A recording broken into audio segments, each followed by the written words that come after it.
Hey everyone, welcome to Firescale Audiobooks. If you enjoy the audiobooks, don't forget to subscribe to the channel. If you'd like to support us further, consider becoming a Patreon member. As a member, you'll gain the ability to request the next part of a novel audiobook I've uploaded, depending on your Patreon tier. My win in the competition was strange. I didn't understand it. Possibly, the system granted ability was more accurate in calculating efficacy than the sect elders. It was possible, but I didn't believe it, not to this extent. There had to be another factor at play, but I didn't know what it could be. I had to just take things one step at a time. Eventually, I would figure everything out. Having come third in the competition, I would be rewarded with a spirit fire. I knew that this was the difference between a disciple and a master alchemist, but I didn't know many details. I had avoided looking into it too much until after I knew that I could get my hands on it. The winners had a few days before we would be taken to receive our prizes, so I spent that time researching. Thankfully, there was an easy solution to learn everything I needed to know. The technique hall had a few books detailing what spirit fires were and how to use them. Clearly, they knew many disciples would be interested in the topic. I borrowed a copy of the book from the hall and went back to my apartment to read. So, what was a spirit fire?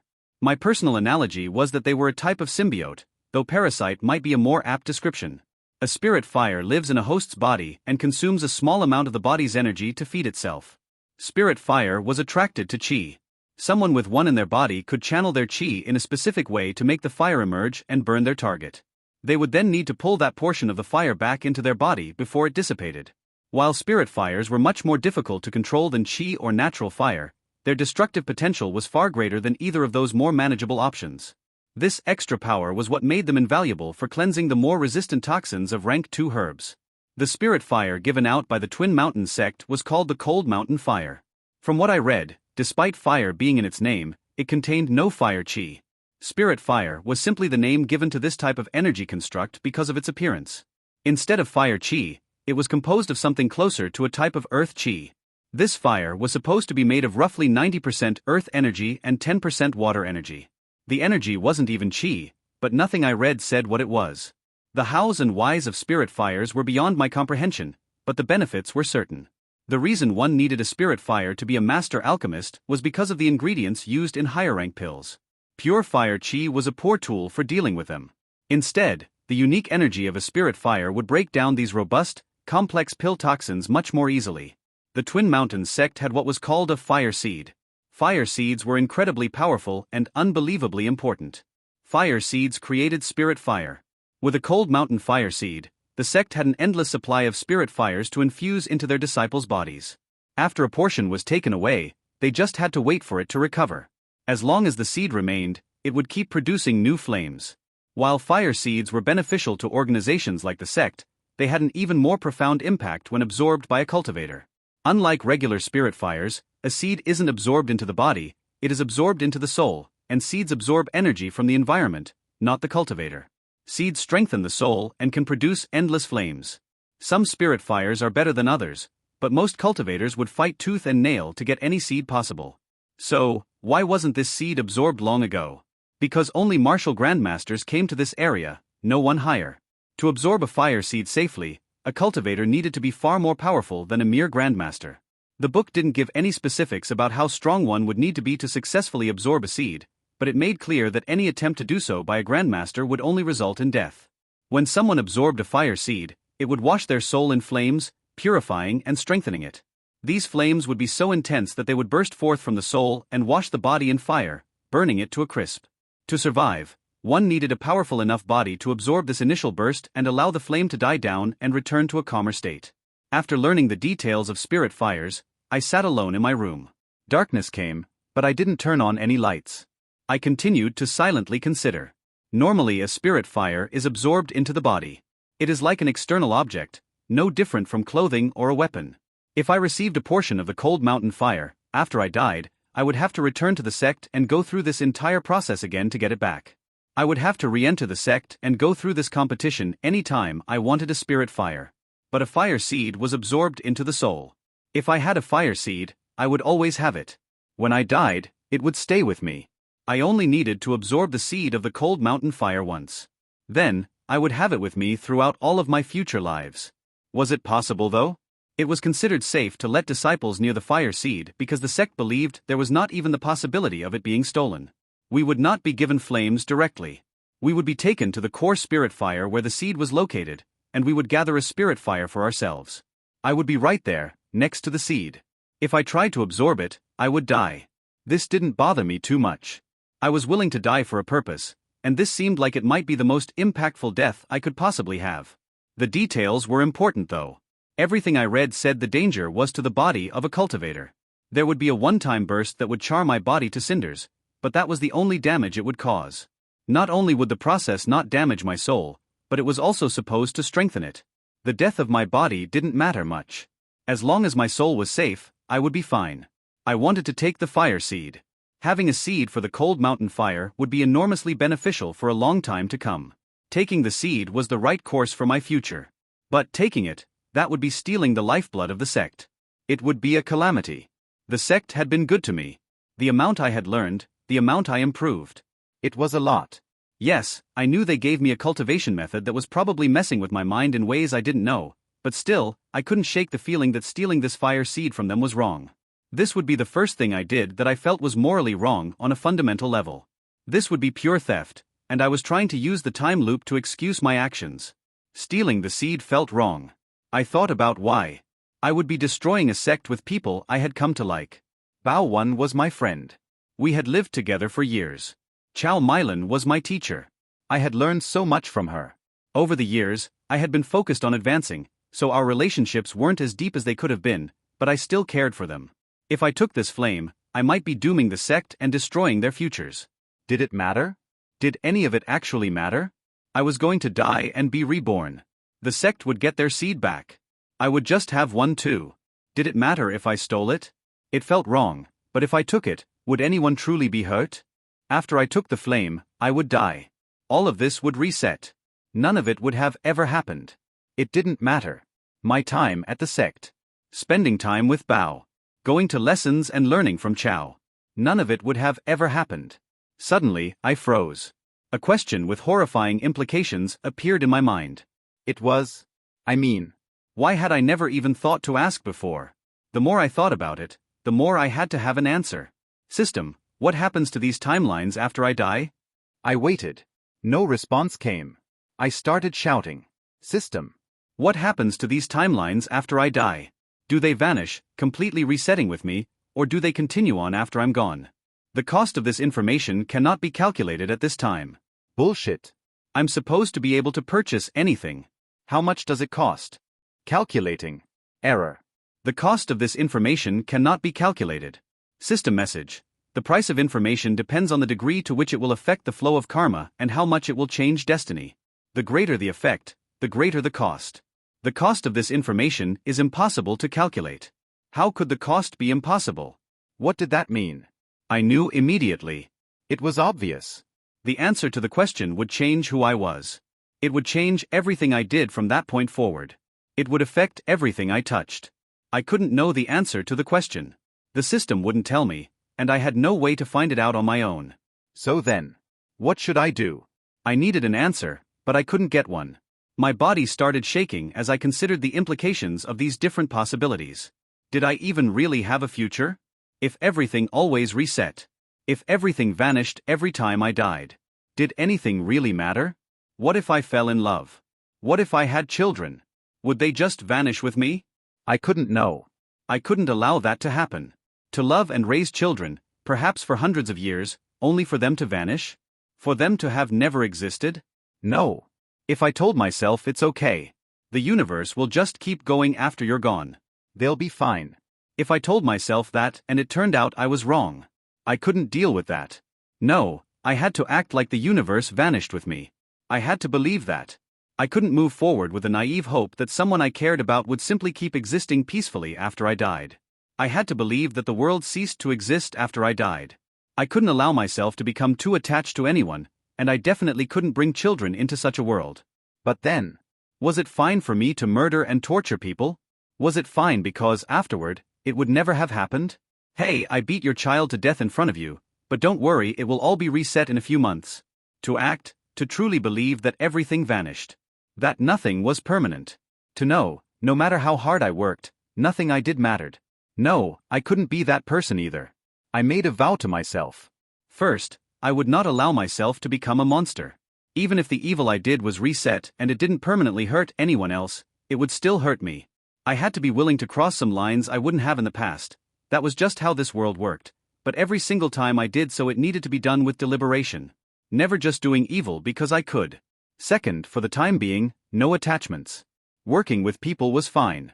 Becoming friends was fine. But falling in love, raising children, anything I couldn't bear to allow to be reset, that could not happen. Third, this system seemed to have given me eternal life, but the cost was that I no longer had a future in this world's timeline. I could solve this by just getting rid of the system. That was possible, but there was a better way. I could create my own timeline apart from this world. With my storage space that could be expanded infinitely and didn't reset upon my death, I had already taken steps that could lead in that direction. I looked up. The moral crisis strengthened me. It focused me. Should I take the fire seed? That was the question I had to answer. This was crossing the line of my personal morals. I had to be deliberate in my decision. If the universe vanished, no harm would be done. Even if it felt wrong, I could accept this. If it didn't vanish, the sect would be hurt badly, but the people would survive. It might be tough times for them, but they would still be skilled and knowledgeable. It was bad, but not apocalyptic. The advantages to myself for taking the seed would be immense. While the damage to the sect would be incalculable, it was something they could recover from. My time in the Sioux clan had taught me that this world wasn't kind. If someone else had the power to take the seed, they would take it. The morals of this world, those I had seen, told me that taking the seed was acceptable. This theft crossed my moral line, but not the line of this world. Was I deluding myself? Making justification for an unjustifiable act? Maybe. Probably so. But I still made my decision. Right or wrong, I would stand by it. I had to take the seed. However, I would also acknowledge a debt to the sect for this action. Having a fire seed would allow me to advance further and faster than ever before. I had to repay that debt. The cold mountain fire was kept in a cave deep below the alchemy peak. Our group gathered together in the silence of dawn on the third day after the competition. There were no well-wishers to send us off. There were no sounds of people starting their day. There was only the stillness of death. The previous night, I had said my goodbyes. To my two friends, I was leaving to enter the outer sect. Only I knew what was about to happen. In a day, they would be gone. Perhaps from their perspective, I would be the one who had vanished, having betrayed the sect in my final moments. I didn't know. Either way, it was still goodbye. Our group gathered at the edge of town near a small path into the forest. There were 4 of us. The 3 champions and 1 elder. The elder who was to guide us looked familiar. I felt like I had seen him before, but I had seen many people come and go over the years, so I couldn't be sure. His face was stern, yet at that moment I felt he was closer to a grandfatherly figure. The other 2 victors of the competition arrived with expressions of pride and expectation on their faces. They were eager for what the day would bring. It was their chance to shine. I could not share in the excitement. As the sun crested the horizon, we began to walk into the forest. I felt like I was walking to my death. I was walking to my death. I would not survive to see another sunrise. In a way, I hoped that none of the other people of the sect would either. The moment I had that thought, I was racked with a deep pang of guilt. This was the first time I was doing something I felt was morally indefensible. I knew it would not be the last. This kind of thing, it's the start of a path, not the end. I did not know where that path would lead me. I could only hope that I would not turn into a monster who did whatever I wanted because I could. Still, I was stepping on this path willingly. My current morals would not survive this world. I would inevitably change and compromise, slowly but surely. Better to act deliberately, with a focused, though not clear, conscience. We walked through the forest in a straight line. The path had no bends or turns. As we walked, the trees around us seemed to move of their own accord. When I saw them out of the corner of my eye, they seemed to be distorting and twisting, but when I focused on them, they were just normal trees. The walk through the forest was not long, maybe half an hour, but when we stepped out from beneath the cover of the trees, the sun was already high in the sky. The elder didn't give us any time to linger in the sunlight. He hurried us along the path and into a cave that bore into the mountain's heart. There were no decorations here. No masonry to make the cave entrance stand out. No guards to protect what lay inside. It looked like nothing more than a normal natural cave that one might find within any random mountain. As we walked down the tunnel, the elder used his chi to light our way. Everything about the cave looked natural. I wasn't a geologist, but it seemed like the rock might be limestone or something similar. Water seeped through the ceiling in several places, causing stalactites and stalagmites to form. I was pretty sure that this was a sedimentary cave, but I wasn't sure. Did that make sense for this type of mountain? I didn't know. It didn't matter. I was just distracting myself. Our group finally arrived at an underground vault. It was larger than any cavern I had ever heard of. Massive pillars were spaced around the room, bearing the weight of the mountain overhead. Everything looked like natural stone, but the regular spacing of the columns indicated that it had been constructed. In the center of the cavern, rising from a great pit, burned a blue bonfire. As we approached, I felt no change in temperature. The raging flames made my brain feel that the room should be unbearably hot. With cold in the name, I had thought that maybe we would be entering an ice cavern. Instead, it felt like the fire was just an illusion. The elder stood in front of the bonfire and turned around to look at us. "We are here. We will proceed in the order you placed during the competition. I believe everyone has prepared and knows what to do. If you are unsure of anything, then ask. Absorbing a spirit fire is dangerous. Everyone needs to be careful. Pull in only as much fire as you can handle. Do not overdo it. When your body reaches its limit, you will be able to feel it clearly. At that point, do not push. Back away immediately." I was to go third. I watched as a short girl approached the flames first. I hadn't paid any attention to her before that moment. Her hair was in a single long braid down her back. As she stepped toward the fire, her hair seemed to light up in a corona of flames. It looked like she was about to enter hell itself. Her actions were textbook, matching everything I had read. She walked within arm's reach of the flames and held out her hand. Then, she used chi to connect to a small lick of fire on the edge of the bonfire. Using her chi like a fishing line, she pulled the flames into her body. The process was slow. After 10 minutes, she began to sweat. At 15, her face turned into a grimace. At that moment, she quickly cut off the chi and stepped back. The girl, looking exhausted from her ordeal, sat down and leaned against one of the room's many pillars. She closed her eyes in deep meditation. The boy who came in second looked at her as she sat and gave a cruel sneer. It was strange, I realized. It had been years since I had seen anything even approaching malicious intent. This boy, though, when he looked at the girl, he looked like he was a devil that had walked out of the flames. He strode up to the bonfire confidently and placed an entire fist into the flames. His face quickly became manic. The elder appeared beside him and threw him away to safety. After giving the crazy boy a dismissive snort, the elder looked at me. "Your turn." I gazed at the fire. It was an ethereal blue. The flames were nearly transparent, so much so that even though they covered a huge area, I could clearly see through them to the other side. In the center of the flames was a solid mass of dark blue. That was my target. I began walking. I did not rush. I didn't want to alarm the elder. I didn't want him to stop me. When I got to the flames, I didn't stop. I kept walking. When he saw this, the elder's eyes widened in alarm, and he began shouting at me. "What are you doing?" At that point, I ran. The elder would be hesitant to enter the flames himself. Cold mountain fire would not burn most people who entered it. I had checked. But the other three already had part of the flames inside their bodies.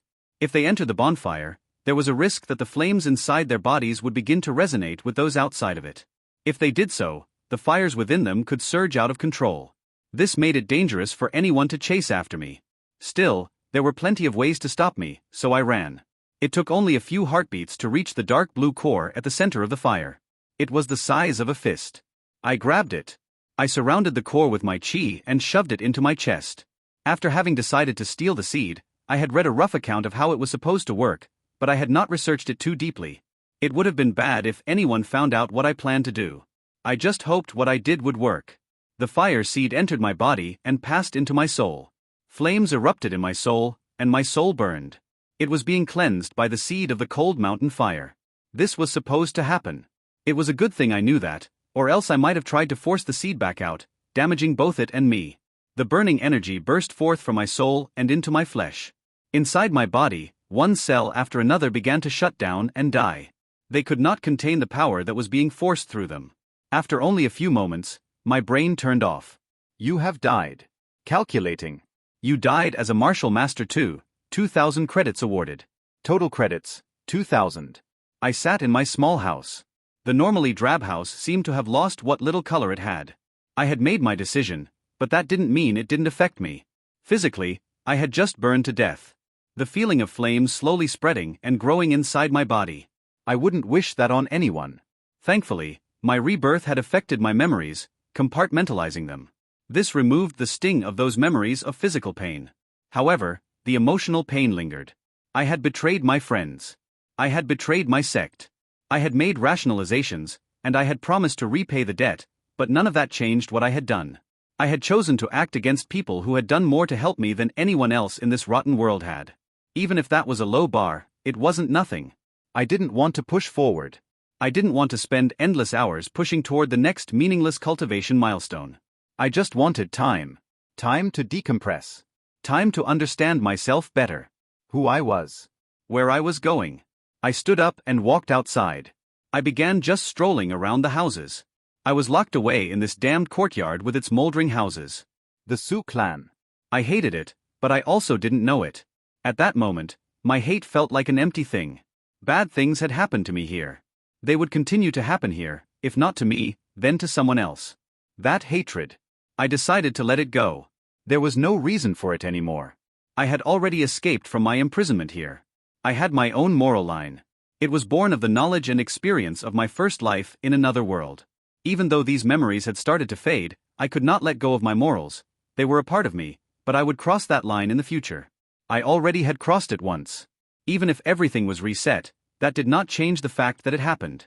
To be able to forgive myself, I had to be willing to forgive this clan. It and the people here were products of the environment. Just don't forget. Never forget, or it will happen again. I needed to be willing to understand them. That was my path forward. I began to really look at my surroundings. The walls surrounding us were stone with some type of red-painted plaster coating on them. In places, the plaster had started to crumble, revealing the bare stone beneath. Looking at the ground, I noticed ruts that had been worn into the cobblestones by thousands of feet stepping on them countless times. Were these only signs of immense age? Was the Sioux clan facing hard times and unable to afford maintenance? Or did it just show how little they cared about the people who lived here? I didn't know, but the answers could give me some insight into this place. After walking aimlessly for an hour or two, I approached the door of a random house and knocked on it. I had never even thought to try this before. I had to wonder why. When I had lived here, I had locked myself away and driven myself nearly mad with the pressure. Maybe if I had tried to speak to the others here. A young girl opened the door and looked at me like a deer in headlights. She must have been 16, but she looked so young to my eyes. Hello. Hi, I'm Fang. What's your name? She quickly closed the door. Please no. She was terrified. Terrified by me merely introducing myself. I sighed and returned to my room. I had wanted to let things go. I had wanted to leave the past in the past. I felt like someone just slapped my face with how fucked up everything was. I wanted to fix it, to make things better. I couldn't. Even if I did change something once, it would go right back to how it was before. I could change things and then move my reset forward. That might be possible. But I felt like that would just be a bandage on a gaping wound. I returned to my room. I wanted time alone. Time to brood? Maybe, but I thought of it more as time to reflect. Alone time was difficult to get. Soon, I would be pulled out to be tested and then sent somewhere. I didn't know where. I hadn't run the loop with peak affinity, so there might be changes. I didn't want to deal with that. I just wanted time to myself, just for a little while. System, when I'm tested, I want them to think that I just have a high 9-star fire affinity. What's the cheapest you can do that for? 50 credits. It was a fair price. Purchase it. Purchase confirmed. 1,950 credits remaining. I did my best to relax as I waited. I felt conflicted about what I was going to do. I only knew of one place where I would be able to spend as much time alone as I wanted. I would be able to work and improve myself in solitude. I wouldn't have to worry about rent or food, or the cost of materials or anything else. I could cultivate, spend time tending to herbs, and practice alchemy in peace. I wasn't sure how many different ingredients I would be allowed to work with, but that would be okay. There were still things I needed to improve with even the most basic pills. For time alone, for time to rest, I was going back to a place I hated. I went through the test and was assigned to Rudy, who, of course, made sure I had the slave mantra. Once in my room, I sat down. Before he allowed me to do anything else, Rudy wanted to force me to cultivate to martial disciple 4 so that I would be unquestioningly loyal to him, but I didn't have to rely on his technique anymore. But before I started cultivating, I had an important question to ask. In my last life, I had used a technique given to me by the Twin Mountains sect. I was told the mental component of the technique was designed to help an alchemist focus in some way, but I wanted to know more about the details. The sect was trustworthy, but I should still do due diligence. System, what is the price to learn the mental effects of the cultivation technique I got from the Twin Mountains sect? Cost 5 credits. That's a lot cheaper than I thought. I had previously been told that the price of knowledge was connected to the effect it would have on karma and fate. If this knowledge only cost 5 credits, that meant that my knowing it would have very little effect on anything. Even if it didn't change anything, I still wanted to know. Purchase it. Purchase confirmed. 1,945 credits remaining. Cultivating the technique makes one friendlier, increases the sense of camaraderie, reduces aggression, and increases naivete. Cultivators will become more susceptible to any suggestions they hear. That sounded like it might be problematic, but I could deal with the implications later. There might be potential for abuse, but it wasn't worth thinking about for the moment. Everything was good in the sect, so it wasn't a problem. It wasn't an ideal technique, but I felt it was much better than anything else I had seen. System, what is the cost of a peak yellow version of the technique? Also, I want it changed so it doesn't affect naivete and susceptibility. Also, maybe get rid of the part about a sense of camaraderie if possible. The friendliness and aggression parts are fine to leave in. Can that be done for a reasonable price? Cost 800 credits. Note, this will give you knowledge of the technique, but you will not be a master of it. You will still need to practice it. That price wasn't bad. Considering my funds and my plans for this life, it was very reasonable. Would getting an even better technique be possible? What if, instead, the effect was something like simply improving my focus? Make it so that once I started a project, I felt compelled to work on it until completion. Something that gave me the urge and ability to ignore distractions. Cost 10,700 credits. So, adjusting what I know can be cheap, but learning something completely new is expensive. Alright, buy the first one, and add in a high yellow version with the same adjustments. That shouldn't increase the cost much. Purchase confirmed. Cost 900 credits. 1,045 credits remaining. Information flooded my mind. As it did, I compared the two high yellow techniques. They were not too dissimilar, but they had differences I couldn't understand. Yet another problem for later. Cultivating with a high yellow filter was slow. Increasing purity by a percentage point caused an exponential increase in the time required for advancement. In my current predicament, I needed to be fast. Rudy expected me to cultivate to Disciple 4 as quickly as possible with no filter. Of course, he also expected me to be completely clueless about cultivation, which should give me at least a little extra time before my delay would seem suspicious. I tried to remember how long it took me the first time I cultivated here, but it was too long ago. I just had to take an educated guess. Spending a month to reach Disciple 4 seemed more than reasonable. I remembered my early lives where I died at that point after a month, so that's how long I gave myself. To save time, I did not cultivate the peak yellow technique. I focused on learning and cultivating the new high yellow version of the cultivation technique. The changes in it were difficult enough to master in the short window of time I had been given. Reaching Martial Disciple 2 was no problem for me at this point, and even with needing to learn the new technique, I was able to hit it in only 2 weeks. As the 1-month deadline approached, however, I had still not even hit level 3. That was fine though, I had my backup. I pulled a basic chi gathering pill from my storage space. I didn't want to use anything more powerful because a pill that was too strong could introduce impurities into my cultivation base, but this pill had almost no toxins in it and its efficacy was higher than anything else I had ever made. I was already at the edge of level 3, so the pill allowed me to break through that boundary with ease. After that, its effects lasted long enough to get me halfway to level 4, but not nearly long enough to allow me to complete the breakthrough. I could only do my best and hope that I was just seen as a slow learner.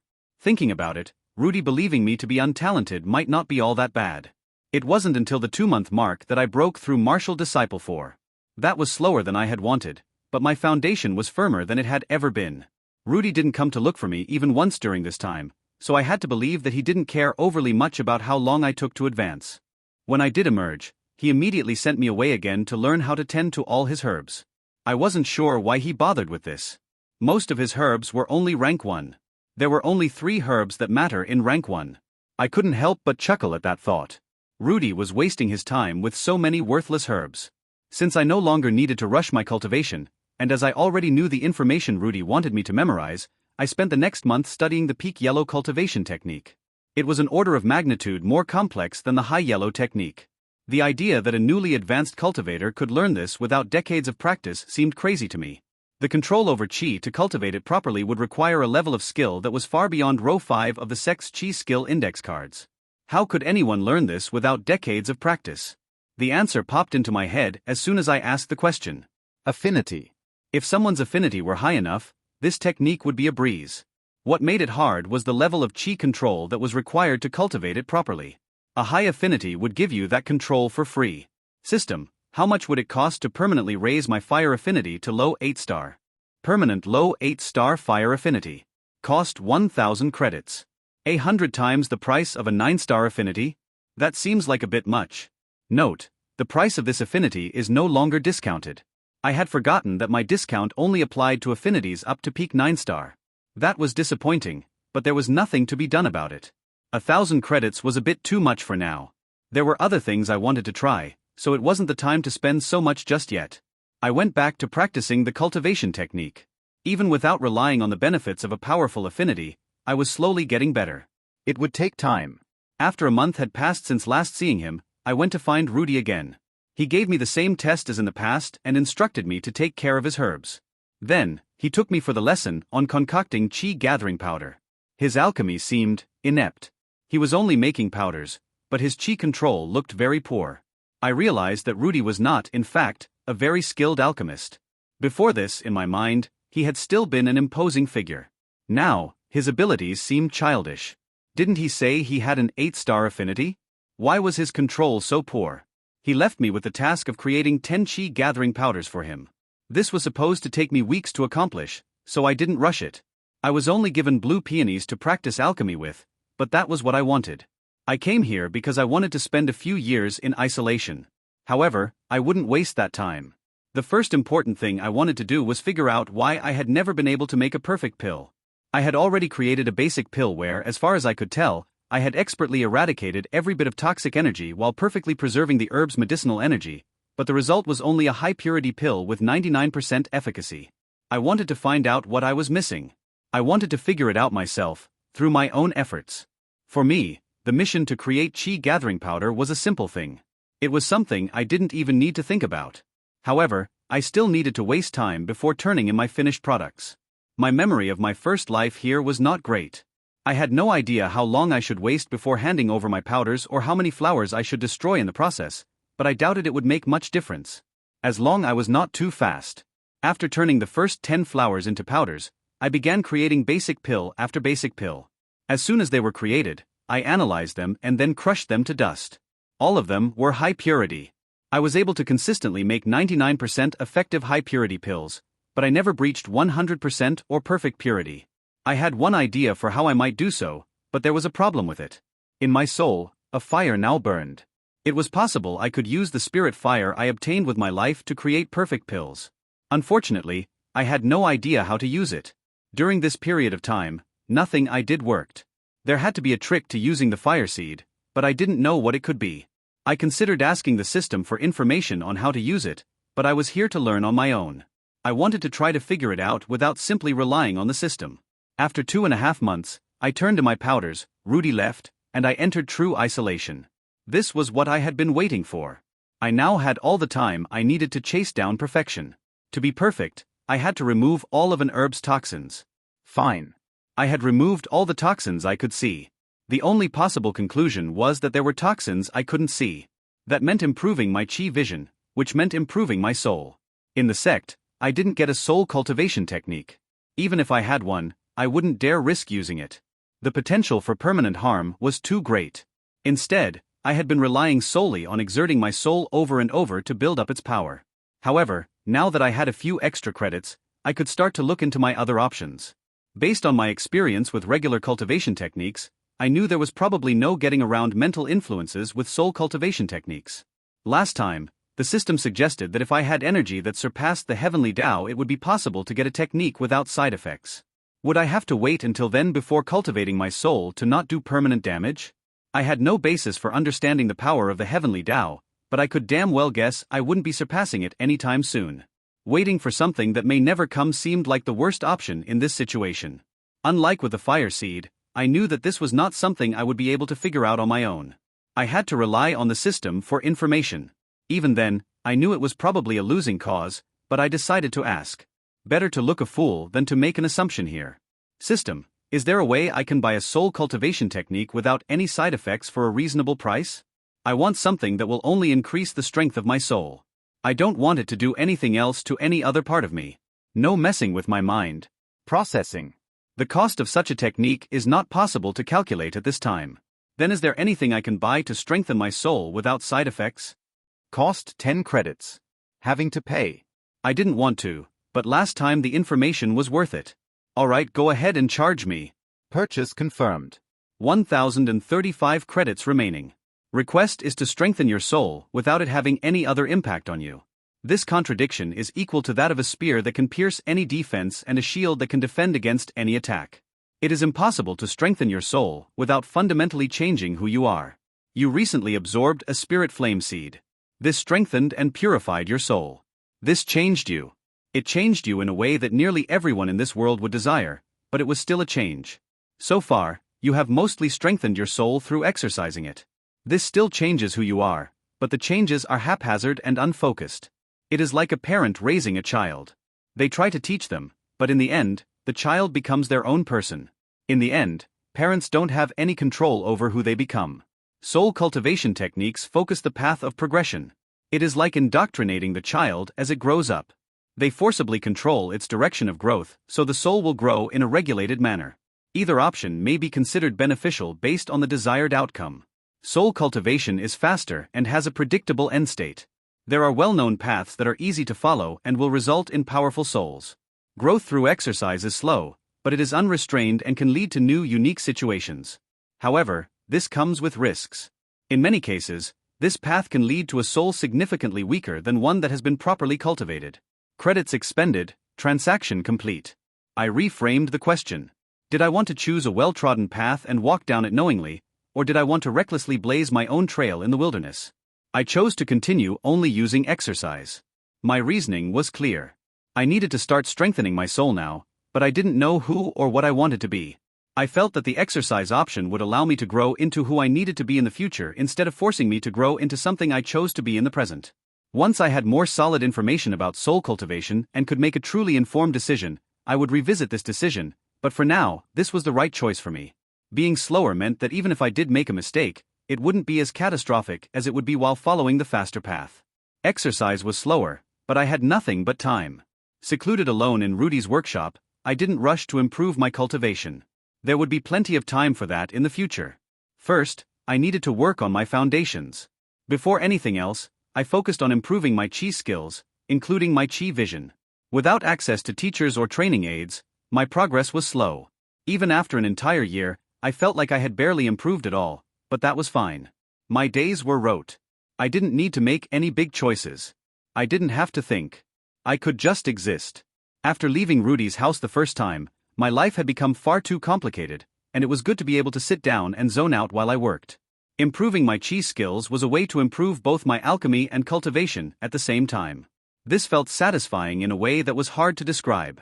Like I was fulfilling my true purpose in this world. It was funny in a way. I was doing nearly the exact same thing I had done the last time I lived in this building. The only difference was that last time it was forced on me. This time I chose this kind of life for myself. My rate of improvement would make anyone else blush in shame, but I didn't care. The constant daily exercise was strengthening me in a way that would be impossible for anyone without limitless time to do as they pleased. When I was tending to the herbs one day, I couldn't help but think about how wasteful the clan was with their resources. They were stockpiling so many useless herbs. Why bother? What was the point of storing so many herbs for rank 1 pills when nearly all rank 1 pills were completely useless?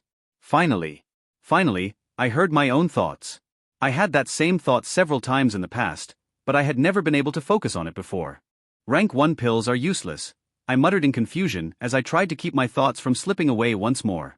That doesn't sound right. That can't be right. Why did I think they were useless? Because I had been told that so many times in the sect. Everyone laughed at the idea of learning to make anything other than chi-gathering pills. But why did I accept that so easily? I thought back to the pill I had made during the preliminaries to join the outer sect. A purifying pill for water chi. The name didn't tell me much, but I could guess the pill's purpose easily enough. It was likely something that purified the qi of people who cultivated water qi. There was no way in hell that kind of thing would be considered useless. Why was I so convinced that it was? I sat down in my room. I had to think. What was going on? Then, I remembered. The effect of the sect's cultivation technique. It made the user more susceptible to believing anything they heard. I was stunned. That thing is insidious. My voice was weak and trembling. The mental control exerted by the Sioux clan slavery technique was harsh and easy to notice. The moment I died and reset, I had been keenly aware that my actions in the previous life were unnatural and forced. This was different. Even after knowing that I had been controlled by a technique, even after my rebirth, my memories and beliefs didn't change. Even though I could think clearly now, if I didn't consciously think about the situation, I still considered any rank 1 pills other than qi-gathering pills useless, and only overwhelming evidence was able to shift these preconceived notions. What else did I believe just because someone said it while I was under the influence of that technique? I began thinking back. Was this why I had rushed so hard to become a martial master? Chow had told me that a cultivator's qi stagnated as soon as they turned 30 and that I needed to ascend before then if I wanted any hope of being successful. I hadn't once questioned her advice. But was it true? Was absorbing that fire seed into my soul my choice? I needed it to become a master alchemist, right? It was something everyone would want. But it was rash. Near the end of that life, Bao kept talking about just living a peaceful life in the sect, and I felt a strong urge to join him. Was that from the technique? Then, I remembered that the technique also enhanced one's sense of camaraderie. Was I even friends with Bao? I felt that I was, but where did that feeling come from? Was it real or was it just an illusion? How was I supposed to feel? What kind of place was that? Everyone in the sect had been placed under such a powerful mental influence that significantly altered their behavior. How many of them even knew about it? I felt a natural urge to completely abhor mental control of any kind, but I also had feelings of deep gratitude towards the sect, real or not. Okay, calm down. Let's try to be objective. Feelings won't help me here. I cannot trust my feelings. I had to talk through the situation and try to be objective. First, my actions are my own. I was made more suggestible, but I was still the one who chose to do what I did. I choose not to live a slow life. I chose to advance quickly. I might have been more prone to suggestions, but my personal desires were still a factor. I thought about everything I had seen while in the sect. Everyone was happy. Everyone had shelter, food, entertainment, and a job. There was no crime, no poverty, and no sickness. How many people in this world, even knowing the cost, would want to live there? Even back on my home world, there were countless people who would dream of living in such a place. Reframe the situation. I had been living in a city. Everything we bought was from the sect. Everything we made was sold to the sect. The sect provided all our housing, food, and luxuries. There was no contact with the outside world. We were encouraged not to even think about the outside. We were taught to love the sect and do our best for it. Looked at that way, it had been some weird hybrid of a company town and a cult. Did that make it evil? Was it a place I should vilify? If I had the opportunity, would I tear it all down? I could only sigh with indecision. The morality of the situation was too complicated. I still believed the people I met there were good, but every cult would have some good people in it. Was the leadership good? Should they be lauded for providing a safe, prosperous place to live? Was deliberately using mental influences as a form of control enough to condemn them without another thought? I didn't know. Until I could permanently change things with this world, it didn't matter. I could put off making a final judgment on the morality of the sect and its leadership. I just needed to protect myself from their schemes. For the time being, I just needed to double-check any assumptions I had made based on information I had learned in the sect.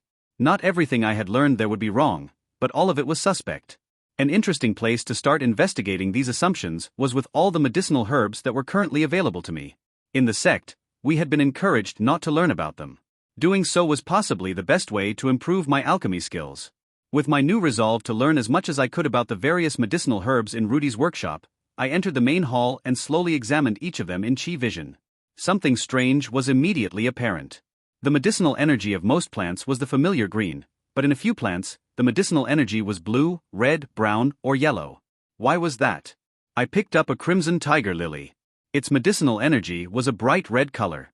An idea popped into my head, but it couldn't be that simple, right? I tried manipulating the energy in the herb like I would with fire qi. I felt something. It wasn't quite like qi, but I could move it though just barely.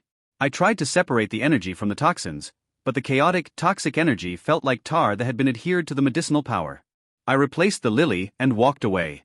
I wasn't sure how much I might be able to directly manipulate that energy, but attempting to do so could destroy the herb. With so many lilies in that box, I doubted anyone would notice if one went missing, but it would be better to play it safe for the moment. Using my fire affinity, I had been able to move the red-colored energy. It wasn't fire chi, but it was some type of fire energy. It was fire medicinal energy. I looked at one of the peonies used for making chi gathering pills. The energy inside it was green. Was it wood medicinal energy? I had spent the last year improving my soul, but I hadn't made any progress in finding any more toxins in the flower's energy. Why? Why couldn't I see even a hint of discoloration in the green energy? There was a possibility I had considered, but there was no way for me to act on it. The toxins were trapped inside the medicinal energy. I had destroyed all the toxins on the surface of the medicinal energy, but I had no way to access anything that might be stuck within the energy itself. Trying to do so would have just destroyed the herb's efficacy. I needed to be able to move the flower's energy freely so that I could expose the last bits of toxin held within. That just wasn't possible. Until now. After giving the situation some serious thought, I made my decision. System: purchase a permanent low 9-star wood affinity. Purchase confirmed. Cost 100 credits. 935 credits remaining. New strength blossomed in my body. I felt more energetic, more alive. I picked up a peony. Before, with the lily's fire energy, I had been careful. I didn't want to destroy it. I had no such compunctions about accidentally damaging a few peonies. I tried to rip the energy apart with all the mental strength I could muster. Before, when I tried to move the fire energy, it felt like it had the viscosity of pitch. It stuck together and barely wanted to move. This wood energy felt closer to nearly set cement.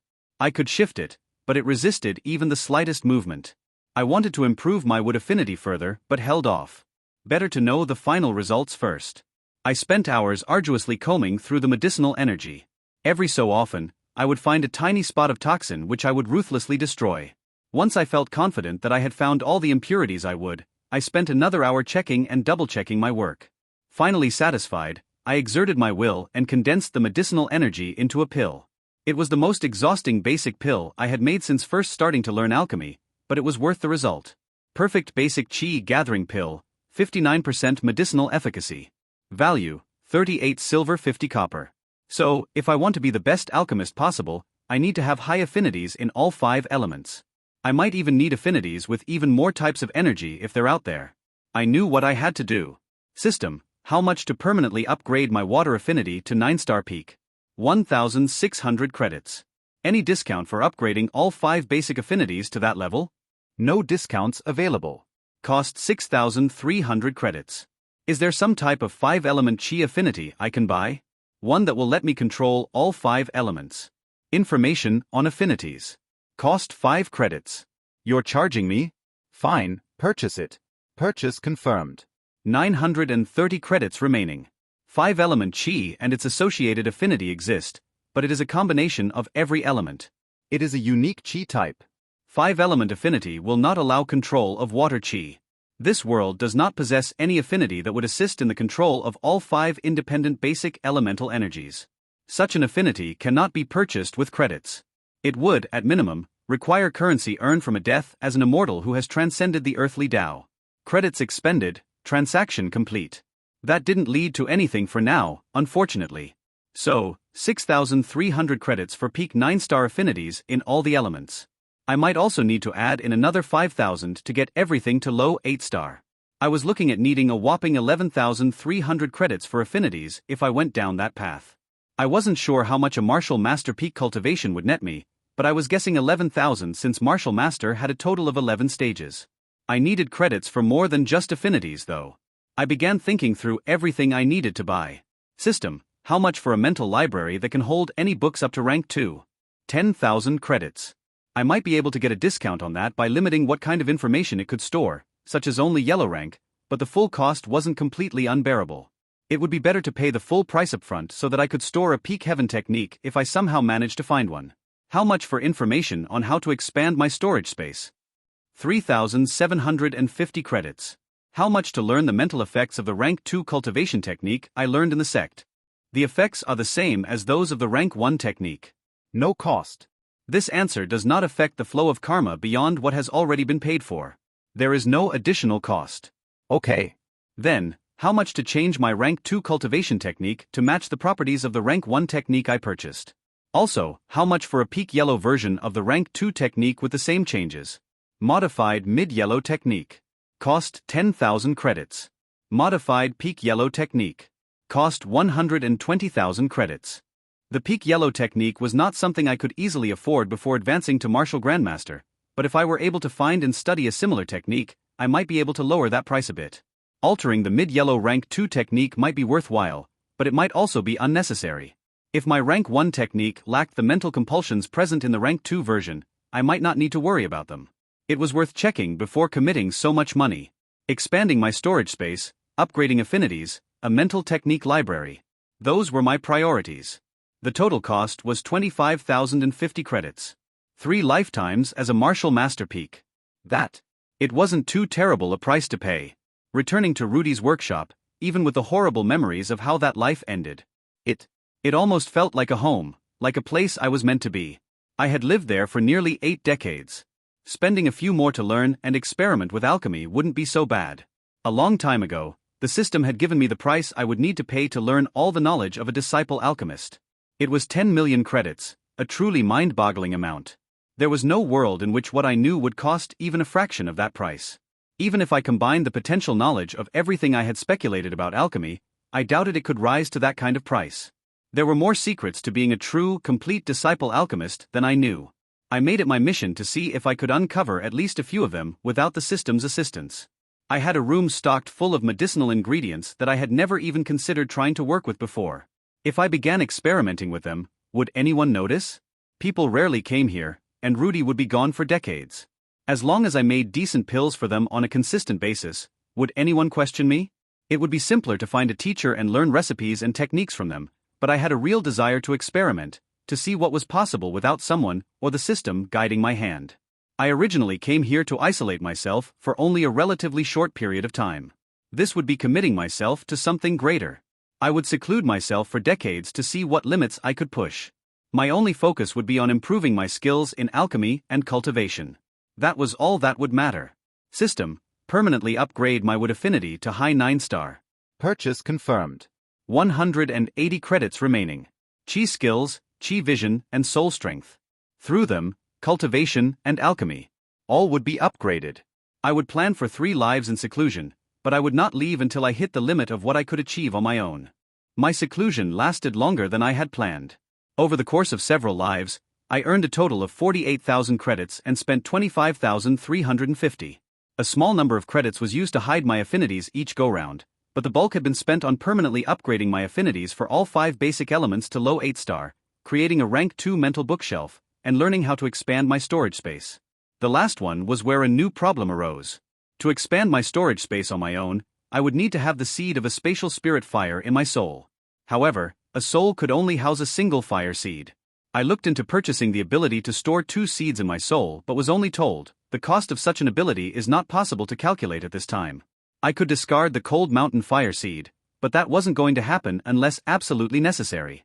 The option I chose to pursue was to buy an expansion to my storage space. With it, I would be able to store my current seed when I absorbed the new one. Once I started expanding my storage space even further, I would be able to store countless fire seeds and switch them out as I desired. First, though, I had to pay the price of this initial expansion. I needed 1,000 cubic centimeters of space to store the seed.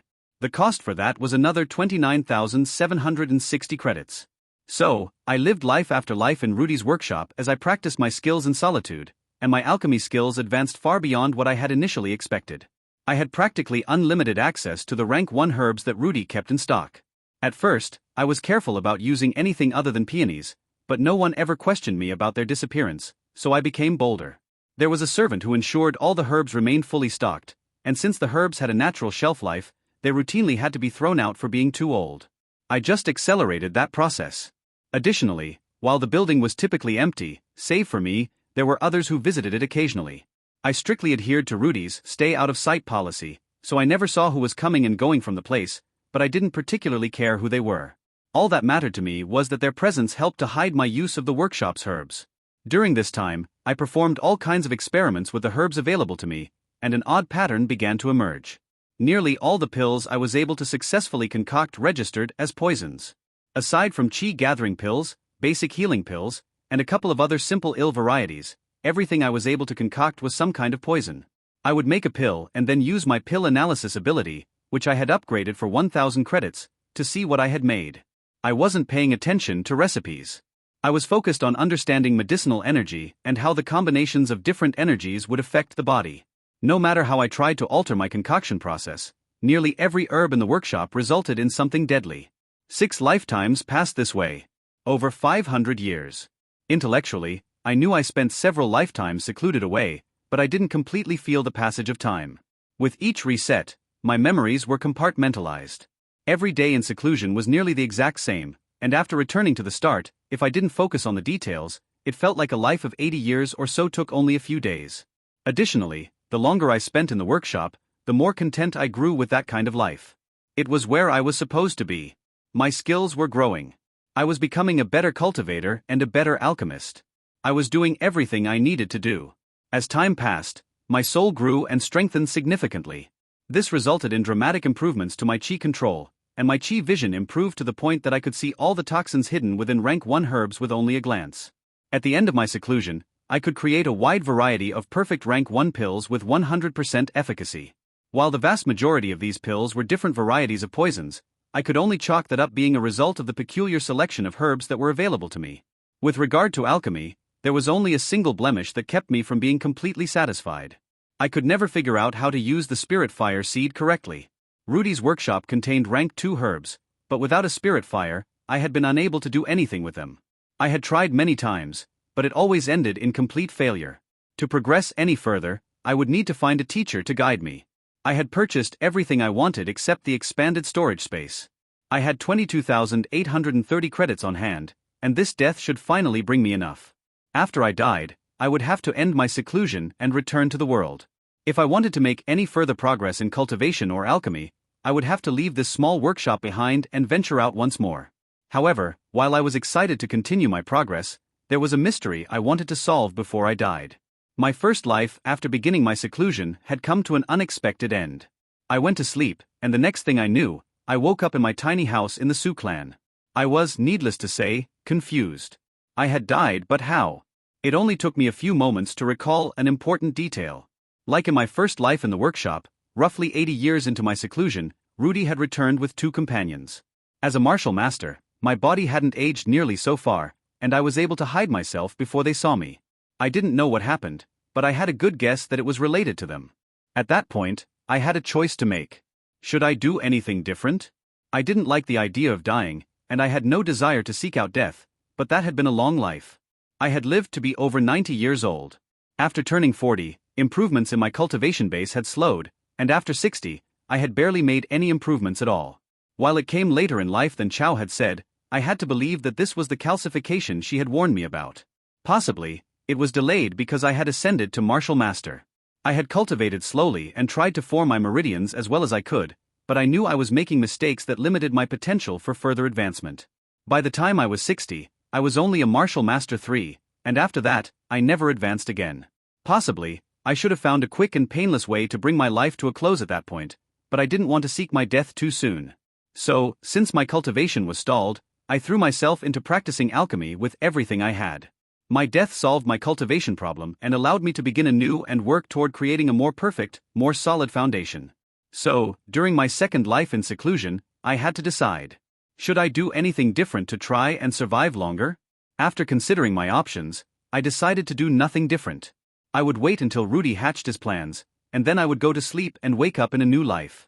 This wasn't suicide. It was a time limit. At least, that's what I told myself. The second life passed, and I made it to Martial Master 5 before getting stuck once more. I should have gone to find a teacher. I could have tried finding help. It would have been a good idea to end my seclusion right then. But my alchemy had started advancing in unexpected ways. I decided to stick it out and try to make progress on my own.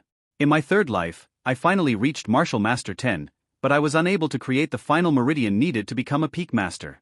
Even after several more lives, I was never able to form that final meridian. For 4 lifetimes, I reached Martial Master 10, but I couldn't take the final step. In my 7th life of this secluded cultivation, I used every ounce of focus I could muster to complete each meridian as perfectly as I possibly could. I needed them to be pristine, but I also needed to complete them before I was too old and my cultivation base stagnated and calcified once more. At 39, I formed my 11th meridian. At 40, my cultivation stagnated, but I didn't let that stop me. At 48, I formed my 12th and final meridian, advancing to Martial Master Peak for the very first time. This advancement assured me that once I died, I would have all the credits I needed. I wouldn't need to spend any more time in seclusion. That being the case, I wanted to use my death to finally understand why I had kept dying in my sleep. I had a pretty good idea of who was to blame, but I had never once woken up to see them in the act. I knew which night I always died, so when it was time, I did not go to sleep. I exited the workshop and huddled in a far corner of the courtyard. My death had always been sudden, so something dramatic must have happened to the building I was in. Maybe I should have gotten farther away, but I wanted to see what had killed me so many times. If I left the courtyard, that wouldn't have been possible. Deep in the night, with near absolute darkness around me, I began to hear screams. They were muffled, fuzzy things. Distance, walls, and possibly something else blocked the sounds, but they were still just barely discernible as screams. Not long after the screaming started, the alchemy building where I had spent so many years suddenly exploded. It didn't catch fire and slowly burn. It didn't go up in a blaze of flames. It was as if the entire building was built on a bedrock of C4. Shrapnel blasted in every direction. Huddled in a distant corner of the courtyard, I was safe from most of the blast, but some small bits of wood and debris still struck me. As a martial master, I had found that my body generated a weak energy field that could deflect small projectiles. It wasn't overly impressive, but it meant that I didn't need to fear the occasional explosion while working with volatile herbs. The debris from the workshop's explosion flew at speeds fast enough to bruise me, but this energy shield ensured that nothing was too dangerous to me. Once I regained my composure, I looked around the courtyard. It was a hell of burning wood and plants, but I didn't see any people. No corpses. It wasn't too much of a surprise since I was usually left alone in the building, but I still felt like someone had simply forgotten to evacuate me. Why did they destroy my home? I needed to understand what was happening. At this point, I could feel my cultivation technique influencing me. As my soul grew, I was able to feel my own impulses separate from those of the technique more clearly. The feelings of my soul were a mix of fear, anger, and aggression. My technique caused the thoughts of my body to be calm and deliberate. This left my mind in a position where I could still think with a clear head. I was still afraid, but the edge was taken off, and the strongest feeling that remained was curiosity. I wanted to leave the courtyard to explore and see what was happening. After walking over to the courtyard's large red wooden doors, I gripped one of the bronze handles and pulled with all my strength. The only result of this was the handle snapping in two. Either the door was sealed, or the explosion had damaged the doorframe and trapped me inside. Fortunately, I was a cultivator. A mere wooden door shouldn't be able to stop me from going wherever I wanted to go. Unfortunately, I had never learned to use my new strength in such a way. Taking a fighting stance, I centered myself and punched one of the doors with all the strength of my body. The door didn't budge, and the bones in my hand nearly shattered. I wanted to scream. That wasn't the way. Cultivating chi didn't improve my body or make me physically stronger. It gave me access to a new type of energy. I needed to use chi to bust through this door, not brawn. Resetting myself, I resumed my fighting stance and threw out another punch. This time, it was slow and methodical. It looked more like a practice punch than anything else. However, I channeled all the energy I could into my knuckles. The doors burst open with so much energy they broke apart and splinters flew everywhere. I took a deep breath and returned my focus to searching for clues about what was happening. The atmosphere outside of the courtyard was eerie. Before I had heard screaming, but all that was left was quiescence. I could only hear the remains of the fires crackling in the courtyard I had just left. I started walking in the direction I believed the screams had come from. Walking through the streets at night was unnerving.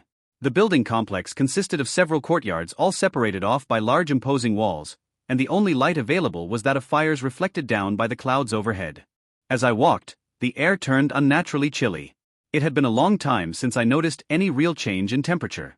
I had been locked away in the alchemy building for centuries, and even without any type of heating or cooling, the temperature had never shifted with the seasons. This was the first time in this world that I had ever felt cold. The cobblestones under my feet began to crackle with each step I took. Looking down, I saw tiny ice shards embedded in the cracks between them. After turning a corner, I saw several large bluish lumps. They had been bodies. Somehow, they had been flash frozen and covered in a thick layer of ice. I couldn't do anything for them. I could only investigate to learn how it had happened. Ahead, I heard the sounds of fighting. I knew that was where I would find what I was looking for, so I ran forward. The red walls of the complex opened up into a large garden. Plants and trees had been torn from the ground and lay scattered about haphazardly. A thick layer of frost covered most of the ground. In the middle of the garden, 2 people fought. One was wearing robes in the colors of the Sioux clan, while the other was wearing robes similar to those of members of the Twin Mountains sect. Each time a punch or kick connected, I felt a blast of energy push me backward. When I looked at the place in Chi vision, I was met with a haze of chaotic lines of different energies spreading out in every direction. As they fought, the 2 men were releasing Chi at an astounding rate. I didn't know anything about fighting as a cultivator, but my street fighting knowledge was decent. I could tell that the man in sect robes was trying to disengage, but the clan member wasn't allowing it. Finally, the man from the Sioux clan made a fatal mistake. He overextended and allowed the sect warrior time to back away. After that, I witnessed what must have happened to the 2 people I had seen earlier.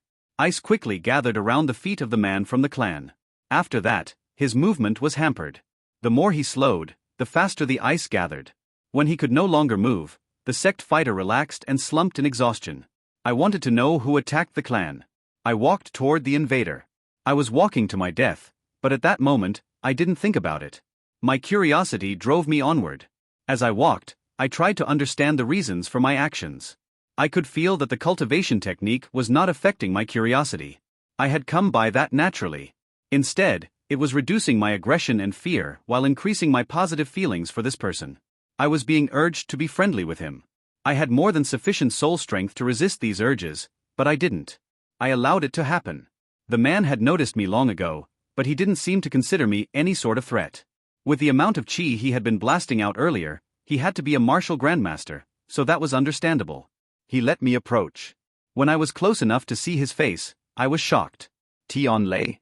This was the man I had met when I was entering the sect. He was also the one I had seen with Rudy so long ago. Lei. The man burst out with laughter. Does this look like lightning to you? I will give you a gift. I will let you experience the power of Tianbing. Tianbing didn't even have to approach me. Ice slowly formed around me, starting at my feet. Ice coated my legs. I was trapped and couldn't move. Ice covered my chest. It was nearly impossible to pull in a breath. Ice encased my head. I couldn't breathe. When suffocated, a normal human can remain conscious for maybe a minute or 2. As it turns out, with the assistance of Qi, cultivators can survive a bit longer. I remained in that state, completely conscious but unable to move or breathe, for over 10 minutes before I succumbed. When I finally perished, my only wish was to never see Tianbing again. You have died. Calculating. You died as a martial master peak, 20,000 credits awarded. Total credits, 42,830. As I returned to life, the horror of my final moment lingered in my thoughts. That life had lasted nearly 80 years, but all my memories from it were overshadowed by the terror of suffocating to death while being entombed in ice.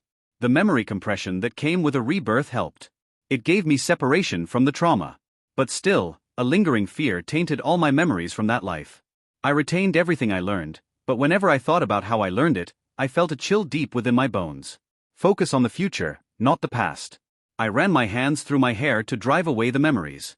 Then, I turned my attention to moving forward. System, I want to expand my storage space to be a cube with a length, width, and height of 10 centimeters. Purchase confirmed. Cost 29,760. 13,070 credits remaining. I didn't feel any changes, but when I looked into the storage space, it had grown noticeably. This would, at minimum, allow me to better prepare at the end of each life. With all my essentials taken care of, I still had a large bounty of points to spend, so I considered a few other purchase options. I thought about asking where to find a spatial spirit fire seed or where I might be able to get powerful cultivation techniques, but I decided not to. I wanted to look for these on my own. If I didn't make any progress, I could always buy the information later. There was one thing I was interested in looking into though. A long time ago, I had purchased an ability that would let me identify pills. The original ability was limited and could only identify a few basic types of pills, so during my seclusion, I upgraded it to expand its capabilities, but it still only applied to rank 1 pills. Having even just a limited ability to identify high-rank pills might come in handy. And if I could buy an ability to identify pills, I should also be able to buy a technique to identify other things. System, how much would it cost to buy a limited ability to identify cultivation techniques up to rank 3? Cost 500,000 credits. And the cost if it only works on techniques up to rank 2? 5,000 credits. So, rank 2 costs the credits earned from Master 5, and the cost of rank 3 is almost certainly the credits earned from Grandmaster 5. A trend that's likely to continue. Unfortunately, it seems getting rank 3 is off the table until after I've reached Grandmaster a few times. I thought about other possible purchases. System, how much to expand my pill appraisal to rank 2 as a limited ability? 1,000 credits. The value of Martial Master 1. I considered buying one or both of these abilities, but they wouldn't benefit me immediately, and I could just save some credits to buy them in the future if I felt they were needed. I decided to hold on to my credits in case something more important came up. Purchases complete, it was time to move forward. Moving forward was easier said than done. I wasn't sure what I should do. I could return to the sect, attempt to join the Blue Wind Pavilion, or strike out on my own. I decided to lay out potential goals to pursue to help me focus. Acquire a profound rank 1 or better cultivation technique. Acquire a peak yellow rank 2 or better cultivation technique. Acquire a rank 3 cultivation technique. Acquire a spatial spirit fire seed. Learn how to use the spirit fire seed I already had. Learn how to make rank 2 pills. Look into multi-element cultivation techniques. Learn more about the world around me. Find out more about the fight at the Sioux clan. I considered these goals and how to best accomplish them. Heading off to explore on my own had some appeal, but it wasn't for me. Trudging through the wilderness also wasn't likely to help me complete any of these goals. So, Blue Wind Pavilion or Twin Mountains sect. The pavilion felt like it was the better choice, and I had to go there first anyway, so I decided to play it by ear. I would do what felt right in the moment. System, send me to Dragon Gate City. Purchase confirmed. Cost 30 credits. 13,040 credits remaining. I considered advancing a few stages before heading to the Blue Wind Pavilion, but part of the reason Wu Jing had valued me was my ability to do high-quality alchemy without having cultivated. I had no idea what his level of cultivation was, but I could guess that not even a martial disciple peak would impress him much. Performing alchemy with no cultivation base had, so that was what I needed to do once more. With an understanding of the pavilion's unwritten rules of conduct that I had lacked during my first visit, I acted like the sophisticated gentleman that I was and headed directly for the pauper's entrance. I didn't see any need for a repeat of the humiliation I had endured last time. Upon entering, I was greeted by a young woman in heavy makeup whose voice showed how little she cared about me. "Hello, my name is Fan Bingqing, can I help you?" It wasn't Mei, but she wore the same light blue qipao dress uniform as the other women I had seen working in the pavilion. As a massive emporium with dozens of workers, running into someone new wasn't much of a surprise, but the difference in reception was.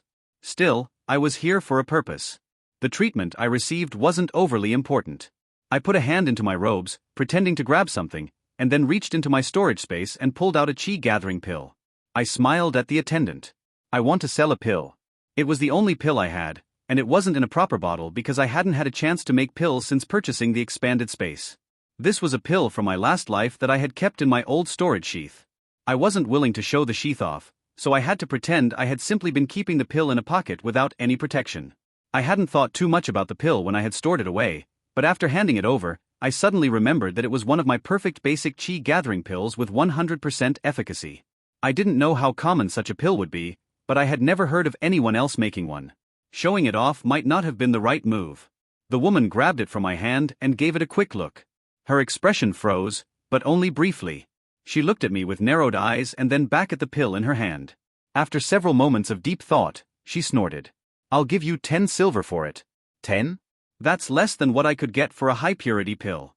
I wasn't sure what the value of a perfect pill was, but it had to be worth more. The pavilion sold high-purity basic qi gathering pills for 20 silver, and in my last life, they were paying me 14 for them. Even if a perfect pill only sold for 30 silver, 10 was a lowball offer. You haven't been storing it in a pill bottle, and I have no idea how much efficacy it's lost. These pills aren't so rare that I'm willing to overpay for questionable goods. If you insist, I can get an appraiser down here. I'll go up to 12 silver, but that's the limit. Alright, fine. I'll take 12. I sighed in disappointment, but quickly put it out of my mind. The price didn't matter much. I was just selling the pill for starting capital and to get my foot in the door. My current alchemy skills were equivalent to printing money, so I didn't need to dicker back and forth over a few extra silver. Please sell me 2 blue peonies and an alchemy room for an hour. What? She gave me a sharp look. Are you an alchemist? Yes, I made that pill. I can show you if you want. I could practically see the gears turning in her head. Alright, let's go there then. The walk was short. I took the flowers and quickly made them into 2 new perfect pills. I had already shown my hand, so I decided to make it as strong as I could for the meeting ahead. As I handed her the pills, I made my play. I'd like to meet with your boss, Chun Wujing. She took them and stared at them for a long moment. Okay, I can arrange that. Come with me. She led me to a room with only a couple of old chairs inside. It was small and dusty.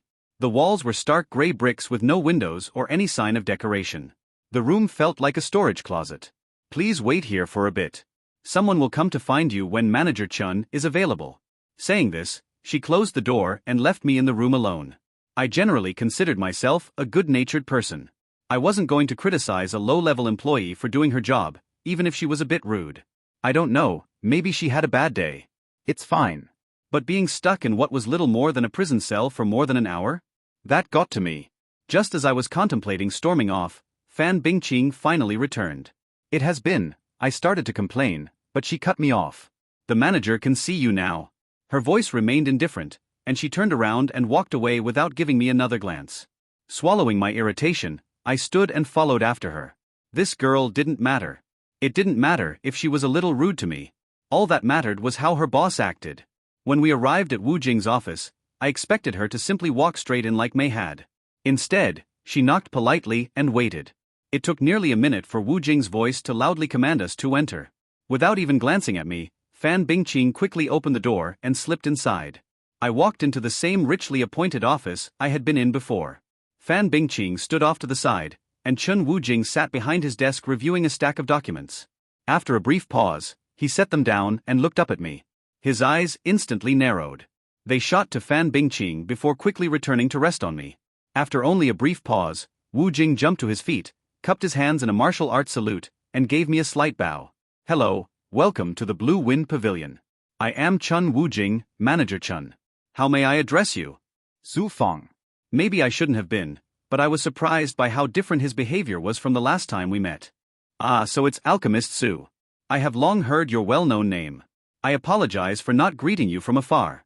At this moment, the only person more stunned by Wu Jing's change in demeanor than me was Fan Bingqing.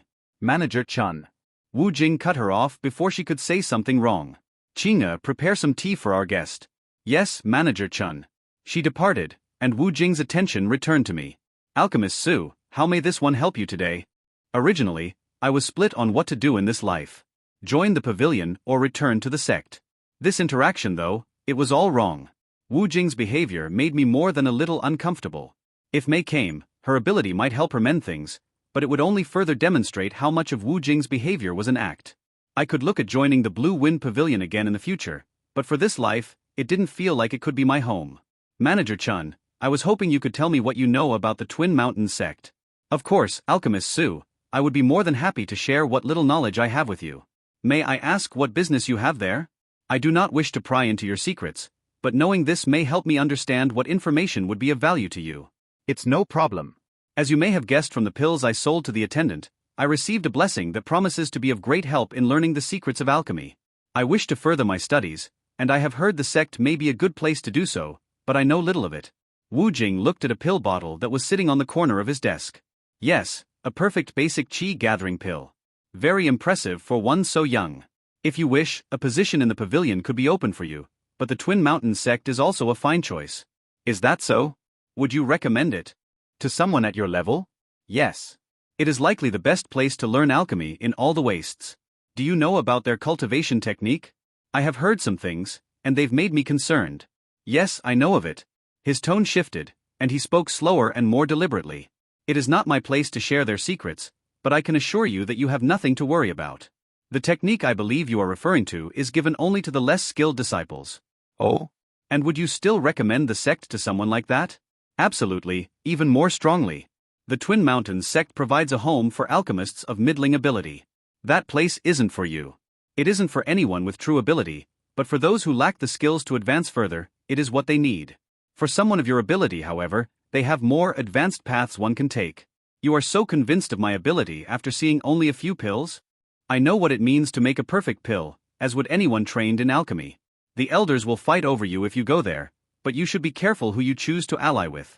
Make no mistake, the sect may seem peaceful, but as with any organization, the waters run deep. And you have a suggestion for me? Elder Mu. His response was immediate and resolute. I believe you will do well with his guidance. Wu Jing seemed very conflicted about what to say on the topic, as if he wanted to say something but didn't know if he should. However, I already knew that he was a great actor, so I couldn't be sure what was real and what wasn't. You are a new martial disciple, right? You understand that after disciple is martial master and then martial grandmaster. I nodded. Do you know about the realm above martial grandmaster? No. Above grandmaster is martial lord. The ascension to lord is a bit different from those before it. It's more complicated. For the purposes of our conversation, though, the important fact is that it is impossible to become a lord while within the wastes. It is equally impossible for lords to enter the wastes. All grandmasters living in the wastes, including myself and Elder Mu, are looking for an opportunity to leave so that we may one day ascend. And you believe that I can somehow help Elder Mu ascend? Yes. The Twin Mountains sect is an outpost of a far stronger sect in the outside world. With your abilities, I would expect you to be able to quickly climb up the rungs of the Twin Mountains sect and join their patron sect as a core disciple. As your master and teacher, Elder Mu will benefit from your achievements. If you do well enough, he will gain an opportunity to ascend to Lord. He looked at me meaningfully. That is why the elders will fight for you, and that is why Mu will want you. The reason I think you will want Mu is because he is aloof from the sect's politics. His only desire is to advance. Most of the other elders are too worried about the sect's internal affairs and have lost the hunger needed to push forward. The benefits Wu Jing would receive from such an arrangement were left unsaid, but I knew they would exist. How should I get in contact with Elder Mu? That may be difficult. I cannot contact him directly, so you will have to rely on yourself to do so. You can, of course, make a public display of your abilities.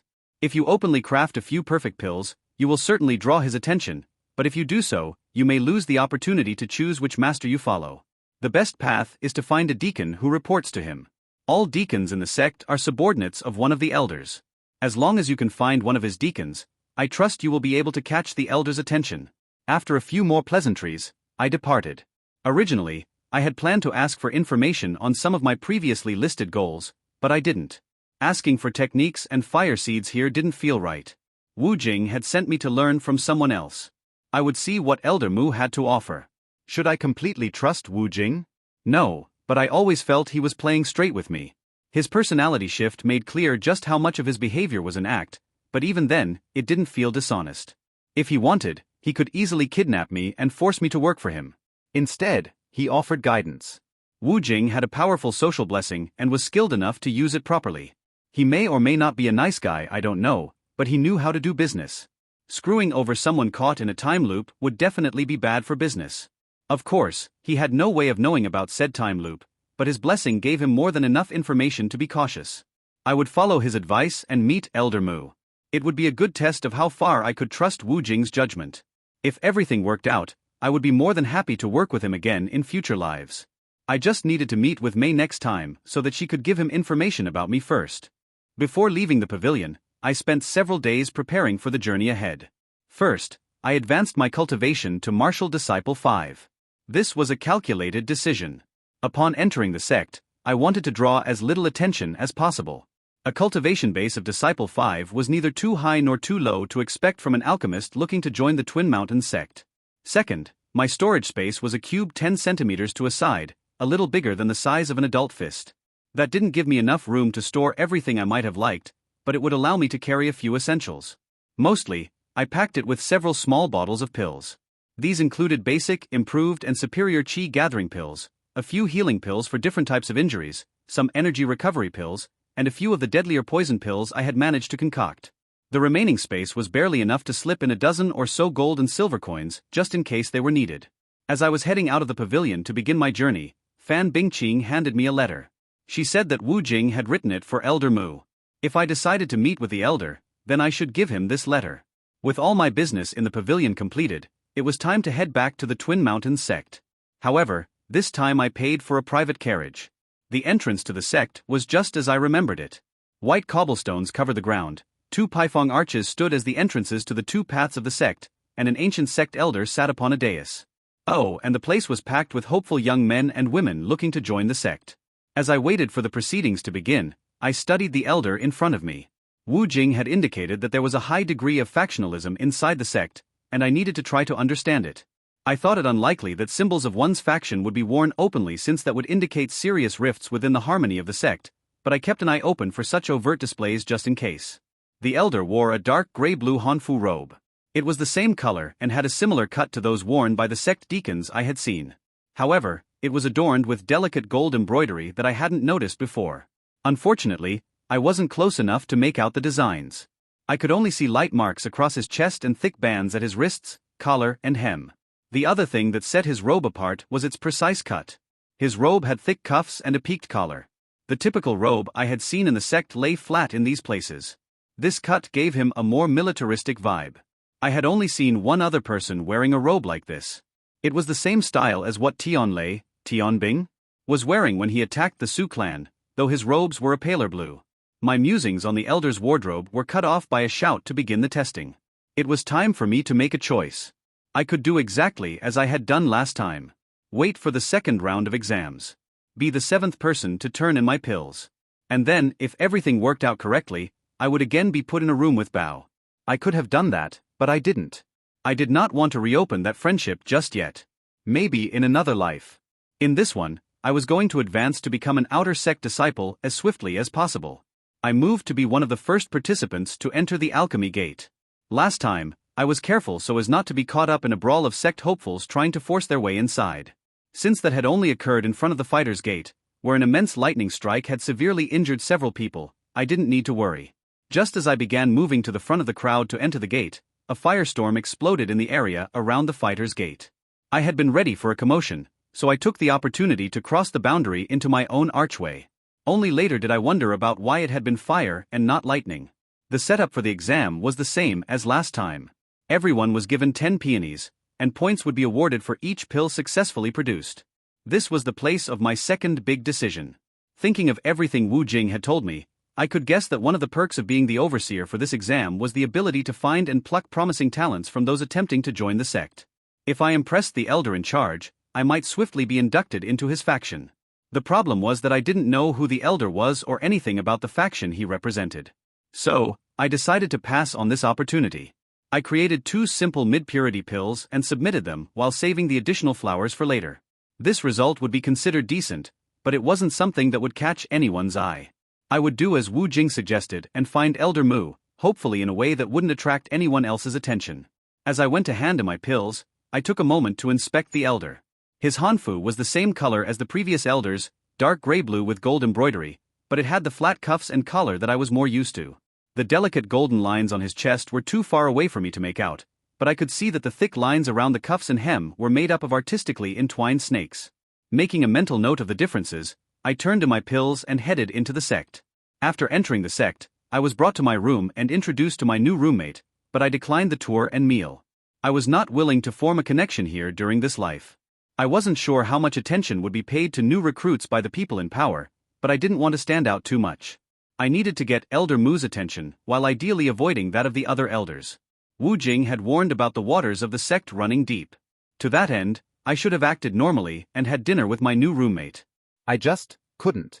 Instead, I spent my first days exploring the sect on my own. I had lived in this city for over a decade, but I had never really studied the place.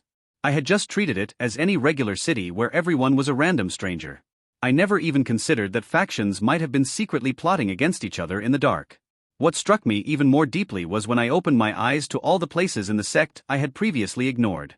I had treated the provisions hall I went to as the provisions hall, like it was only one. But this was a city of nearly 100,000 people. Of course, there would be more than a single provisions hall. There were multiples of every type of building, each serving a different group of apartment buildings. The city was set up in something close to a hexagonal grid. In each section, there was a provisions hall, technique hall, and alchemy workshop. These core buildings were then surrounded by 3 or 4 blocks of apartment buildings. While my new apartment was in a different block than last time, it was still in the same section of the grid. To get a feel for the differences between these sections, I explored the public buildings in each of them. The deacons and servant disciples all acted similarly. They were always friendly and happy to help, and I couldn't find anything about the way they behaved that might suggest factional differences. These public buildings were mainly run by servant disciples with a couple of deacons acting as managers. The deacons wore robes of the same gray-blue the elders did but without the golden embellishments. The servant disciples wore only simple pale blue robes. I had hoped to see detailed embroidery announcing the factions each person was a member of, but unfortunately, I wasn't so lucky. Figuring out how people were divided would be a bit more challenging. I worked under the assumption that if people worked together in a building, they would probably be members of the same faction. From there, I began to compile a complex chart of interrelations. I might not have been able to know who belonged to which faction, but I could at least group people together. Was mapping out the relationships between all these people in the sect a waste of time? Initially, yes. It would help me in the moment, but the potential long-term benefits were somewhat limited. That was, of course, until I had an idea. System, I want to purchase a mental journal. I want to be able to mentally summon a book, write in it or read from it, and then mentally dismiss it. The information should persist through restarts. I don't care if others can see the book or not, whichever is cheaper. Rank 1 mental journal. Cost 100 credits. Note, this journal is an extension of your mental library. Its rank cannot exceed that of your mental library. This journal will not be visible nor tangible to any others. I had only planned to use this to store mortal information, but it would be better to be as prepared as possible, right? Buy that for up to rank 2. Purchase confirmed. Cost 1,000 credits. 12,040 credits remaining. With my new mental journal, I now had a way to record all the details about everyone in the sect, and I would retain it forever.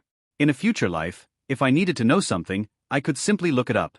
Expanding upon this initial idea, I began recording other important notes on things to keep in mind during future restarts. I lived in the city for a year before finally making a move to contact Elder Mu. During that time, I raised my cultivation from Martial Disciple 5 to Martial Disciple Peak. This was a fast pace, but it was within the bounds of what would be expected from an alchemist with unlimited access to chi-gathering pills. If anyone noticed my accelerated growth, they would likely expect it to result in a buildup of impurities and pill toxins.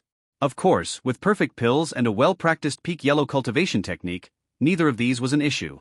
I only spent a limited amount of time making pills. I didn't need the contribution points. I only did so to maintain the facade of a diligent disciple, and I only accrued enough points to barely cover the cost of rent. Also, when I did sell pills, I purposefully weakened them to give off the illusion that I was struggling with improving my skills. I wanted any faction spies to believe that I was a mildly diligent, well-meaning disciple who was just starting to learn alchemy. I may have gone a bit overboard in this effort, but since the ruse didn't affect me over much, I kept it up. In an effort to find a way to contact Elder Mu, I kept a close eye on the competitions held throughout the city. Whenever notices for such events were posted, they helpfully provided the name of the elder in charge. This elder may not be at the competition, but the deacon involved was likely their subordinate. This helped me add connections between various elders and deacons to my list. Unfortunately, none of this brought me any closer to Elder Mu. He was never assigned to oversee any such competitions. After a long, fruitless search, I gave up on trying to find the elder through these regular competitions and switched my focus to the outer sect preliminaries. There were many testing locations for the preliminaries scattered around the city. I couldn't find information on the elders who were in charge of each location, but I did learn the names of each of the presiding deacons. Thanks to my lists, I was able to quickly eliminate many of these deacons as belonging to one of the factions I had previously identified. With the now much shorter list of proctors, I systematically worked through it and learned everything I could about each deacon, eliminating anyone who I could connect back to a faction.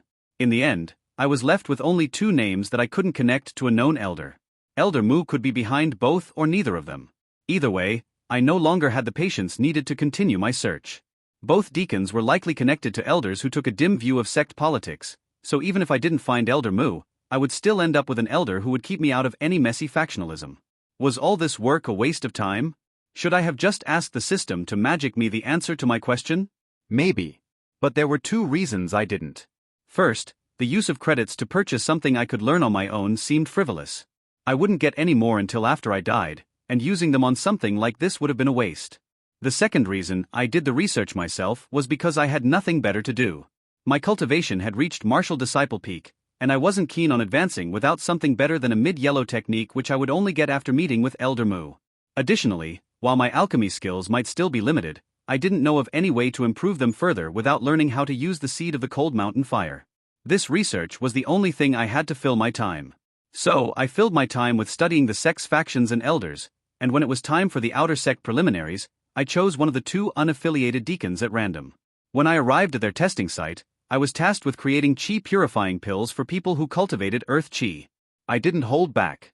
I swiftly created a perfect pill and turned it in. It wouldn't be appraised until later, so I had an entire night before I found out the results of the competition. I wasn't nearly as worried about the results of this exam as I had been my first time through this. There were two possible outcomes, and I had a fairly good idea of which one would occur. The next morning, I woke up and learned the results of the preliminaries.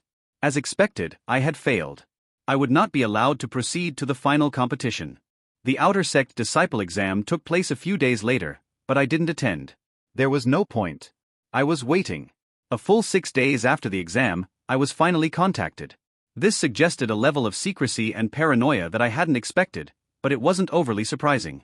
By silently eliminating me from the outer sect exam, the deacon, or his elder, hid me from the other factions. As I was leaving my apartment to study the fallout from the exam, an elderly-looking man wearing the pale blue robes of a servant disciple approached me. I didn't recognize him, but that didn't mean too much. There were still many deacons I had never seen before. I didn't even know the names of most of the servant disciples, let alone their faces. I could only hope that I had been successful in attracting the attention of an unaligned sect elder. He led me to one of the buildings at the entrance to my apartment block. While the building was in a conspicuous location, its facade was completely nondescript. It looked like every other building on the block. The only giveaway that it was a place of importance was a small group of disciples loitering nearby. As we approached, they gave us a brief, intense glare before turning back to their private conversation. After entering, we walked toward the stairs, but before we reached them, we were stopped by a man in the unadorned robes of a deacon. Disciple. His question was short and simple, forcing my guide to interpret his meaning. My guide cupped his fists in a martial salute. Deacon, I have brought another nominal disciple to see Elder Mu. The deacon raised an eyebrow at this. Oh? Is he the last one? No, deacon, the elder has indicated that there are a few more he wishes to meet with. Very well, but ask the elder to please finish his business soon. These meetings are becoming disruptive. Without waiting for a response, the deacon turned around and disappeared into a side room. My guide smiled at me and motioned toward the stairs. This way. We exited the stairway on the second floor, and my guide knocked on the first door on the left. He didn't wait for a response before opening it and ushering me inside. At this point, I wasn't surprised to see that this was not, in fact, an apartment. Instead, it was set up as a temporary office. The room was rather Spartan in decor, with only a few mostly empty bookshelves lining the walls. The focus of the room was a large wooden desk with several documents piled atop it. Behind the desk sat a large, wide man. He wasn't fat, he was just big. I would have placed his age in the 40s if he were immortal, but if he was a grandmaster with a lifespan of 300 years, he was maybe 150 years old? His robes were of the same cut and color as the elder I had seen during the alchemy portion of the entrance exam, but the embroidered bands around the cuffs and collar were solid gold. They lacked the snake motif. He pointed to a chair in front of his desk and spoke in a commanding voice. Sit. After I did so, he spent a long minute looking me over.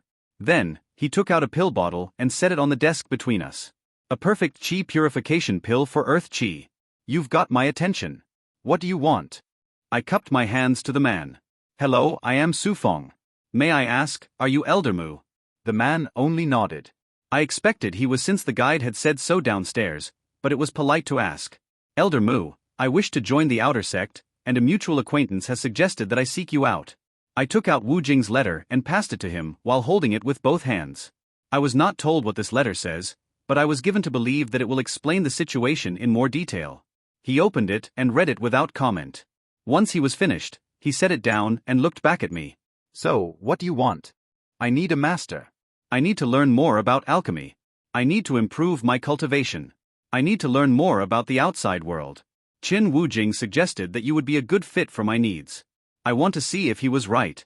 I avoided directly stating that I wanted to become his disciple. That wouldn't have been proper, and besides, I wasn't entirely sold on that notion yet. Better to leave an out for myself than commit too quickly. Elder Mu tapped his fingers on the letter while looking at me. He was deciding my fate, but he was also trying to understand how I might fit into his larger plans. I trust Manager Chen's opinion. Chen has a powerful blessing that has helped him significantly over the years. While he has only introduced me to a small number of people, and things haven't always worked out between them and me, they have all been people worth knowing. After a pause, he continued. You, however, are different. Chun spoke very strongly about how I should treat you. He pointed at the pill bottle. This can explain some of it, but even if you have great potential as an alchemist, potential is far from a guarantee that you will be able to assist me. He gave me a sharp look. You have secrets. As I see it, there are only 3 possibilities. Chun is mistaken about you, you are from a powerful clan outside the wastes, or your blessing is extraordinarily potent. I don't know which option is true, and it wouldn't make any difference to me which one it is. In all 3 cases, my response is the same. He tapped on Wu Jing's letter slowly. First, Manager Chun says he told you of our goal to ascend and become true martial lords. I nodded. I will be clear. That is my only priority. Elder Mu's voice turned cold. Nothing in this entire sect, in all the wastes, interests me unless it helps me reach that goal. If Chun is right, and you are able to assist me with this, I will owe you a favor. If you hinder me, I will kill you. It's that simple. I nodded again. This is what I expected. This world wasn't kind to obstructions. You are looking for a master. Do you understand what that means? A master-disciple relationship is of utmost importance. The master provides significant training and resources.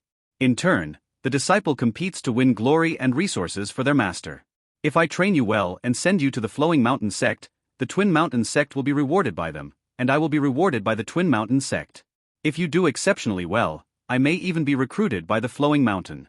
Beyond that, any future glory you achieve will also belong to me, at least in part. His eyes scanned me closely, looking me up and down. If Manager Chun is correct, I am not qualified to be your master. If he is wrong, then I do not wish to be your master. Either way, the result is the same. I will not be your master. Instead, I will merely be your teacher. At the word teacher, I winced. I had already had one teacher. Still, this situation was different. I will provide you with access to knowledge and resources. The faster and stronger you grow, the more help you will be to me. To pay for this, you will concoct pills for me. He gestured to the pill bottle again. This suggests that your skill in alchemy is impressive, at least with rank 1 pills. That is good for now, but their value is limited. I will require a large number of rank 2 pills from you, though rank 3 would be even better. Elder Mu's voice, while still cool, took on a hint of bitterness. While I am a Grandmaster alchemist, my personal skills in the subject are lacking. That is why I am stuck here. If you want any hope of joining a major power outside the wastes, Grandmaster Alchemist is the minimum requirement. To pull me up with you, you will need to be an exceptional one. I will give you a chance, but make no mistake, you are not my only path forward. We locked eyes. We understood each other. He helped me now, and I would help him later. Even if I couldn't do anything for him in this life, if he remained true, then I would repay my debt to him. They say a teacher for a day is a father for a lifetime. For me, if someone truly helped me, a single lifetime would be insufficient. Very well. To proceed, I need to know everything you are willing to tell me about yourself. Every cultivator has their secrets, and you are entitled to yours, but hiding information will limit what assistance I can provide. I thought through the situation and nodded. I understand. I will tell you what I can. What is your affinity? I have low 8-star affinities with all 5 basic elements. The elder frowned slightly. That is unfortunate. Most powers in the outside world will not look at you without at least one 7-star affinity. Still, we can work with it. I might be able to help you raise your fire affinity, but that will depend on you. What is your blessing? It's complicated. It has given me a strong ability in alchemy, at least in rank 1. My soul was significantly strengthened, my chi control is excellent, and I have gained a minor understanding of how medicinal herbs can be combined. Even without a pill recipe, I can anticipate the general effect of a pill produced from a combination of ingredients. However, I have only experimented with rank 1 pills so far. So, close to the limit of a disciple alchemist? Have you acquired a spirit fire? I hesitated, not sure how truthful I should be here, but I didn't have any other choice. If I wanted to learn, I would have to tell him about it. I have a seed of the cold mountain fire in my soul, but I don't know how to use it. Elder Mu's face twitched, finally showing a reaction, but I couldn't tell what it meant. And how did you acquire such a thing? It was also related to my blessing. His eyes narrowed slightly, but he didn't press. Anything else? My cultivation technique. I believe it is a modified version of the peak yellow technique taught to nominal disciples of this sect.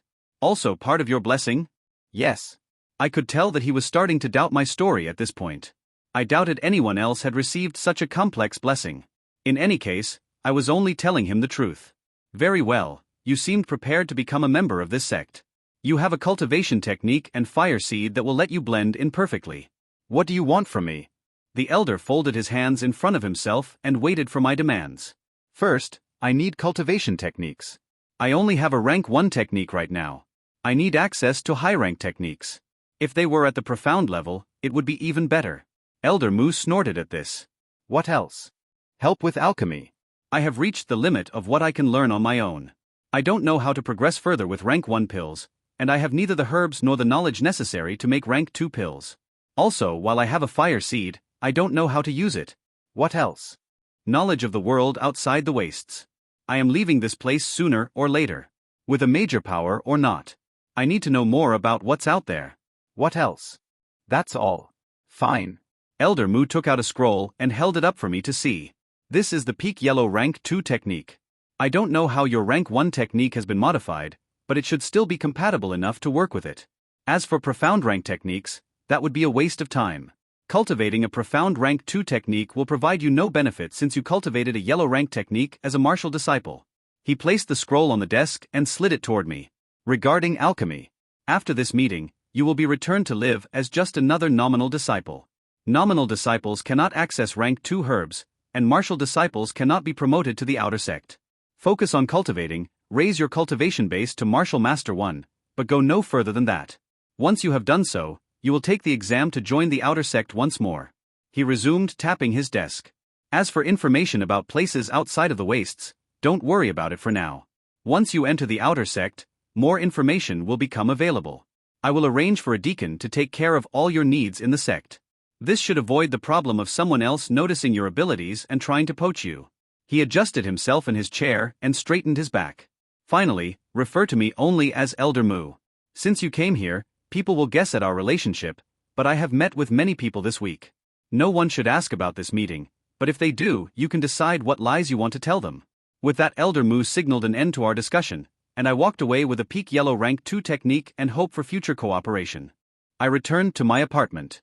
Before I could advance to the outer sect, I would need to ascend to Martial Master. Elder Mu had provided me with a cultivation technique to do so, but to make real strides forward in this life, I needed more than just a technique. However, before doing any of that, I needed to make sure Elder Mu was on the level. I picked up the scroll he had given me and looked at it. System, how much to identify this technique? Cost 1,000 credits. How much to purchase an identification ability that will let me understand techniques up to at least the level of this technique? Cost 5,000 credits. That would be a large chunk of my remaining credits. Was it worth the cost? Should I just buy the one-time identification and save the credits for later? I had bought the mental library ability to be able to store any technique I saw for later usage.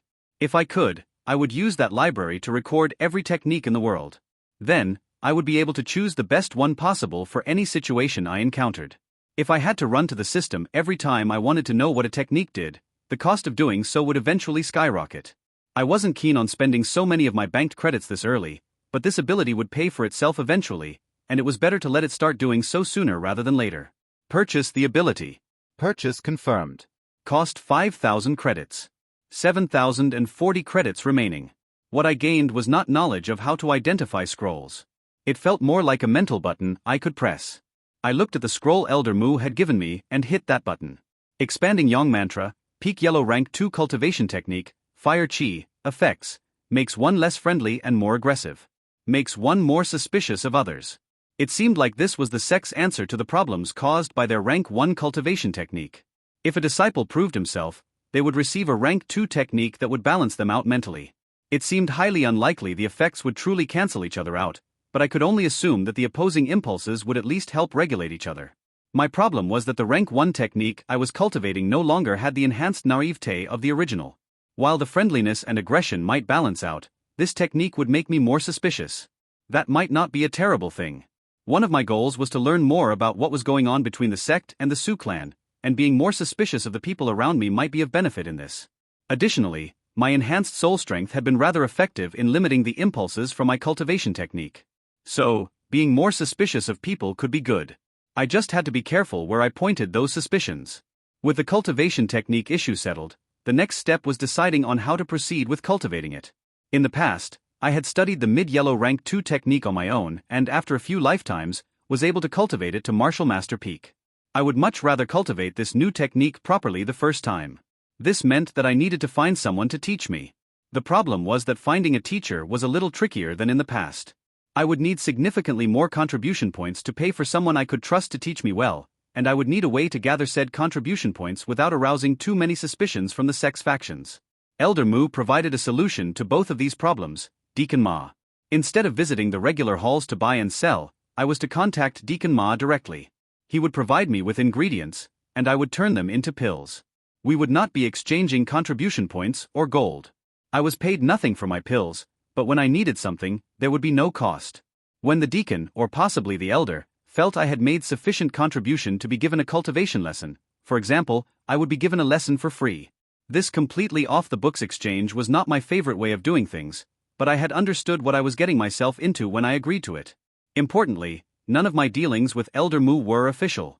If I decided I wasn't getting fair compensation for my work, I could end our cooperation and join one of the larger factions.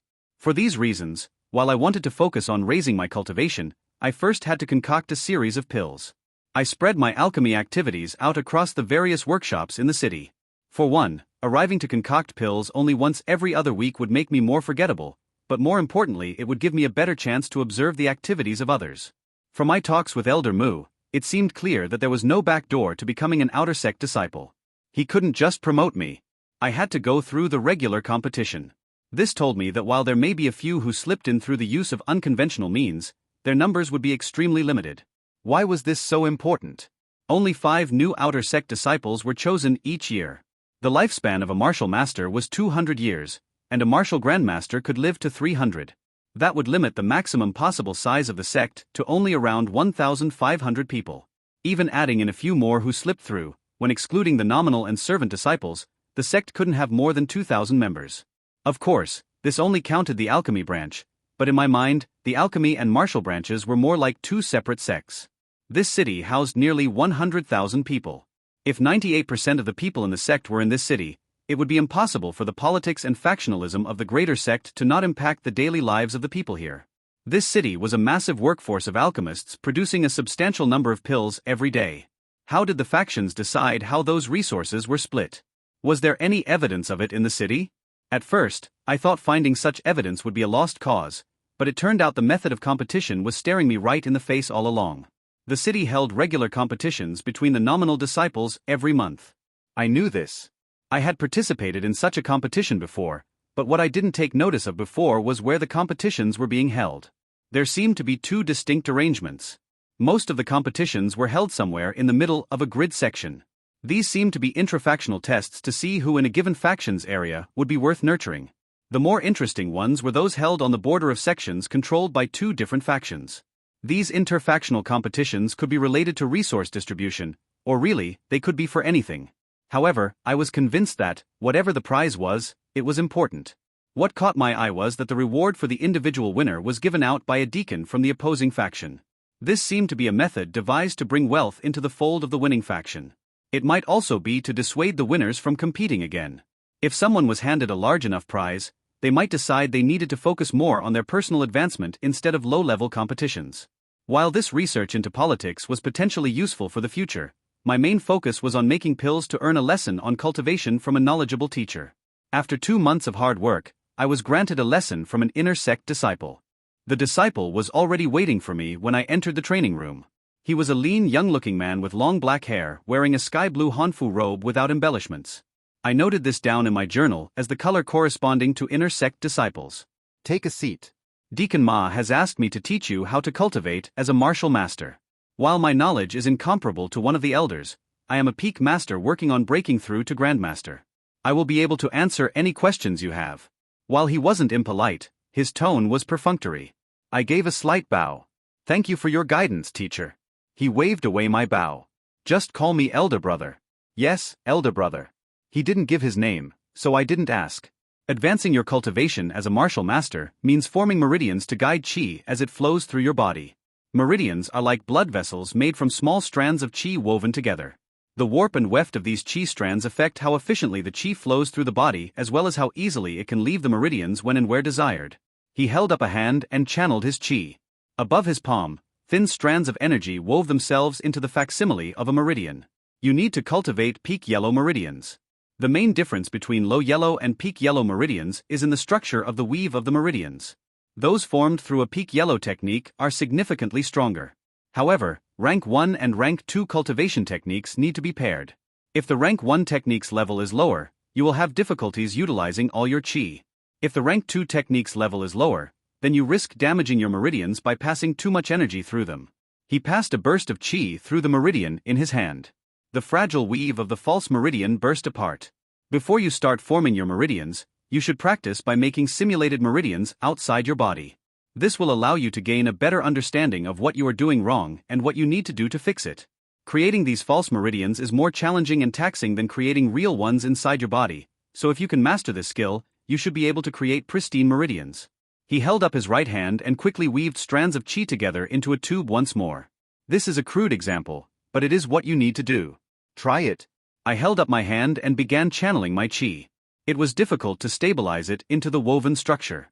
As had he said, this was much easier to do when the qi was inside my body.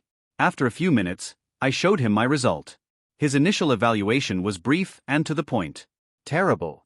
After saying this, he studied my efforts in greater detail. If I'm being fair, it's good for a first attempt, but if you try to use something like that as an actual meridian, you will just be crippling yourself. You need to focus a lot more on keeping the spacing of your weave even. The gaps between each qi thread should be perfectly spaced. The thickness of each thread also needs to be uniform. He pointed out numerous places where there were obvious problems. This is just down to practice. Practice making meridians over and over. Each time, check the consistency of your weave. Do not form a real meridian until you can do it perfectly. However, these are minor issues that you will be able to fix with enough effort. Let's talk about the bigger problem.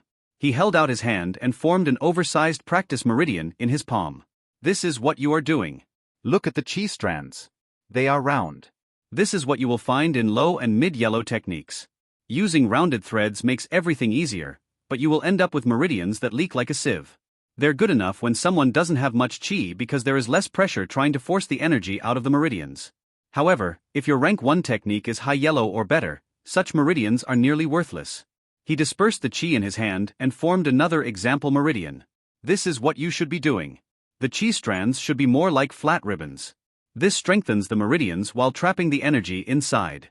When you want to expel qi, you curl the ribbons of the meridian at the point you want to expel it, creating a series of small holes. This makes it so that qi will only leave your meridians where you want it to.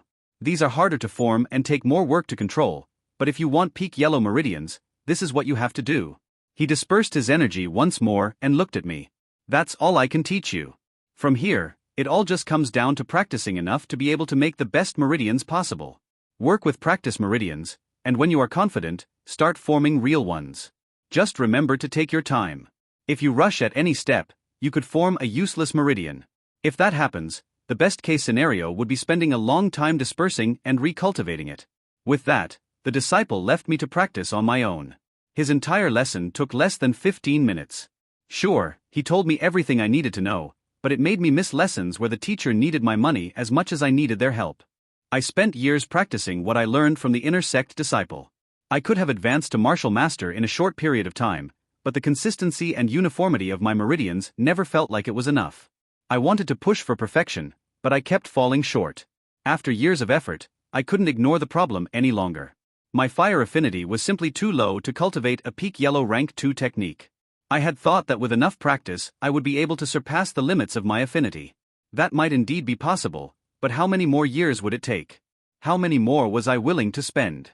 I was better at forcibly moving qi around than when I first started cultivating, but even having practiced qi control skills for centuries, I still wasn't able to exert the fine control needed for weaving a perfect meridian. A low 8-star affinity was simply not high enough for the delicate work I was trying to do. A higher affinity would allow me to control qi with far more precision. I had the credits I needed to boost it slightly, but I didn't know if it would be enough. A peak 9-star affinity had been invaluable when attempting to reach peak disciple with pure qi while using a peak yellow technique. To cultivate to the limit as a martial master, I might need a peak 8-star affinity. Paying for a peak 8-star affinity was going to be a problem though. I could rush up to peak master with a weak foundation, grab the credits, and then use them to boost my affinity. But that felt like admitting defeat. There had to be another path forward. Other people in the world managed to reach Grandmaster in a single life. Shouldn't it be possible for me to do the same? Of course, they all had their own affinities and blessings to help them. Compared to them, I had started from a uniquely poor position. But at this point, my situation wasn't so terrible. There had to be a path forward for me. So, I needed to increase my affinity, but I didn't have the credits to do so. What should I do? A new idea struck me, and I cocked my head to the side in contemplation. I didn't have anywhere near the credits needed to permanently boost my affinity high enough, but I could reach that level with a temporary boost. A temporary boost would raise my affinity for a single life, and then when I died, the affinity, and the credits I had spent on it, would simply disappear. Before, this had felt wasteful, so I had ignored temporary boosts and nearly forgotten they were an option. Now, I was starting to realize that they could be a useful tool for pushing further and earning more credits than would otherwise have been possible. That was a real possibility, but I wasn't ready to rush into anything.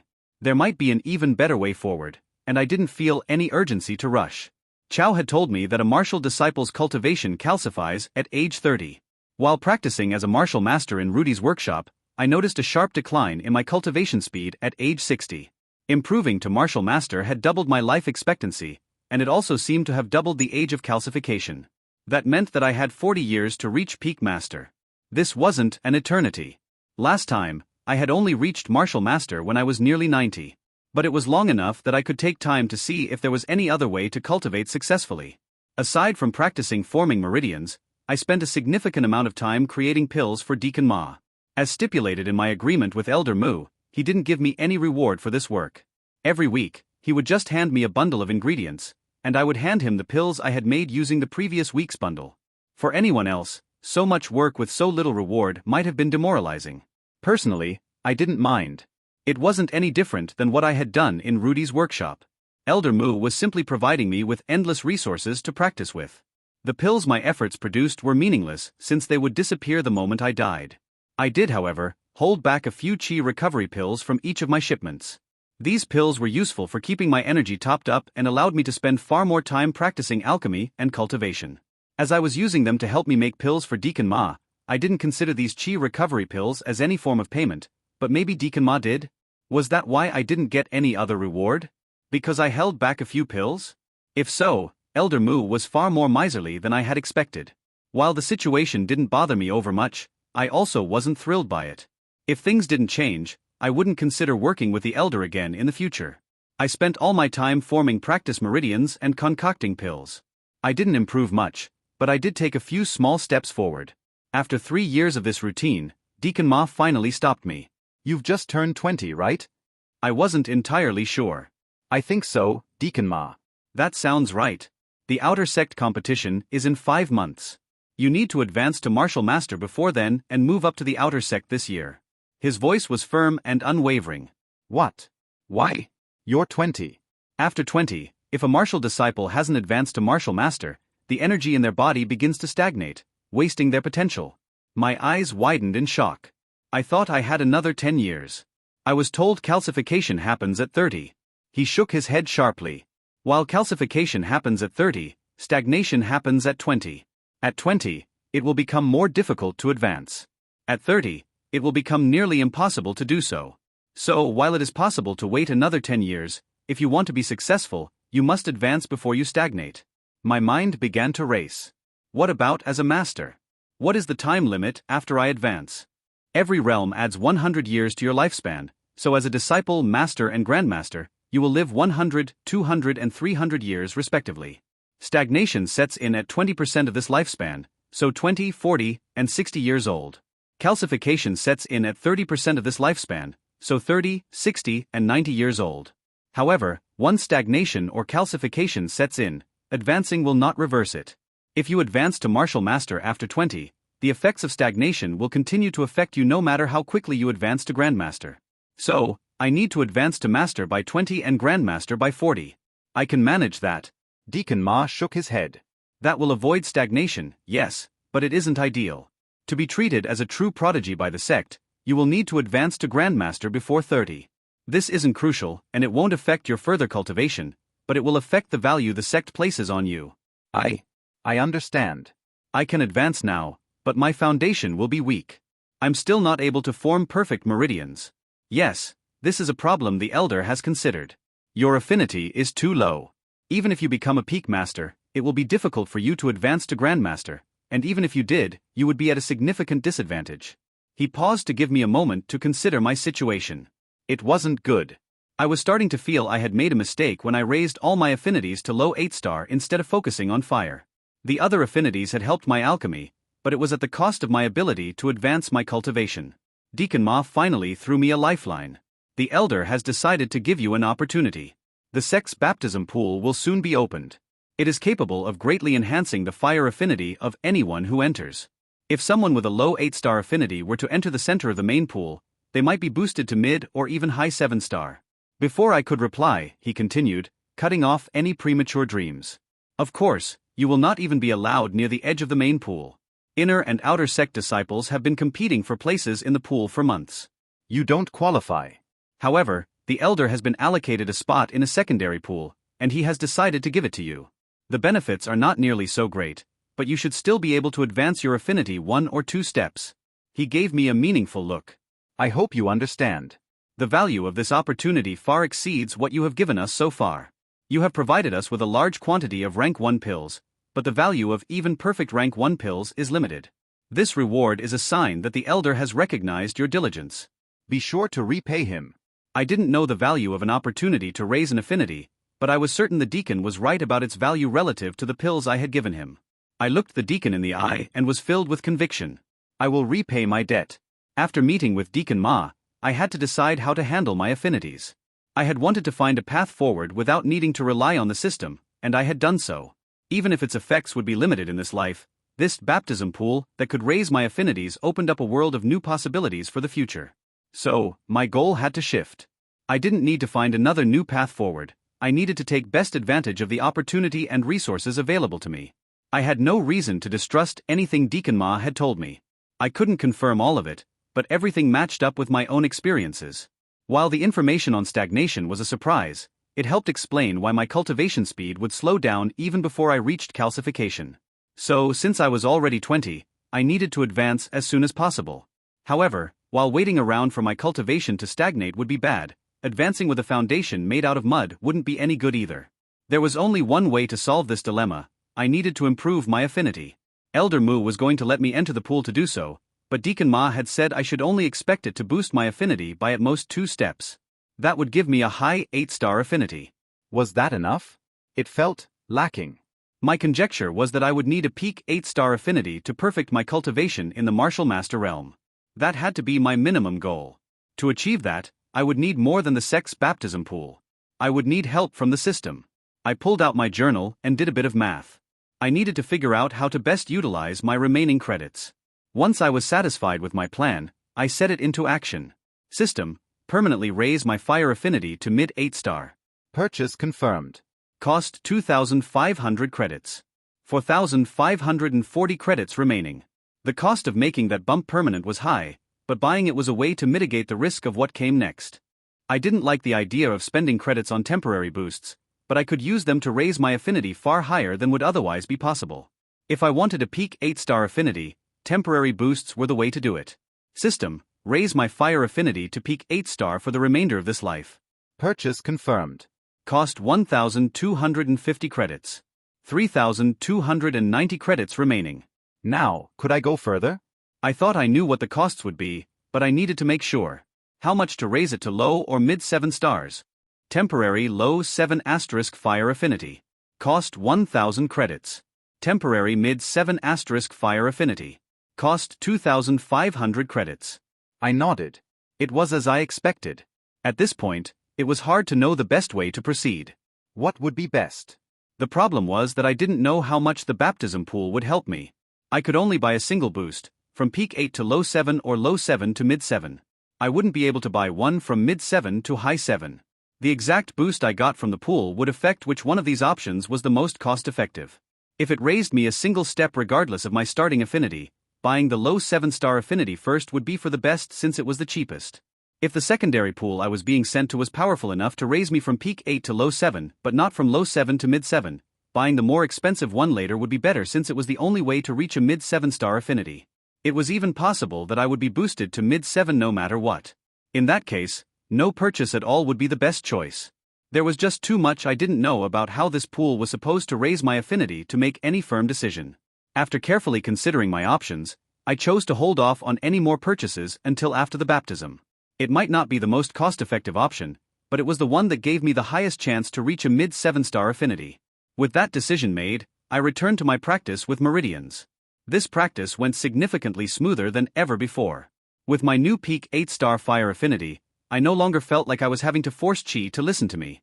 Forming meridians started to almost feel natural. It would only be a short period of time before I was ready to advance. A month later, Deacon Ma came to take me to be baptized. When he arrived, he was carrying a full face mask which he immediately handed to me. Put this on. After you advance to the outer sect, you can be more open about your connection to the elder, but fighting over nominal disciples is fair game, and we would rather avoid that.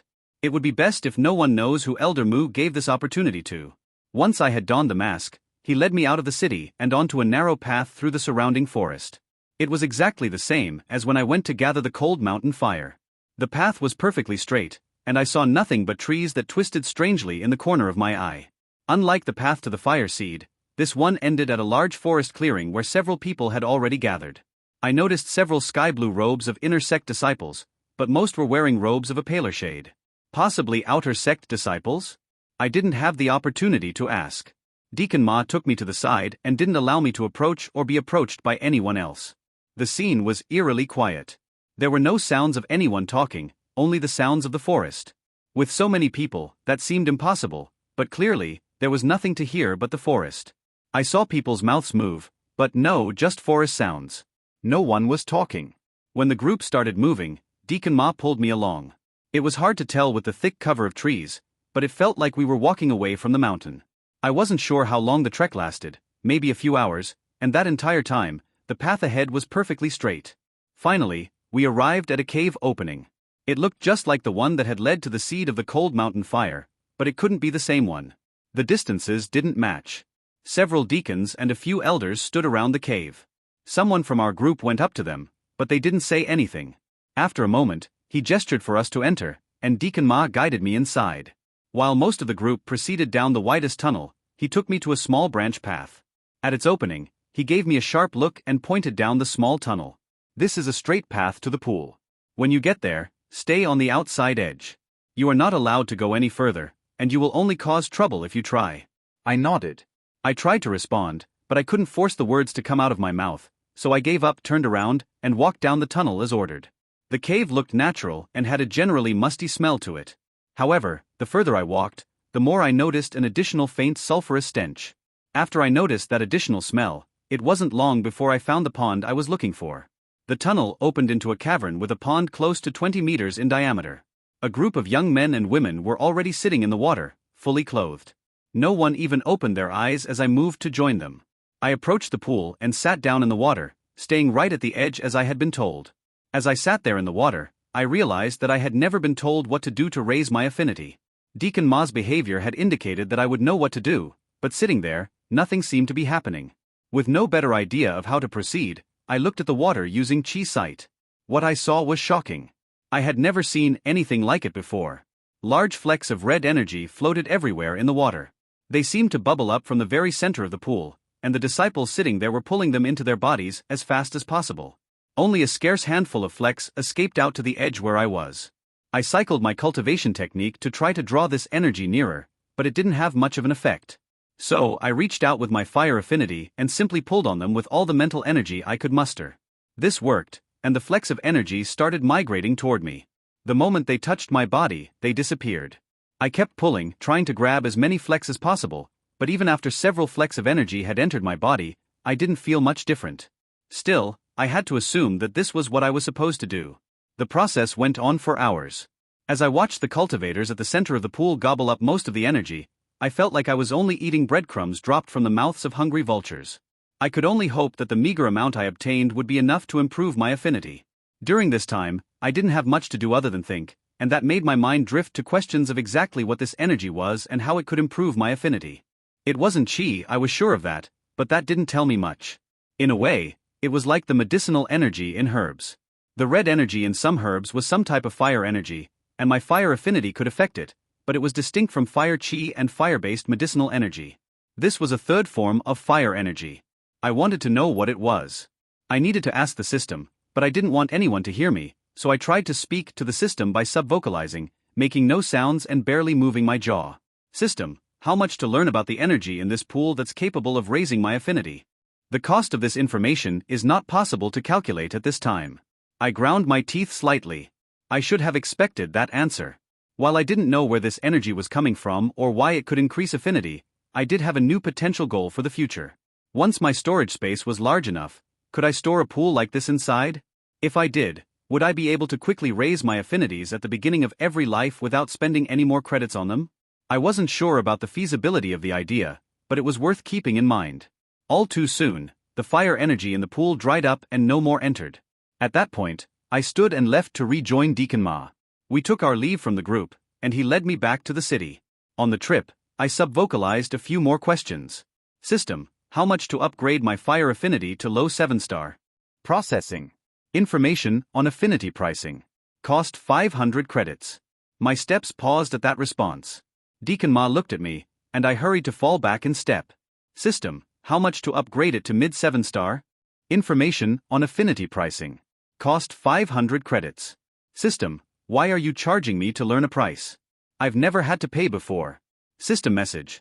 The price of information depends on the degree to which it will affect the flow of karma and how much it will change destiny. If information from the system will affect the flow of karma, it must be purchased, even if that information is the price of a potential purchase. I think I understood. When we got back, Deacon Ma would likely test my affinity to see how it changed. The results of that test would affect how he and Elder Mu treated me going forward. If I saw that a low 7-star affinity costs 0 credits, that would inform my actions between now and being tested. So, the knowledge of the cost of raising my affinity would have a direct impact on the actions of both me and Grandmaster Mu. That meant I had two options. Either I purchase the information, or I spend my credits blindly and hope for the best. I needed to shine as much as I could to set up my future as a Grandmaster. The more I was valued, the more resources would be poured into me, pushing me even further. A smile appeared on my face as I made my decision. I had already invested heavily into this life, and as they say, if the best choice is to not do something, but you do it anyway, then the second best choice is to not stop doing it. System, boost my fire affinity to mid 7-star as a temporary upgrade. Purchase confirmed. Cost 2,500 credits. 790 credits remaining. I was now all in on this life. How far could I go? Martial Grandmaster peak? Martial Lord? Either would be a huge step forward. Was jumping from low 8-star to mid 7-star in one go a bit too much? In retrospect, the Elder might not be completely sanguine about such a large change. It was possible, but this boost should at least justify the importance Wu Jing put on me. After the competition, I didn't join anyone in a big celebration. I didn't take part in any grand winner's feast. I simply walked home. On the way, I was stopped by Deacon Ma. Follow me. He took me once more into the forests surrounding the city. The more I visited this place, the more disturbing the landscape became. The fact that we only ever walked in a perfectly straight line and that there were never any hills or valleys on the path felt more unnatural the more I was exposed to it. After a short walk, a building appeared in front of us. It was a normal building. It had gray brick walls and a traditional ceramic tile roof. It wouldn't have looked out of place in the sect or back in Dragon Gate City, but this perfectly normal building was standing in the middle of a dense forest. Deacon Ma guided me inside, and the sounds of the forest disappeared. Inside the building was a small, quiet reception room with a long wooden counter dividing the space in two. Manning the counter was an older-looking man in a deacon's robes. He looked up from a stack of papers as we approached. "Oh, hello, how can I help you?"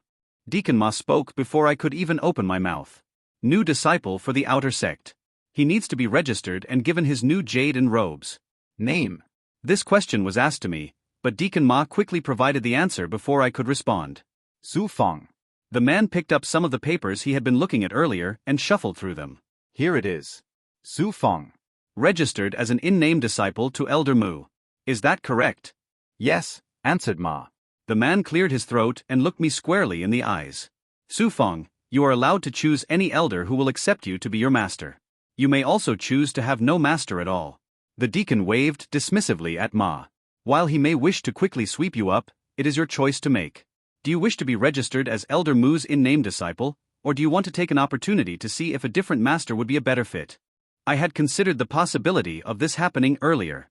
While I wasn't entirely happy with the treatment provided by Elder Ma, he had helped me boost my affinity.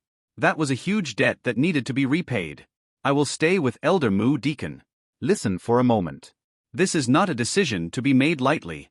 Few would appreciate a disciple who abandons one master for another, so after you make this decision, it will not be something you can change easily. I do not know what promises Deacon Ma has made on behalf of Elder Mu, but as an in-name disciple, the resources and training provided to you will be limited. It would be better to find a true master, even if they are weaker than Elder Mu. Deacon Ma scowled at the other man, but he held his tongue. There seemed to be rules in place that prevented him from stopping this conversation. Even if they were just social conventions, not true rules, Deacon Ma was hesitant to break them. I understand, Deacon. Thank you. I still wish to follow Elder Mu. Very well. Here is your identity token as an outer sect disciple. Place a drop of blood on it now so that it recognizes you. After that, no one else will be able to use it. He handed me a palm-sized jade token similar to the one I had been wearing as a nominal disciple. The only difference was the character outer was carved into it. I took a small knife from the deacon and cut the tip of my finger, allowing a small drop of blood to drip onto the jade. The blood quickly vanished, and I felt a small, nebulous connection form between me and the jade. I replaced my old jade token with this new one and was now officially marked as an outer sect disciple for the first time. Here are the robes of an outer sect disciple. Wear them from now on, he said, handing over a folded pale blue hanfu. After I took them, Deacon Ma grabbed my shoulder to guide me out. That's enough, let's go. The door opened, and I stepped out, but I was not greeted by a quiet forest. The entire place had transformed into a small mountain village. A low wall surrounded a collection of a dozen or so small brick buildings. I looked to my right and saw the mountain where the core of the sect was located. Before, all I had seen was a blanket of trees covering nearly everything. Now, the trees had all disappeared. Instead, the mountain appeared to be little more than a series of rocky outcroppings with tall gray brick buildings standing atop each cliff. Worn, carved stone paths crisscrossed the mountain to connect a series of small enclaves, and one large road led down to an opening in the village's wall. After staring at the scene for several moments, I turned my head to the left. I saw the city I had lived in for so many years. Only a small line of sparse trees separated this village from that city. Standing where I was, I could see no sign of the ancient forest that I had walked through 3 separate times. Deacon Ma chuckled slightly. Welcome to the Twin Mountains sect. Let's get going. The deacon led me on a zigzagging trail up the mountain. The path that had been carved into its face was long and winding, but it wasn't too difficult to climb. At several places where the path became too steep, it transformed into a small set of stairs to help ease our passage. As we walked, I studied my surroundings to get a better feel for my new home. Almost no vegetation grew on the mountain, with only a few hardy scrub plants occasionally appearing. While the main path was wide and clearly marked, we passed several small side branches that led to parts unknown. At almost every branch, the smaller path would have a red python arch marking its entrance. As we passed one of the arches, Deacon Ma pointed to it. Those mark the domain of an elder. You should never pass through an archway without the express permission of one of the residents. There was no talk of penalty or punishment, and he did not say why I should not do so. It was simply a rule. A little past halfway up the mountain, Deacon Ma finally took one of the side branches. We passed under an arch and entered the domain of Elder Mu. Along this smaller side path, there were several openings into the mountain. These were not simple caves but hand-carved openings into purpose-built rooms within the mountain. Between these large openings, there were several sets of stairs leading to a network of smaller cave openings above and below us. In total, I spotted roughly 3 dozen entrances, but there were likely more. Deacon Ma led me out onto a bluff that jutted from the mountainside. From this vantage, I could see the small village we had just left, the city I had lived in for several years, and River Rock, the town that served as a gateway into the sect. Looking at River Rock, I could see the square where all the hopefully young men and women had gathered for the sect's disciple selection. 2 paths led away from it. One path went straight into a dense forest, while the other was a very short path to another large plaza. That plaza was the place where I took the alchemy test. 2 paths also split from that plaza. One of them curved around and led back to River Rock while the other led to the sect's city. Each time I had walked any of those paths, it felt like I had been teleported to a brand new location, but from here, I could see that I had just walked a short path less than 10 meters long. Everything else had been an illusion. I looked at the second path leading away from River Rock. It looked like it led into a dense forest, but I was sure that wasn't the case. Likely, this outer sect badge had only allowed me to see through the illusions that existed on the alchemy peak. I was still blocked from seeing the martial peak. At the edge of the bluff stood a large, two-tiered brick building. Similar to those I had seen in the village, it was built from gray bricks and had a yellow ceramic roof. However, the wooden supports and door of this building had been carved into a variety of designs, such as dragons and phoenixes. Deacon Ma took me into the building, through a small antechamber, and into a somewhat disorderly office. Paper and bamboo scrolls were scattered everywhere, and nearly every flat surface was covered with them. Behind a desk stacked with parchments, Elder Mu sat studying a book. The deacon gestured for me to sit across from the elder and then left the room and closed the door behind him. I waited there for over 10 minutes before Elder Mu closed the book he was reading and put it on the desk between us. You don't have a proper spirit fire. This is a problem. He studied me with narrowed eyes. To concoct rank 2 and above pills, you must have a spirit fire, but you only have a fire seed. This should be better, but no one in this sect can teach you how to control it. It is only possible to claim a fire seed after you have entered the ruler tier, but even a martial lord would still have a tough time surviving the process. This means that no one in the entire sect has any experience with them. I waited for him to continue, but it seemed like he was waiting for me to speak first. What can I do? I will give you this. He tapped the book he had just set down. It has some information on controlling fire seeds, but it isn't perfect. This is not a technique scroll.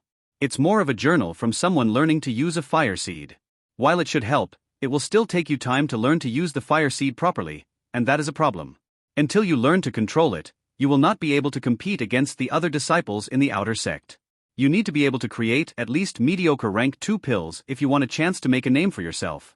Learning that I would need to control the seed from this type of journal was a bit disappointing, but I would find a way to manage it. Even if it took me longer to make a name for myself, I didn't care over much. I would just do what I needed to do and rise as far as I could. My main concern was that I wouldn't be able to learn a complex skill from a simple journal. Without a proper technique scroll, I wasn't sure I would have the information needed to do it. If not, I would have to hope that my remaining credits would be enough for the system to help me out. After giving me the book, Elder Mu changed the topic of the conversation. You have lived in the city of the nominal disciples for several years now. What do you think of it? I didn't know what he wanted to hear, so I spoke honestly. It feels like a prison. It's a big place, and it provides everything the people need, but those who live there are stuck there. After so many years, many don't even think about the outside world anymore. The cultivation techniques they're taught coerce them to be obedient workers, and they lose the desire to learn and grow. Elder Mu nodded. And what about the sect rules? Have you considered them? No fighting. No bullying people for resources. No physical confrontations at all. Have you noticed how there are no fighting techniques in the technique hall? Have you noticed that no one even talks about fighting? I paused to carefully consider this. I, myself, hadn't thought about fighting or improving my martial strength since I left the Su clan. Part of the reason had to be my negative experiences in the clan, but was that all? I had largely adopted the viewpoint of most nominal disciples, and none of them seemed to even think about fighting either. This seemed strange. All I needed to do was learn to cultivate and practice my alchemy. I knew that, but it felt a bit off that I hadn't even considered learning to defend myself. Why? Why don't you train us to fight? Is it just so we don't rise up against the sect? I don't think that would happen even if you did. He looked me straight in the eye. Because this is the path the leaders of the wastes have chosen for it. He paused briefly to let me consider, but I didn't have the knowledge to understand his meaning, so he continued. There is a saying. Wherever there are people, there are rivers and lakes. There is the Jianghu. In the outside world, the Jianghu is a simple fact of life. No matter where you go, you will always find people fighting against each other to succeed. In some places, that will be through martial conflict, but in others, it will be through political maneuvering. No matter what form it takes, it is the Jianghu, the struggle to survive. His stony face cracked, and he gave a wry chuckle. But not in the wastes. There is no such struggle here. It is impossible for anyone at the level of martial lord or stronger to enter the wastes, and it is impossible for anyone to ascend to that realm while inside it. This means there are no powerful demon beasts to harass the locals, and there are no overly powerful threats to young cultivators. It is a perfect little garden for growing low-level herbs and training the next generation. Elder Mu pointed to an old map hanging on the wall. In its center was a large, empty area. The entire place only had 3 marked dots. The Twin Mountain sect, Dragon Gate City, and the Verdant Field sect.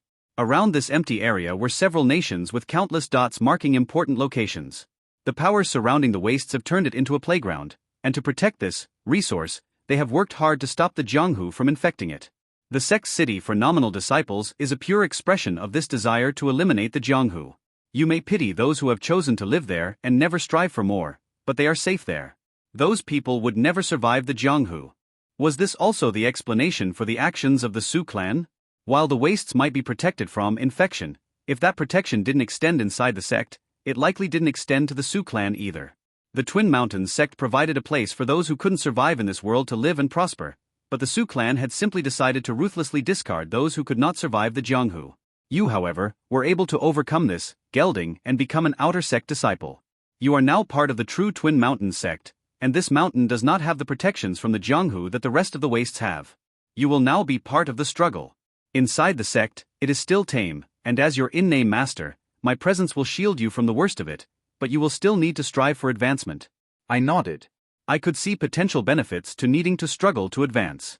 So far, the only thing pushing me forward was a personal desire to improve. I didn't care much about competing, but if it helped me improve, I would do my part. Does this mean I will be taught fighting techniques? No, you walk the Tao of alchemy. That must be your focus. The Jianghu isn't simply about martial combat. To rise to the top of this sect, you must compete with others in alchemy. While you will now have access to a limited selection of martial skills, do not let them distract you from this core mission. If you try to learn everything, you will learn nothing. He took a deep breath and looked deep into my eyes. The more you compete in the sect and the better you do, the more credit I receive and the higher I will rise. I have recruited several disciples like you, but if Manager Chun is to be believed, you may be the most influential. If your efforts earn me enough credit, I will reward you. If they do not, I will discard you. If you hinder me, I will kill you. That is the deal I am offering. Do you understand? I nodded solemnly. I didn't care much about competing against the other disciples. That wasn't important to me. I just wanted to improve my cultivation and alchemy. However, I owed Elder Mu a debt, so I would do my best to repay it. Deacon Ma serves as my eyes and ears in the city, so he cannot attend to you any longer. He will introduce you to the new contacts you should use instead. After leaving Elder Mu's office, Deacon Ma guided me out of the buildings and back down the bluff. Once we got back to the cliff face, he took me into the first cave opening we came to. Like all the others, it was a perfect rectangle, showing it was man-made, but what set this one apart was that around its entrance was a wide, delicately carved border with a floral design. While the entrance was clear, a heavy wooden door was set well back within the tunnel. Inside this cave, we found a nice homey cavern that felt like someone's personal study. Bamboo mats covered the ground and tidy bookshelves lined the walls. 2 small desks, one against the left and one against the right, provided workspaces for the cavern's 2 occupants. Glowing orbs set on sconces around the room provided them light as they scanned through stacks of ledgers. Deacon Ma approached the old man who was working at the desk on the right. Old Chun, we have a new in-name disciple. He needs someone to show him around. The old man looked up from his work and gave me a warm smile. Oh? A new disciple? Yes. Juna, come here. The girl working at the other desk stood up and walked over. Yes, Deacon Chun. Juna, this is a new in-name disciple. Show him around and assign him a cave. Yes, Deacon. She turned and bowed to me. Come with me, please.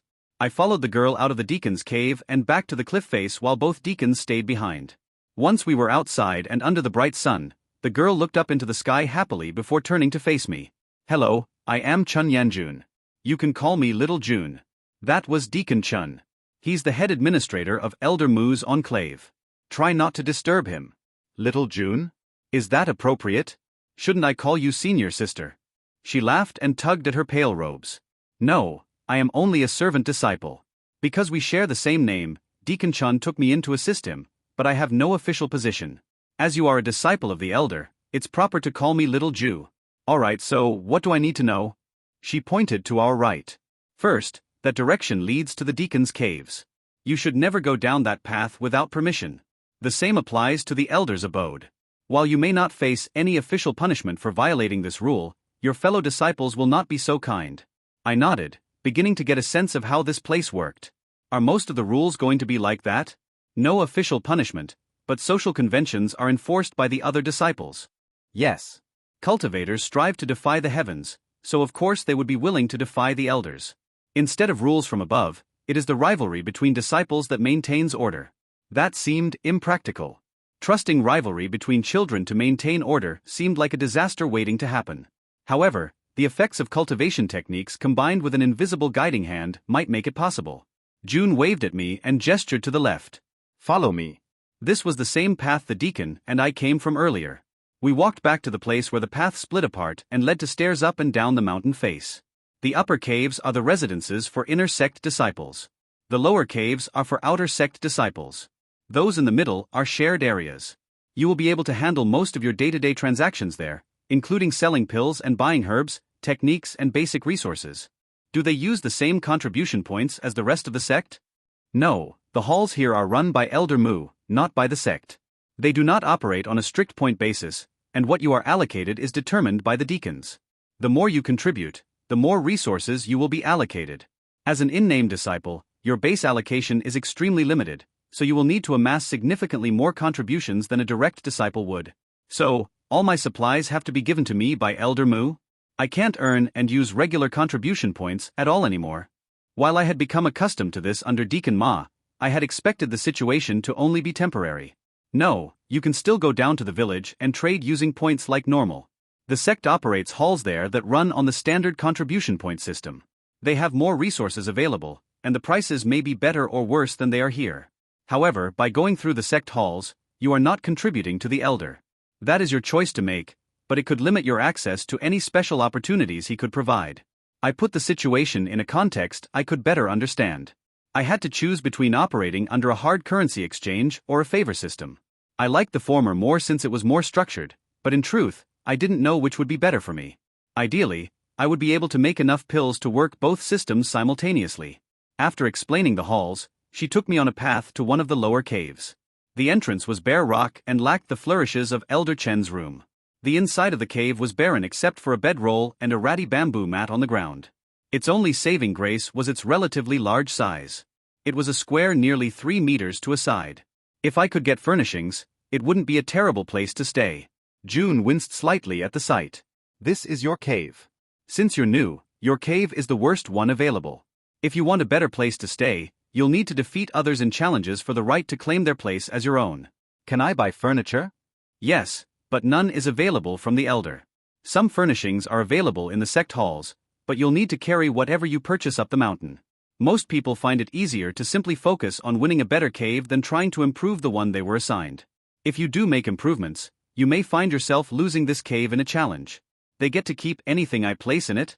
You'll have a short time to move, but it will not be enough to take everything away. So, either way, I needed to be able to win challenges. Doing any work to improve my living situation first would be futile. What are the challenges? How do we compete? Everyone here is an alchemist. You'll have to compete by concocting pills. There are many different ways to compete though. If you compete on quality, both of you will be given the same ingredients and whoever makes the best pill wins. You can compete in speed, to see who can make pills the fastest. You can compete in value, to see who can make the most profitable pills. You can pretty much compete in any way you wish. Can I challenge anyone? Can they refuse? Yes to both. However, challenging a disciple who is considered far more or far less skilled than yourself risks offending the other disciples. Likewise, refusing a challenge may be seen as cowardice. Of course, if a highly skilled alchemist is challenged by a weak one, they will usually refuse. There are no real rules about challenges, but you need to understand how others will react to everything you do. I thanked June for her tour, and she left me alone to consider the new situation I had found myself in.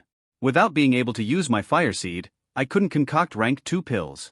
That meant I couldn't compete against the other disciples, and I wouldn't be able to succeed in any challenges. If I couldn't win any challenges, I would be stuck in this moldy cave until Elder Mu kicked me off the mountain. The more people talked about these competitions, the less interested I became in them. I had lived a long time without having to compete against others for standing or resources, and changing my mindset now was difficult. I could only take things one step at a time and see what happened. Before anything else, I had to understand how to use my fire seed. It could provide me with an important advantage, but if I couldn't control it, it was little more than ballast weighing me down. Alone in my cave, I sat down and got to work. I opened the book that Elder Mu gave me and began reading. As he had told me, it was nothing like a technique scroll. The books detailed the experiences of a cultivator as he tried to master his own fire seed.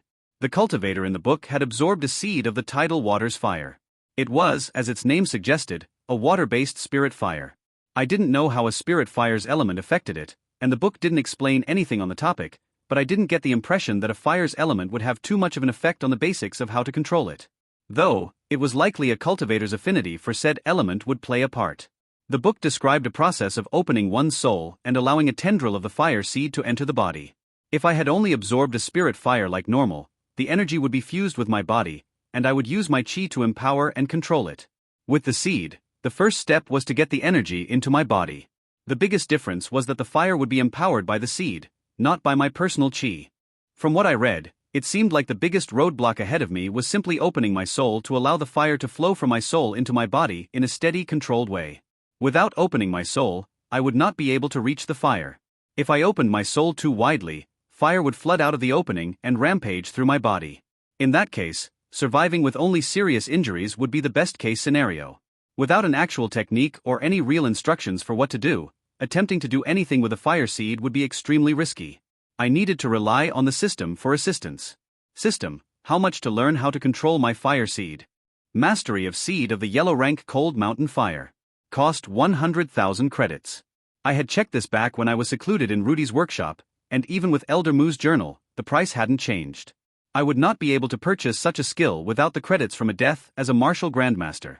How much to learn the skills described in this journal. Partial mastery of seed of the profound ranked tidal waters fire.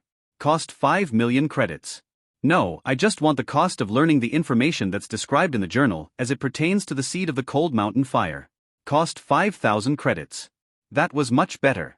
It was clear I'd be missing out on a lot of valuable insights, but if I had the basics, I could begin practicing alchemy again and would be able to learn to use the seed better in the future. Still, the price was too high. Maybe I should have saved more credits earlier, but unfortunately, everything is useful and everything costs money. Okay system, what about only the basics for opening my soul to release the fire? I don't want mastery of the skill, but I need enough expertise that I can successfully release the fire into my body without significant risk of injury. Cost 500 credits. Good enough. I could try to add a few more features, but it was unlikely my remaining credits would be able to make much of a difference. Purchase it. Purchase confirmed. 290 credits remaining. The information I received was as limited as I had expected. With only this knowledge, I would not be able to make any rank 2 pills for a long time, but I did gain a starting point to work from. Using my newly gained understanding, I opened my soul and allowed a small trickle of spirit fire to seep into my body. It felt strange, like an alien presence had invaded my body and was squirming around my chest cavity. I quickly closed my soul, and the invading energy stopped increasing, but what was already inside me did not dissipate. My chest began heating up, and I started feeling sharp bursts of pain in several locations around my torso. It was similar to what I experienced during my death when I first absorbed the seed. However, with my soul closed off and the energy inside me limited, the sensation remained bearable, for the moment. I was supposed to use the chi in my body to control the spirit fire energy, so that is what I tried to do.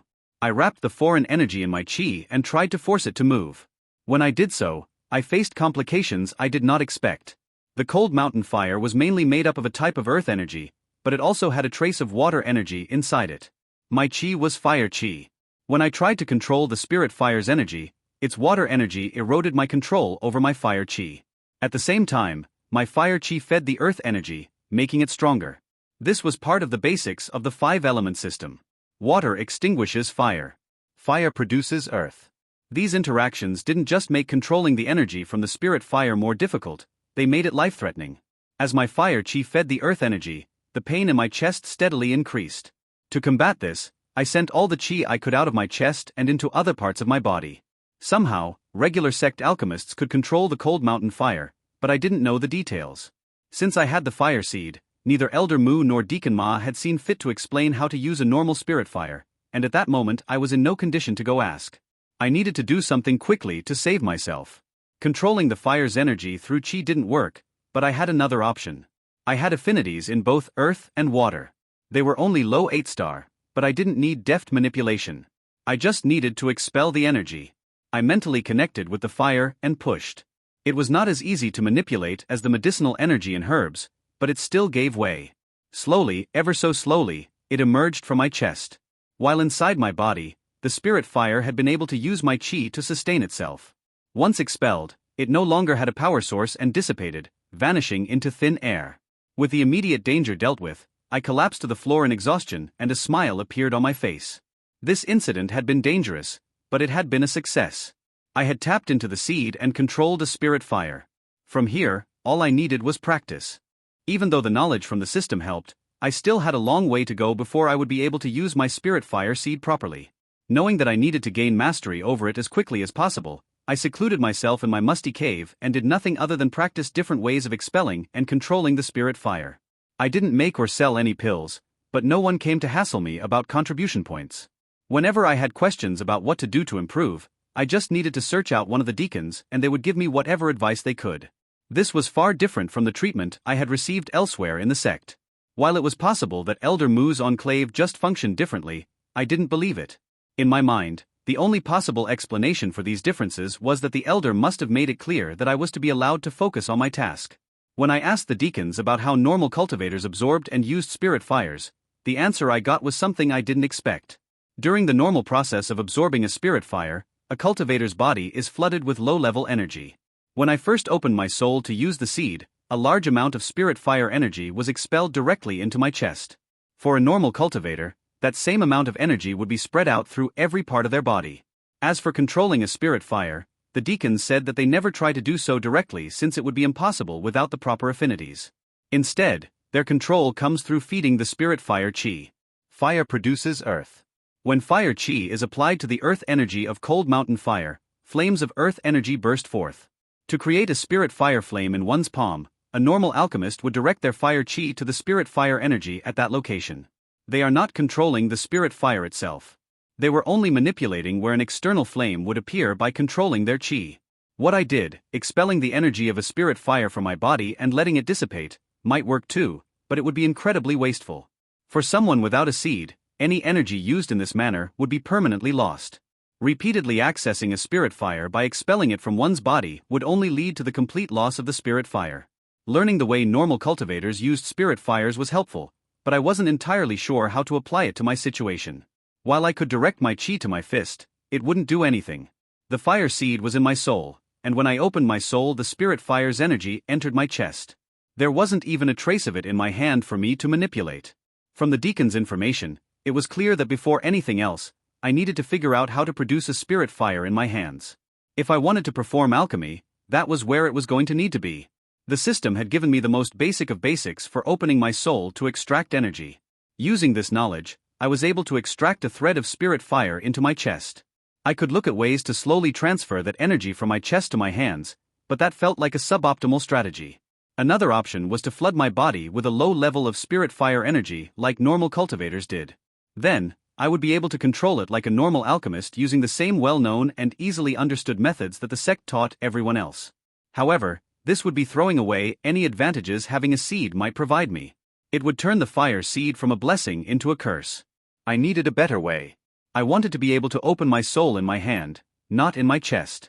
Then, I could extract a flame directly into my palm without needing to worry about moving it or manipulating it with chi. The knowledge of how to do this wasn't included in the limited information I had purchased from the system, but that just meant I needed to figure it out for myself. With this conviction, I focused my efforts and began spending all my energy on searching for a way to control where I opened my soul. Such determined focus was physically and mentally exhausting, so when I needed a break from working with a fire seed, I cultivated. I didn't rush my cultivation, but while I was focused on learning to control the seed, I was able to break through 2 stages, reaching Martial Master 3. After 5 years of diligent work, I finally succeeded. I figured out what I was missing. I not only learned to create flames of the cold mountain fire anywhere in my body, but I also gained a decent amount of control over the intensity of the flames produced. It wasn't yet perfect, but when combined with my earth affinity, I thought my control over my fire seed might be a match for anyone at my level. After learning to control the fire seed and ending my seclusion, the first place I visited was the Elder's Pill Hall. When I walked in, I saw the deacon tending the shop and smiled at him. "Hello, Deacon Lu." Deacon Lu, the manager of the Elder's Pill Hall, had been extremely helpful to me when I was trying to learn how to control the fire seed. Knowing my situation, he did everything he could to help me learn a way to control the seed. While this hadn't helped me directly since it mainly just involved telling me about how regular disciples controlled their spirit fires, I was still grateful. "Little Fang, how are you doing today?" Very good, Deacon. "I finished my training and now have my seed under control. I'm ready to begin working on pills. The deacon laughed at my eagerness. Not so fast, boy. Don't worry about jumping into alchemy right away. Let me show you something first. The deacon led me outside and into a different cave. This one was much more spacious than the pill hall, but the walls were only rough-hewn stone. An assortment of random objects was placed around the room, including a large tree trunk, a block of dirt, and coils of ropes. Elder Mu doesn't have many disciples, so this place isn't used much. That means there isn't a deacon permanently stationed here, so if you want to use the place you should just grab anyone free. Okay. What is this place? Deacon Lu beamed a smile at me. This is where we can assess your abilities with your spirit fire. This can be considered your first competition against your fellow disciples. The more promise you show here, the more resources you will get, and everything you do here will only be known by us, so you can openly display your abilities without worry. Do I still need to keep my abilities secret? Is that still a problem? I thought everything was settled after I officially joined the Elder. Normally you'd be right, but we can't let anyone know about your fire seed. That would cause problems when people began asking questions about where it came from. The Twin Mountains sect has the only recorded seed of the Cold Mountain fire, and people would be extremely interested to learn how you, a martial master, both found and bonded a second one. So, I need to make sure that what I display lines up with what someone possessing a common spirit fire could be capable of. Exactly, and that is why we are here. We need to know what you are capable of. Where do you need to hold back, how much you need to hold back, and where your current skills still lag behind those of other disciples. Sounds good. How do we start? The deacon pointed at a massive log of wood. It was a meter round and over 3 meters long. From my position, I could see several deep holes drilled into its end. We'll start with something you should excel in. Power. Every disciple of the Elder uses the Cold Mountain fire. Wood depletes earth, and the Cold Mountain fire is mainly an earth-attributed spirit fire, so wood is a good material to test its power.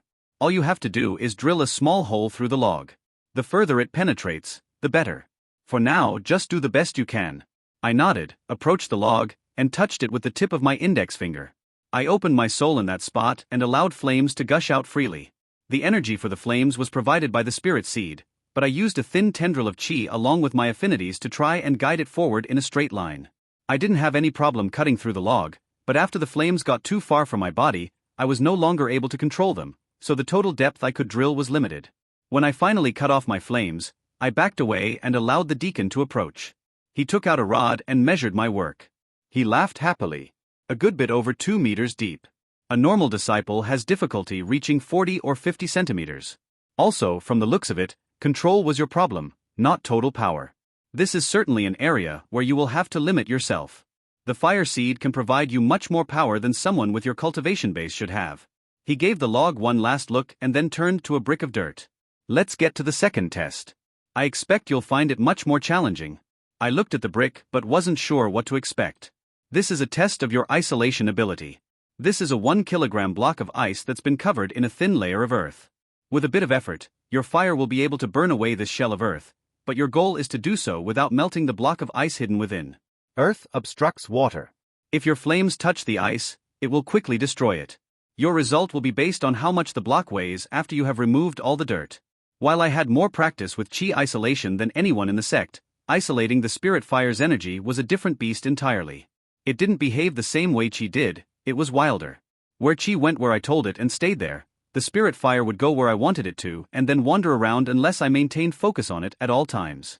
Covering an entire block with flames and burning away the earth wasn't difficult, but controlling the fire while I did so and not letting it touch the ice felt nearly impossible. Whenever I increased my energy output enough to make the dirt disappear, the flames quickly ate into the ice. I would have to spend time to figure out the trick to this. My earth affinity simply wasn't high enough to control the spirit fire properly. 0 kilograms remaining. It's not surprising. Most disciples feel this is the hardest of the tests. Let's move on. Saying this, the deacon moved to a rope and shaped it into a coil on the ground. For the test of speed, you need to use your fire to burn this rope. It's somewhat wood-aligned, so it won't be the easiest thing to burn, but it doesn't take too much effort. Start at the outside end. You must burn it by following the path of the rope, like a candle wick. If you lose control and burn part of the coil before you reach it by following the path of the rope, this test will be considered a failure. I thought about how to approach the task, but I went with my first idea. I put my index finger above the rope and released a small amount of fire. I then just used my hand to trace the coil. Once I locked in the right amount of energy to use, The test wasn't too difficult. I singed the inner coil a couple of times, but I never destroyed it. Deacon Lu nodded. 23 seconds. Not bad. That's in line with where most disciples are, but you were a little sloppy. You should work on that. Let's get to the final test, accuracy. He took me to a small desk upon which sat a few sheets of paper. The paper was stamped with a red wax seal, and the grooves in the wax were inlaid with small shards of wood. The red wax is infused with cinnabar, a fire-attributed material. The goal is to destroy the seal without damaging the wooden inlay or the paper beneath. The wax will not be difficult to destroy, and the wood of the inlay and paper will resist being burned by your fire. However, fire produces earth, so the cinnabar in the wax will naturally increase the intensity of your spirit fire. Even with my lacking earth affinity, the last test wasn't too difficult. Since I was able to use the flame at low intensity, it was well within my control. The only hard part was the wax trapped between the inlay and the paper. I destroyed a few shards of the inlay before I got the fire under control, but near the end, I didn't have any problems. 30% damage. It isn't bad for your first attempt, and from the swift progress you made during this attempt, I'm sure you'll do better next time. What's next? Now we talk. Except for your power, everything else was somewhat mediocre. It was in line with the other disciples, and you showed potential to quickly improve in some areas, but before you can compete openly, you need to understand your strength and the strength of a regular disciple better. He tapped his chin in thought. Go and practice each of these skills, but remember what you were able to accomplish today. After you practice, come back and use the testing log a few times. You need to give off a natural look of struggling to reach past 40 centimeters. What about the other tests? Your fire seed doesn't seem to be helping you out with anything other than raw power. In fact, it seems to be actively hurting you in some areas. So, you don't need to worry about learning to hide anything other than your power. Your isolation is a problem though. Most disciples have problems with it, but the fire seed seems to be making things even worse than normal. You'll need to find a way around that. So, I just need to go practice my fire skills more now? No. You need to practice your skills, but they are still sufficient for you to move on to other tasks. Don't compete with any other disciples until you've improved, of course, but we can get you started on advancing your alchemy. Come back to the pill hall with me, and I'll teach you about rank 2 pills. After we returned to the alchemy hall, Deacon Lu placed 5 herbs on the counter.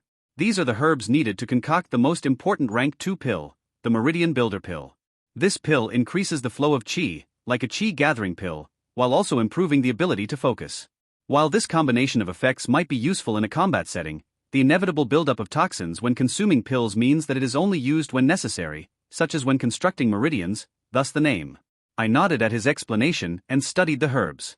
These herbs are harder to process and use than rank 1 herbs, and I'll need to be able to maintain control over all 5 herbs at once. Isn't there an easier place to start? Like, a pill that uses fewer herbs. Yes. The Meridian Builder is far from the easiest rank 2 pill. It is actually one of the more complicated ones. However, it is also by far the most common. You could learn to make rank 2 earth skin pills, but how many would you be able to sell? How many cultivators would be willing to put pill toxins in their bodies to harden their skin for a brief time?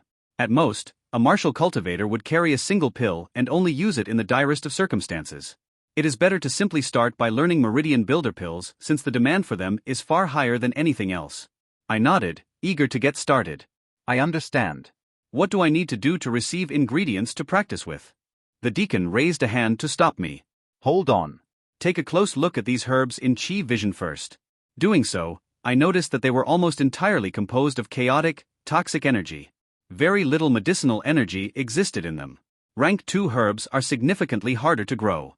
While a normal farmer can grow rank 1 herbs with consistently high and standardized amounts of medicinal energy, the same cannot be said for rank 2 pills. To concoct a pill with 100% standard efficacy, not only do you need to be a good alchemist, but you also need to start with high-quality ingredients. These herbs were grown by a mortal farmer with no understanding of how to care for them properly. They are complete trash and useless for pills. They are worthless for pills, but you kept them. I thought through the situation. So, they are useful for something else. Training. He grinned at me, right you are. We didn't just keep them. We commissioned them as a resource to train new master alchemists. Herbs like these are far cheaper to mass produce than proper ones. Based on your performance earlier, you can be allocated 5 sets of training herbs for rank 2 Meridian Builder pills. If you are able to use them to create just a single pill of any quality, you will be given access to more. If not, you will be assigned to assist with other tasks. I nodded and reached forward to grab the herbs. My first impulse was to seclude myself in an alchemy workshop immediately to figure out how to use them, just like I had always done in the past. With enough time, I was confident that I would be able to learn how to use rank 2 herbs just as well as I could use rank 1 herbs. As my hands neared the herb, I stopped them and pulled them back. I had a support system around me now. I needed to use it. No one had known how to use a fire seed, so no one could help me learn how to use it, but this was different. Everyone in the Elders' Enclave would know how to make this rank 2 pill. I didn't have to struggle alone in the dark this time.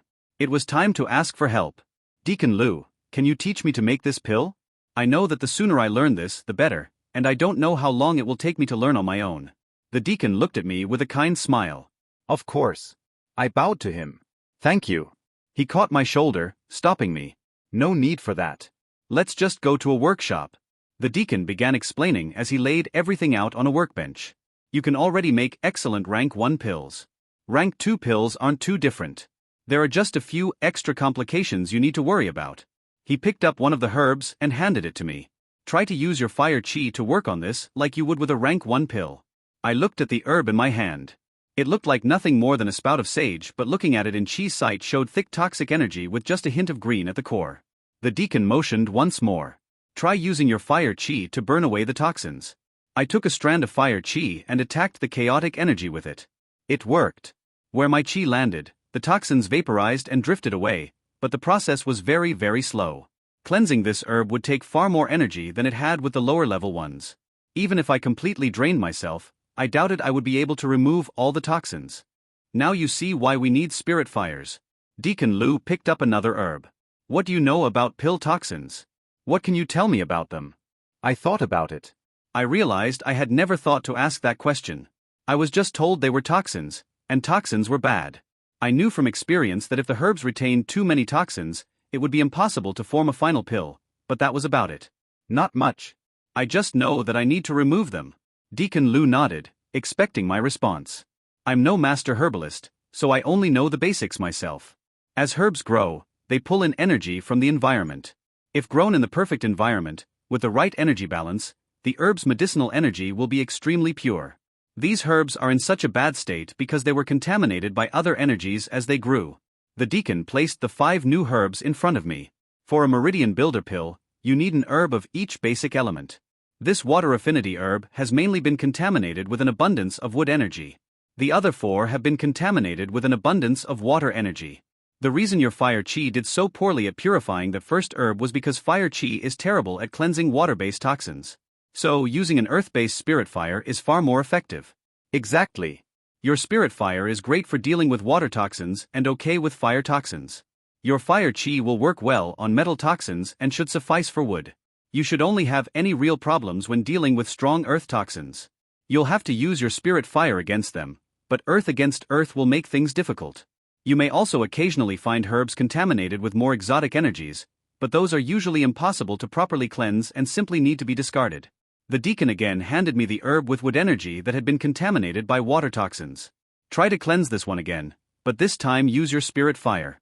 I placed the herb in the workbench's pill furnace and started the fire. Using my fire chi and heat from the natural fire, I slowly melted the physical structure of the herb and exposed its energy. Then, I held my right hand close to the herb and expelled a tendril of spirit fire from my soul. The moment the energy touched the toxins, both energy and toxin almost seemed to instantly vanish without any effort on my part. Using my wood affinity to rotate the herb and my earth affinity to control my spirit fire, I worked to carefully expose the core of medicinal energy trapped under layers of toxins. My control and isolation of the spirit fire wasn't great, so I nicked the green energy a few times, but it wasn't catastrophic. When I finished, there wasn't much medicinal energy remaining, but what was there was extremely pure. Once my task was complete, my concentration lapsed, and the small ball of energy quickly dissipated. With the herb's physical shell destroyed and its toxins having been burned away, there was no structure to keep the remaining medicinal energy together.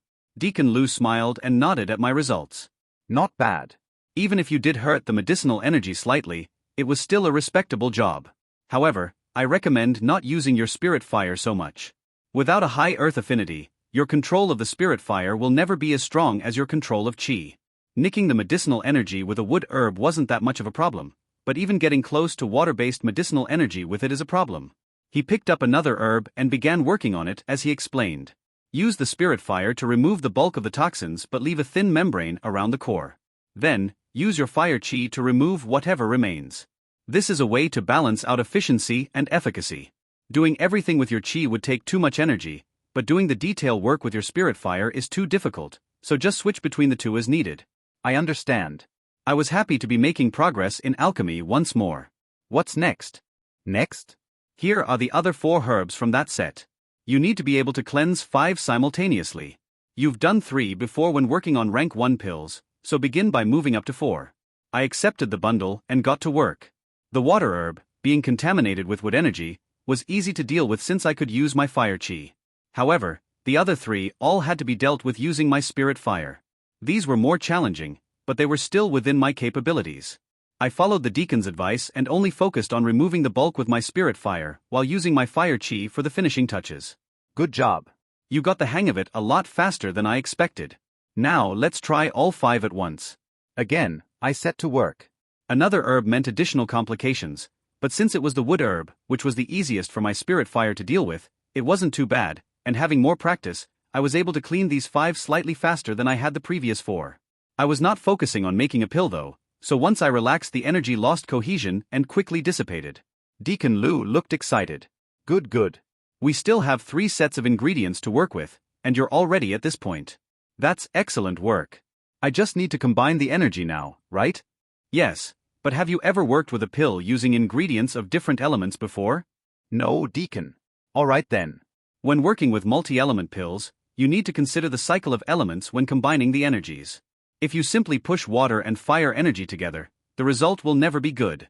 Also, with a 5-element pill, you need to think about what the final goal should be. We want to make a meridian builder pill, but what kind of meridian do we want to use it to make? You have fire chi, so you will have fire meridians. Deacon Lu placed the fire herb in front of me. A fire meridian is our end goal. He placed the wood herb to the left of the fire one. Wood feeds fire, so the wood energy needs to be fed into the fire energy. He then placed all 5 herbs in order. Earth produces metal. Metal generates water. Water nourishes wood. Wood feeds fire. By starting the cycle from earth, the energy will be enhanced each time, and you will end up with a meridian builder pill tailored for fire meridians. I took the herbs to the pill furnace and began to work. Cleansing the herbs went more smoothly than before, and I finished it having expended less energy than the previous 2 times. After that, I quickly moved to combine the energies together. I fed the earth energy into the metal energy. When I did so, it wasn't a simple matter of 1 + 1 is equal to 2. It was more like 1 + 1 is equal to 3. The combined energy felt at least 50% more potent than when they were separate. This didn't create new particles of medicinal energy. It simply enhanced the medicinal energy that already existed. This gave me new questions about the nature of energy in this world, but I didn't have time to dwell on them. I had work to do. I fed that combined energy into the water energy, then that into the wood energy. Each time, the energy transformed into a more excited state. After finally feeding it into the fire energy, the cycle was complete, and energy blossomed again. The growth of the medicinal energy's potency was surprising, but the final bundle of energy I was left with was still somewhat underwhelming for a rank 2 pill. The final product felt like it was only about twice as powerful as one of my normal rank 1 pills. This was due to the extreme lack of energy in the herbs I was using. This wasn't necessarily terrible for my first real attempt at making a rank 2 pill. Because the total energy was close to what I was used to working with, I was able to condense it and form a pill without any added difficulties. When the final pill dropped to the bottom of the pill furnace, Deacon Lu picked it up and examined it. Looks to be barely mid-purity with about 3% standard efficacy. It's barely acceptable, but it's good for your first attempt. He looked at me with a slight smile. You have 2 more sets of ingredients here. Get to work and bring me the results when you can. With that, the deacon left me alone in the workshop. Practicing with the herbs and making the pill had used up quite a bit of my energy, but I had sufficient reserves to finish the other 2 sets. To try and improve my final products, I was more careful when cleansing and mixing the energies, and it seemed to help. In less than an hour, I was able to produce 2 more pills. I took them and returned to the pill hall to see how my results stacked up. Deacon Lu, please check these for me. He blinked at me. Already finished? I didn't think you'd have the energy to make any more today. Let me see them. The deacon took the pills and spent several moments examining them. 4% and 6% of standard efficacy, and both are solidly mid-purity. I would say these are about the best pills you could make from those waste herbs. He gave me a somewhat wicked smile. Good job. Now it's time to start earning your keep. Earning my keep meant producing pills. I spent a year doing nothing but constantly making as many pills as I could, doing my best to concoct at least a dozen pills every single day. Not all of them were high quality. In fact, many of them were far below my personal standard, but Deacon Lu's rules were simple. I only needed to make a profit. As long as my alchemy was profitable, I would be provided an endless stream of ingredients to work with. For this reason, I focused on using lower quality herbs. The final result I could achieve with them was nothing amazing, but it was far easier to turn a profit with low-cost herbs. Another benefit was that they were available in much greater supply. I might only be able to get a couple of sets of high-quality herbs a day, but Deacon Lu was able to provide me with limitless low-quality ones. Using this strategy, the number of Meridian Builder pills I was making each month was more than some alchemists would make over the course of multiple years. There were a few reasons for this, but the most important one was my seed of the Cold Mountain Fire. One of the biggest limitations to an alchemist's ability to produce pills was the amount of energy it required. While I was able to make over a dozen pills a day, a normal martial master 3 would only be able to make 2 or 3. This was because they needed to use a large amount of energy to empower and control their spirit fire. In contrast, my fire seed only cost me the mental strain of manipulating it through my affinities. I still needed to use fire chi in some places, but the amount I used per pill was far less than other alchemists. That said, while my production capacity was far above normal, there was another reason the number of Meridian Builders was greater than most alchemists. It was because most alchemists didn't focus so much on a single pill type like this. Most of the alchemists in the sect would move on after being able to concoct a pill at high purity. While they could spend time perfecting a pill to improve its efficacy as high as possible, there wasn't much of a reason to. For example, let's say that with a given set of herbs, I could create a pill with 86% of standard efficacy. If I made that pill 100 times, I may be able to improve that number to 87%. If I made it 1,000 times, I might be able to get it to 88%.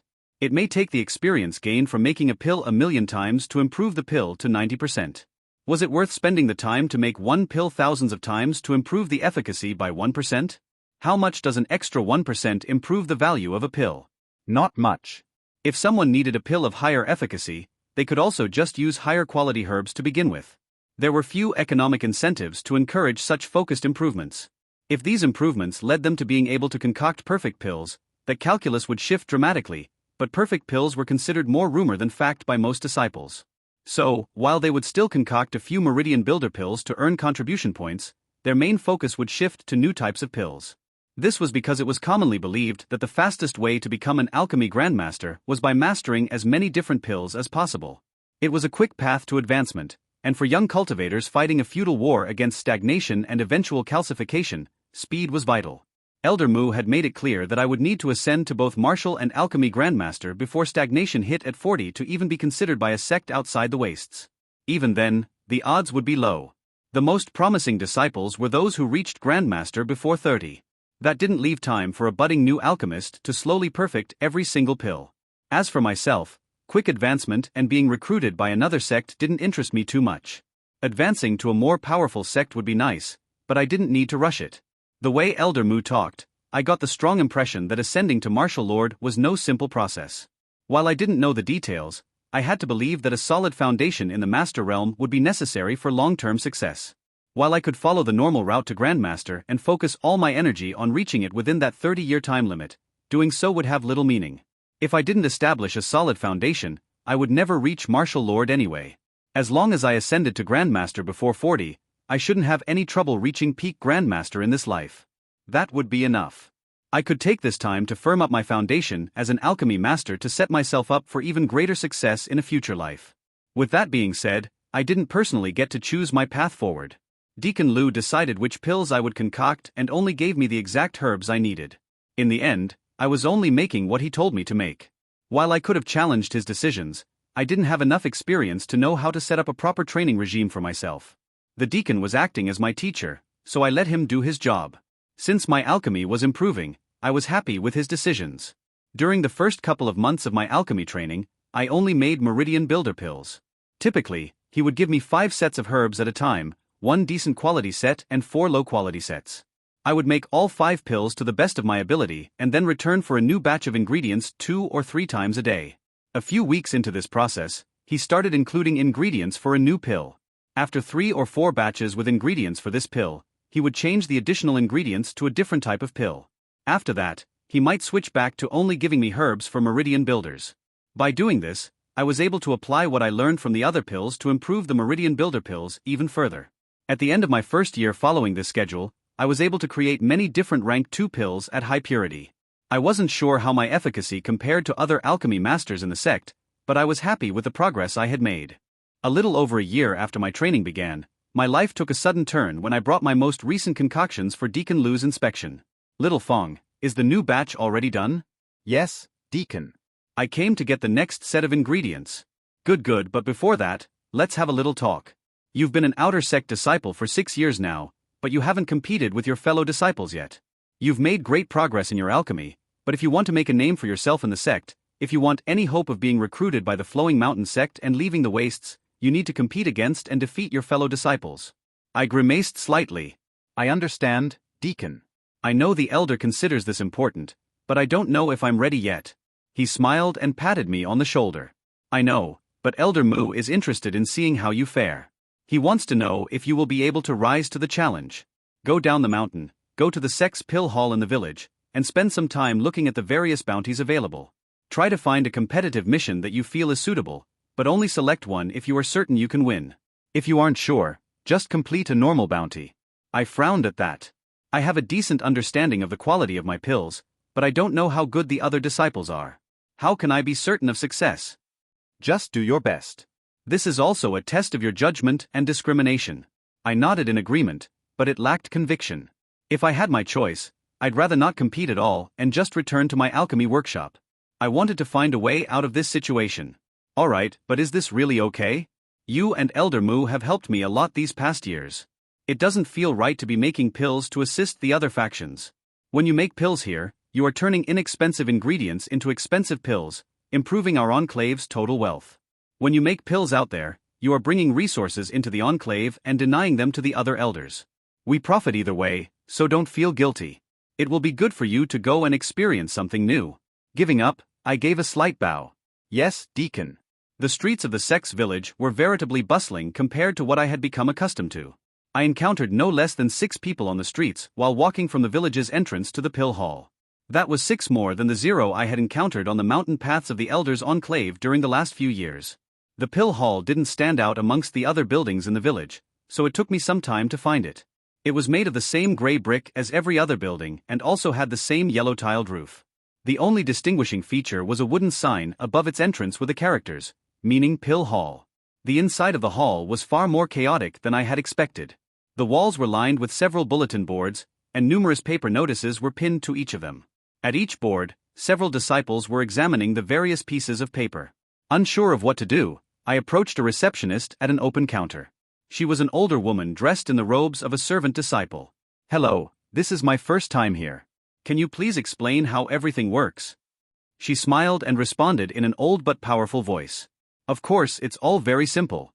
She waved at the bullion boards around the room. "You just need to search through the boards and find a mission you like. When you do, pull it down and bring it back here. If only one person is allowed to take the mission, bring me the entire notice. If the mission allows for multiple parties to accept it, there will be tabs on the bottom with numbers. Tear one off and bring it over. Are there any rules about which missions I am allowed to accept?" "No, but you need to pay contribution points to accept a mission.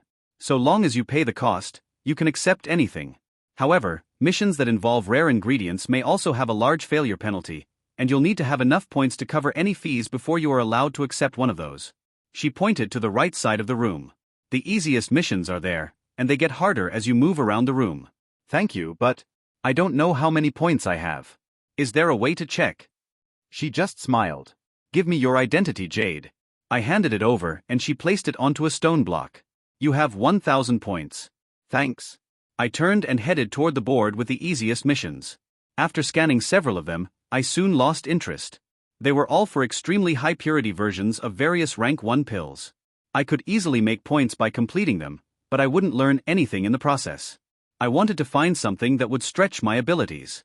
After a bit of searching, I finally found a notice that seemed well within my capabilities. If I couldn't complete this one successfully, sending me out to compete at all was a fool's errand. Requester, Tianhua, Marshall Peak Outer Sect Disciple. Request: Meridian Builder Pills of the highest quality. Pills must be fire-aligned. Specifics: upon acceptance, each alchemist will be given 5 sets of ingredients. After all pills have been submitted by all alchemists who accept this mission, the pill hall will select the 5 highest quality pills for delivery. Cost to accept: 500 contribution points. Mission time: 3 days. Compensation: 1,000 contribution points for each selected pill. Submitted pills that are not selected will be purchased by the pill hall at 60% of their normal value. I could make Meridian Builder pills. I had done so countless times already. Creating them wouldn't stretch my abilities like I might have wanted, but Deacon Lu wanted me to compete, and the best place to start would be with the pills I knew the best. While I had no idea what the normal value of a Meridian Builder pill was, I wasn't too concerned about it. Even if I did win this one competition, mass-producing the pills and selling them at their normal value would likely be more profitable than only selling 5 at a steep markup through this mission, but the point was to compete. If I was going to compete, this had to be the mission I did it with. However, when I reached up and tore off one of the tabs to claim the mission, a piercing voice rang out throughout the entire pill hall. "What do you think you are doing?" I looked over to see a young man and woman standing next to each other. Both were dressed in the robes of outer sect disciples. The man's face was expressionless, but the woman next to him was staring at me with a face filled with fury. "How dare you accept a mission that Senior Brother One How has already claimed? Who do you think you are?" I blinked at her, confused. "What? I just picked a mission that looked interesting. Is something wrong? Is something wrong? You are challenging Senior Brother One How. How dare you do such a thing? Who do you think you are?" The woman's yelling attracted the attention of everyone in the pill hall. They were all staring at us, and the commotion prompted a deacon to walk over and intervene. She gave me a quick, dismissive look and then turned to the man and woman with an ingratiating smile. "What is the problem here? This bastard is causing trouble. He came in here just to insult Senior Brother One How. Deacon, I seek justice. Throw him out right now." "Oh." The deacon turned and glared at me. "Is that true? Are you here to cause trouble?" "No. No, Deacon." Under her gaze, I couldn't help but stammer my reply. "I'm just here to accept a mission." I just pulled one down when that woman started yelling at me. The woman didn't like that answer. "How dare you?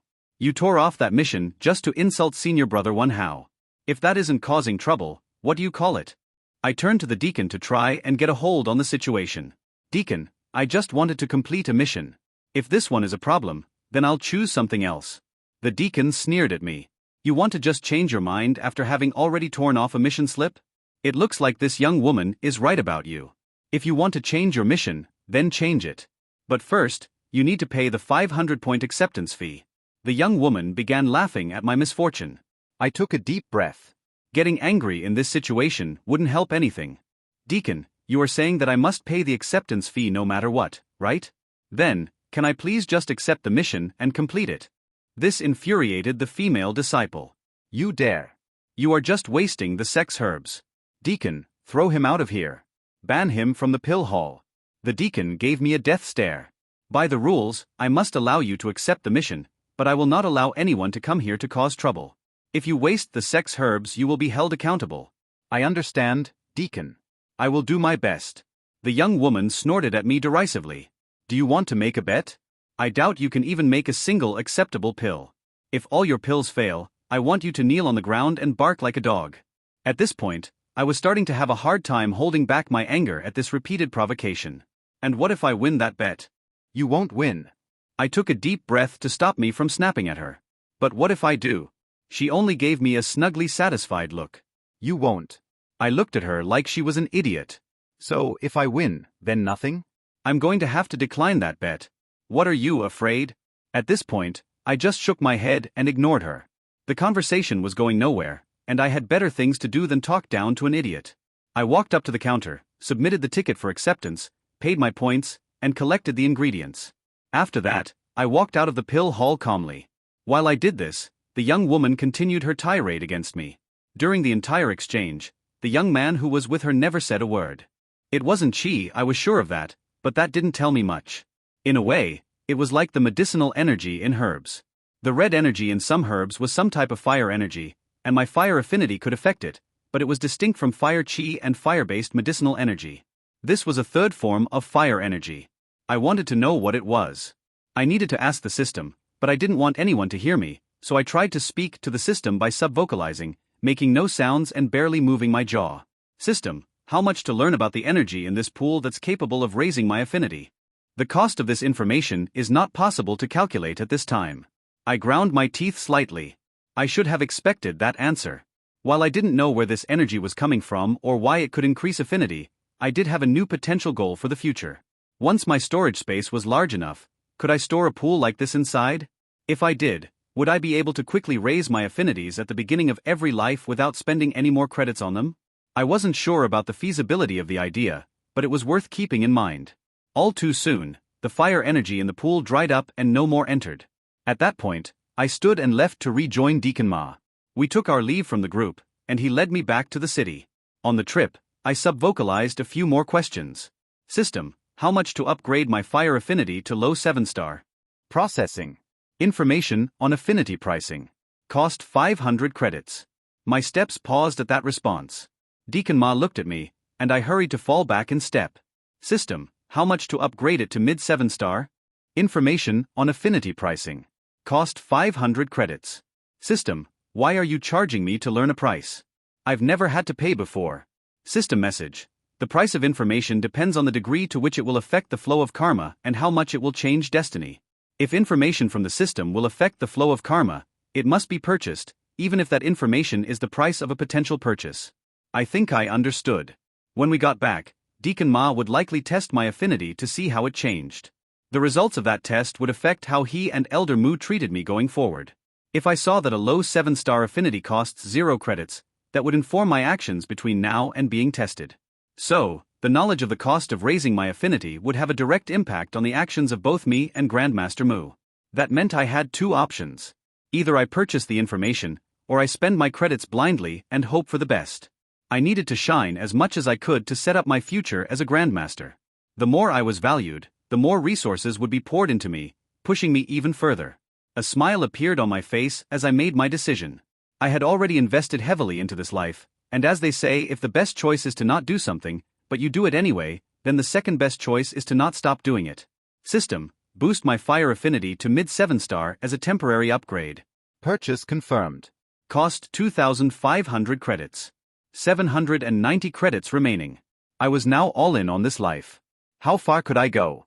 Martial Grandmaster peak? Martial Lord? Either would be a huge step forward. Was jumping from low 8-star to mid 7-star in one go a bit too much? In retrospect, the Elder might not be completely sanguine about such a large change. It was possible, but this boost should at least justify the importance Wu Jing put on me. I spent a few contribution points to rent a room in the village. While I could have returned to the Elder's enclave to concoct the pills, I was enjoying the change of scenery. It was a little wasteful, but these few contribution points didn't matter much to me. In total, it took me 3 days to make the 5 pills needed for the mission. Why 3 days? Because that was the maximum time allowed. I could have finished them all in only a few hours, but that would have been too revealing. I had been told a regular Martial Master 3 could only make 2 or 3 pills a day, so erred on the low end and only made 2 pills a day. However, since I had the extra time, I spent far more time than usual on each of these pills. I wanted to make them as perfect as I possibly could. I wasn't sure how good my competition would be, so I had to do my best. I was exceedingly careful with my spirit fire, and I always made sure to only use fire chi when cleaning near medicinal power. Concocting these pills consumed far too much time and energy, but the 5 pills I made were undoubtedly my best work to date. In the end, I couldn't find even a trace of pill toxin. They were as close to perfect as I could possibly make them without peak 8-star affinities for every element. Still, while I did spend significantly longer on these pills than usual, it was only a fraction of the time I was allocated. I wanted to use the remaining time to continue improving my alchemy, but the entire point of taking so long was to avoid showing off my concoction speed. Using the time to make pills would be defeating the purpose of waiting so long in the first place. Instead, I spent my free time cultivating. As I did, I realized that it had been a long time since I sat down to work on my cultivation. I had been so focused on improving my alchemy skills. Taking a break to cultivate reminded me of its importance. An improved cultivation base would improve my alchemy. I needed to work on both of them, not just one. The 3 days quickly passed me by, and all too soon I had to leave my rented apartment and return to the pill hall. It was time to see the results of this competition. The hall was bustling with activity when I entered. There had to be more than twice as many people as there were last time. When I stepped through the door, I heard a loud, familiar voice. There he is. That's the idiot who thinks he's better than senior brother One How. The same young woman from last time was standing in the middle of the room with a manic look on her face. Everyone stopped what they were doing and looked over at the commotion. I saw the same deacon from last time in the corner of the room. She was observing the situation, but she didn't step forward. The female disciple continued her rant against me. We all thought you gave up and ran away like a coward. I don't know what's more shameful. Running away or proving to everyone how worthless you are. Again, like last time, I decided to just ignore her. The sect rules were clear. Neither she nor anyone else here could do anything physical to me. All she could do was talk. I could talk back to her, but what was the point? How could that possibly benefit me? There was zero chance anything I said would change anyone's mind, and even if it did, that would all get reset in the future anyway, so why bother? This was not a battle of words or a battle of martial skills. It was a battle of alchemy. Anything else was meaningless. Walking past the yapping girl, I stepped up to the counter and placed my pill bottles on it. Disciple Su Fang, turning in his mission. The receptionist's face was a mask of professionalism. Hand over your jade. Even as others in the hall jeered and mocked, he calmly noted everything down. As you are the last to turn in this mission, the results will be announced shortly. If you wish to leave, you may do so. The credits you are awarded will automatically be added to your account in a few days. I decided to wait since the goal of this mission was to compete with others. Alchemy was an individual pursuit, so only by knowing the results would the competition be meaningful. I stepped away from the counter and walked to a less busy part of the room. The young woman sneered at me. Running away? HMPF, we all knew you were a coward, but now you're running away before completing your part of the bet. Are you even a man? I raised an eyebrow. What bet? When did you hear me agree to any bet? Denying it? Everyone here heard you bet that you would beat senior brother One How. Don't think you can lie about it. I don't know what you heard, but I know I never said any such thing. How dare you? Do you think, she continued talking, but I tuned her out. It took a quarter hour before the results were ready. I didn't have a system-granted skill to assess rank 2 pills, but I had learned a bit about how to do it on my own. I had made many Meridian Builder pills over the past year, and that had given me a good feel for the pill's standard efficacy. Based on previous results, I estimated that the ones I had made for this mission all had an efficacy above 90%, and a couple were above 95%. I may not win all 5 spots, but I expected at least one to pass. The receptionist quieted the room as he began to read the results. The 5 pills selected were all concocted by Master Alchemist One How. The efficacies were 135%, 136%, 139%, 140% and 143%. He will be awarded the full 5,000 points. All others will be compensated at 60% of the normal value of the pill. The room burst into applause. The young man who had been with the screaming girl earlier stepped forward and handed the receptionist his jade token to collect his points. After the room quieted down, I stepped forward to do the same. The receptionist gave me a polite nod. Disciple Su Fang, you are awarded a total of 642 contribution points. After paying the initial cost of the mission, my 5 pills had only netted me 142 contribution points. The points weren't the biggest issue though. I needed to go back to Deacon Liu and learn how and how had made pills with greater than 100% efficacy. I stepped away from the desk and began walking toward the exit. Where do you think you're going? The screaming girl and several other disciples moved to block my way. You aren't leaving here until you get down on your knees and bark like a dog. I replied calmly, knowing they weren't allowed to hurt me. I'm leaving. I didn't bet with you. Anyone who was actually there can confirm it. Please move out of the way. The people around me began to laugh. Do you think this is a joke? Kneel. The people around me took a step forward, closing the circle tighter. I looked the girl in the eye as she gave me a malicious smirk. I turned my head to look at the deacon who was standing in the corner. Deacon, are you just going to stand there while these disciples violate the sect rules? The deacon gave me a furious glare. What did you say? Are you going to stand there as these people threaten me with violence? She waited for several moments with a scowl across her face. Make a path. Let him through. Deacon. We can't. The deacon cut her off with an angry expression. Let him through. Don't touch him. I gave the deacon a short bow and walked through a small gap that opened in the circle. I hadn't made any friends in the pill hall, but I had done my best. I didn't know what else I could have done. After exiting the pill hall, I went back to the Elders' Enclave to talk with Deacon Liu about everything that had happened. He smiled as I entered. Little Fang, welcome back. How was your mission? Deacon. I wanted to ask you about something that happened. There's something I don't understand. Hold on, let's start from the beginning. Just tell me everything. So, I did. When I told him about my first encounter in the pill hall with the woman and the deacon, his smile began to fade. When I told him about the 5 pills when how made, his face showed no reaction. After I talked about the final confrontation and how I had to force the deacon to intervene, he began to frown. His voice turned cold. Su Fang, how would you grade yourself during this trip? I'm not sure. Regarding the mission, I didn't succeed, but I made the best pills I possibly could have. I don't know how he made pills with that kind of efficacy. I never had a chance.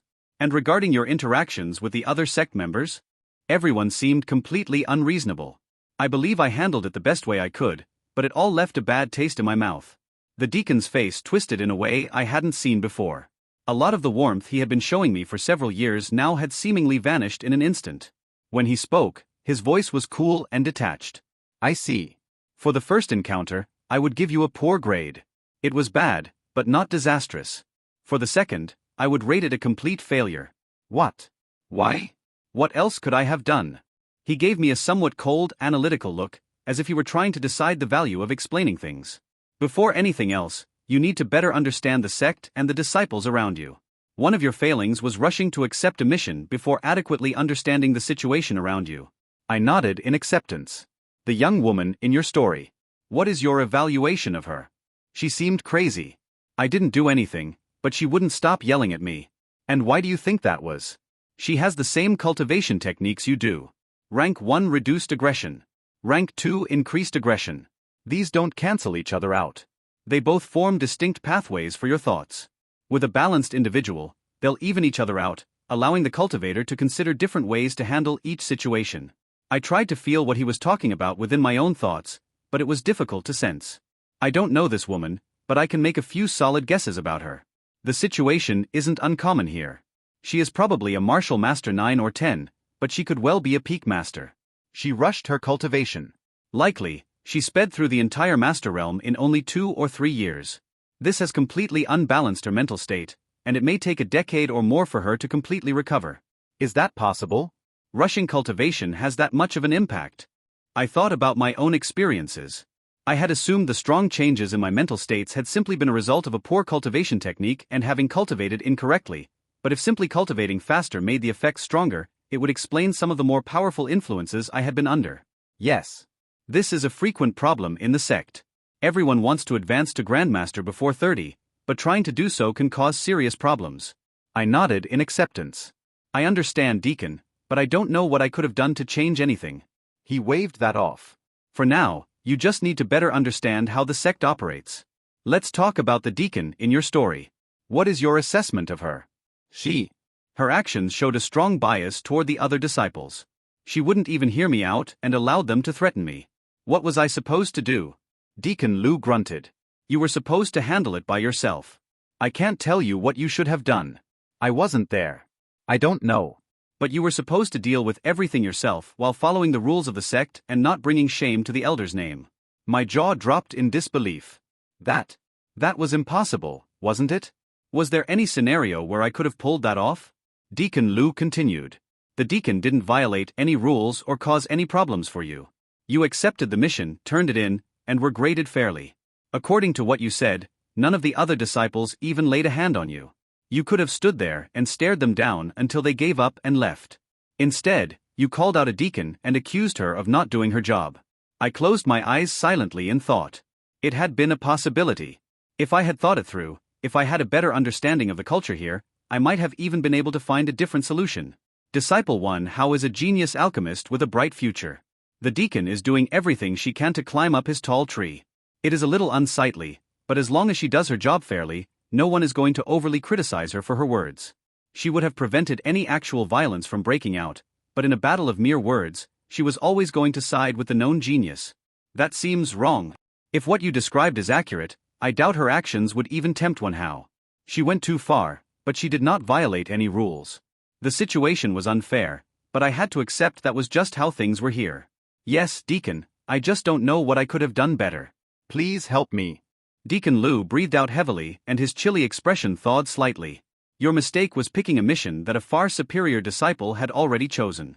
From the moment you tore off that slip of paper to accept the mission, you were fated to lose face for the elder. In truth, the only thing you could have done to prevent this situation was to have chosen a different mission. But how was I supposed to know he chose it? When I selected it, it looked like no one else had picked it yet.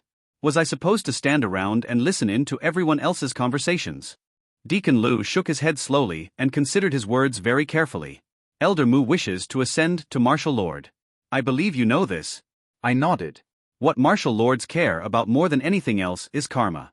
You could not have known he would choose that mission. You unknowingly selected a mission that put you up against the most talented young alchemist in the sect. That is your karma. That is your fate. The deacon paused to gather his words. You have a talent for producing a large number of pills, but to the elder, that isn't as important as your fate. He needs subordinates with powerful karma that can help him rise. I told you that this was a test of your judgment and discernment. It was more than that. It was also a test of your fate. You. The deacon trailed off, not willing to finish that thought. After closing his eyes for several moments, he changed the topic. For now, just remember this. Never call out a deacon for their behavior. If you think they did something wrong, report it to one of us and let us handle it. Always show deference to their authority. You may continue accepting missions if you wish, but it might be best if you simply return to focusing on producing as many pills as possible. I understand, Deacon. I wasn't sure about fate and karma. Did they still apply to me? Even if I ran into an unpleasant situation in one life, I would just need to learn from it and fix it in the next. That produced a new thought. Was I born with terrible karma and simply fixing it step by step with each life? Had my fate in this life not yet reached the point where I could benefit Elder Mu? I wasn't sure. I was providing him with a large number of pills. That should be helping him, but that didn't necessarily mean it was the help he needed. I sighed and shook my head. There were no answers to these questions. I could only do my best and leave the rest to fate. While I didn't know how to deal with issues of karma and fate, what I did know was that I needed to improve my alchemy skills. One Hao's results in our competition were beyond anything I believed possible. I needed to know how to match them. Deacon, I will try to manage the situation better next time, but can you tell me how to make pills with more than 100% efficacy? He sighed and softened his demeanor. Very well, let's move on. Pill efficacy. What is pill efficacy? Let's start from the basics. When you make a pill, there are two basic ways to judge the result: efficacy and purity. I nodded. This information was familiar. You have made perfect pills before. What does that mean? What is a perfect pill? It is a pill where all of the toxins have been eradicated. There can be a perfect pill because there is an absolute limit to a pill's purity. Once there are no more toxins, purity can no longer be increased. I furrowed my brow. And efficacy is different? If I don't harm the medicinal efficacy of the herbs, they retain 100% of their power. Isn't that perfect efficacy? The deacon shook his head. No. There is no such thing as perfect efficacy. He ducked behind the counter and searched around a moment before standing back up and setting down two blue peonies. One was in pristine condition, while the other was filled with toxins and barely retained any medicinal energy. What would happen if you made perfect pills with both of these flowers without harming any of the medicinal energy they contain? You would end up with two pills with wildly varying amounts of medicinal energy. Their effectiveness would be completely different. That is why we cannot grade pills based on the amount of energy retained from the original herbs. Instead, they are graded based on a standard efficacy. A pill with 100% efficacy simply means it has 100% of the energy that should be expected from such a pill. I cocked my head to the side. So, 100% efficacy just means it contains a specific, arbitrary amount of energy? Deacon Lu winced slightly. It's a little more complicated. As I understand it, the efficacy ratings originated from blessings. They aren't arbitrary. They are the values assigned by the Tao. I raised an eyebrow. Just because they were assigned by the Tao didn't mean they weren't arbitrary. However, I didn't comment and moved the conversation along. So, how can I improve my pill's efficacy? There are 3 ways that I know of, though there may be more. The first is the easiest. Use better herbs. A pill will have 100% efficacy if it is equal to a pill made by extracting 100% of the energy from top-quality common herbs. Herbs have a natural maximum amount of energy they can hold. If you use herbs that are all at that maximum, and then extract and use all that energy, you have made a pill with 100% efficacy. However, herbalists are capable of pushing the energy in herbs above their natural maximum.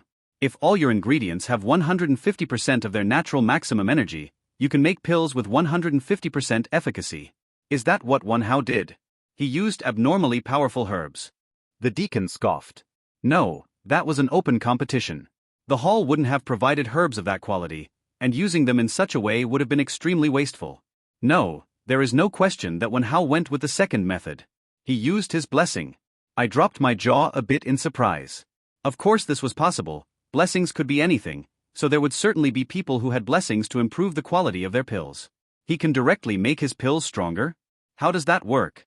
I don't know how his particular blessing works, but based on the results, I would say he can somehow mimic the effects an herbalist would have when increasing the potency of herbs, but this is just a guess. This is why I said it was your fate to lose the moment he was your competition. If he can transform regular herbs into pills with 140% efficacy, there is no way to compete against him.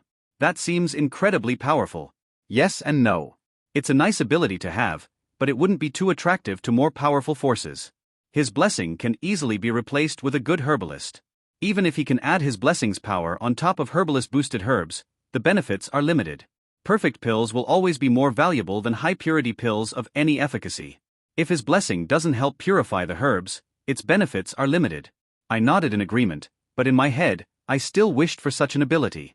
I wanted to eventually learn herbalism so that I could make better ingredients for myself, but doing so was a problem. Without cultivating with qi, learning herbalism wouldn't be possible, but if I did that, I would no longer have access to fire qi for alchemy. This kind of blessing would be a nice shortcut. It would still be nice to have. The deacon smiled at me. Yes, it is one of the reasons One How is considered a genius alchemist and so many people try to curry favor with him.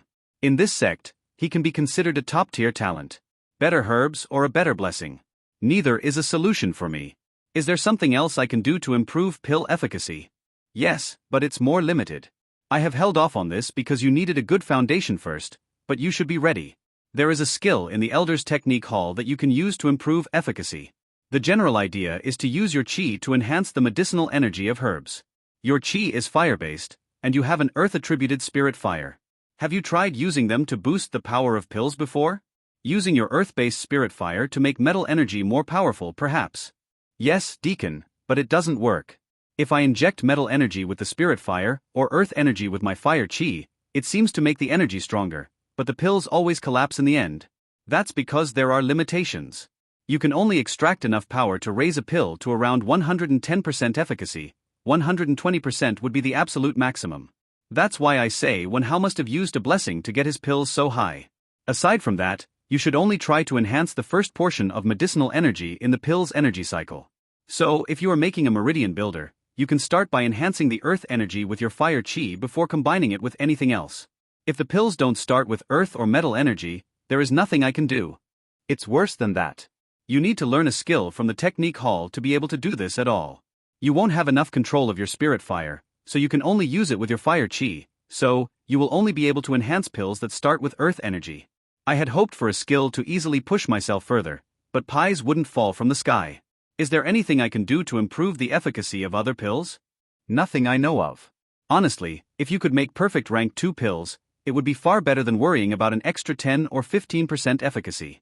The ability to consume countless pills without worrying about pill toxins is of far, far more value. Unfortunately, that wasn't going to happen. I would need a peak 8-star affinity in all 5 basic elements to completely cleanse the toxins from rank 2 herbs, and I couldn't get that in this lifetime. I understand, Deacon. I'll go to the technique hall to see what I can learn. I turned to leave, but the deacon stopped me. One moment. He looked at me carefully. You need to start working on cultivation again. Reaching Grandmaster before 30 is out of reach, I believe. You would need to advance at least twice every year, and that would lead to an unstable foundation and mental state. Instead, try to advance once every year. You should be able to break through before 35 at that rate. The deacon put a small box on the counter. Here is a set of ingredients for a meridian builder pill. Your pills are of sufficient quality now that they are worth taking. Only use a single pill per meridian though. The pill will add toxins to the meridian you use it on, so you will want to use them as sparingly as possible, but a single high-purity pill per meridian is not enough to worry about. Thank you, Deacon. After leaving the pill hall, I went straight to Elder Mu's technique hall.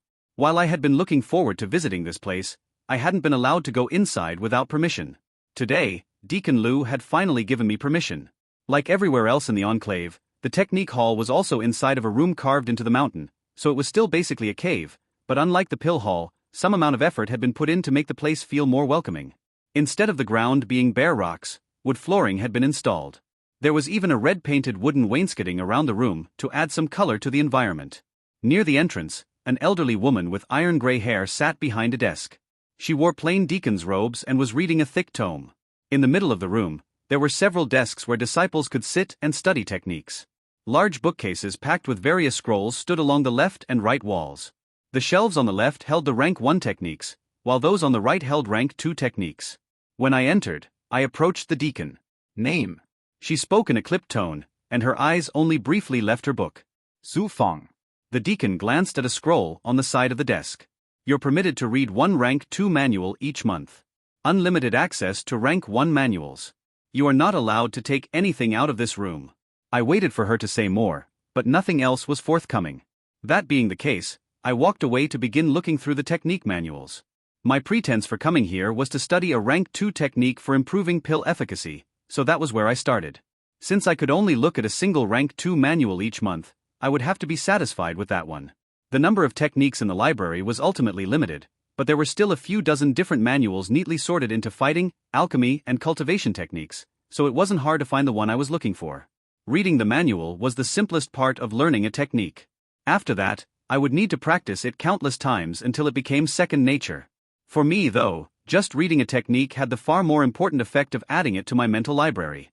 I had already learned that the mental library ability I had purchased was not nearly as powerful as I had hoped. The main problem was that it did not record techniques I knew, it only recorded what I read. If I read a manual but skipped over a few words, the words I skipped over would not appear in my copy. If I was reading too quickly and read a word wrong, then the wrong word would appear in my copy. Thus, I had to spend an inordinate amount of time carefully reading each word to ensure I obtained a flawless copy. The manual I was interested in was the rank 2 pill empowering technique. It would allow me to infuse earth medicinal energy with fire chi. This had to be done carefully, in a controlled way, to ensure that every part of the earth energy was raised evenly. Essentially, my fire chi would function as a 6th herb at the start of the chain.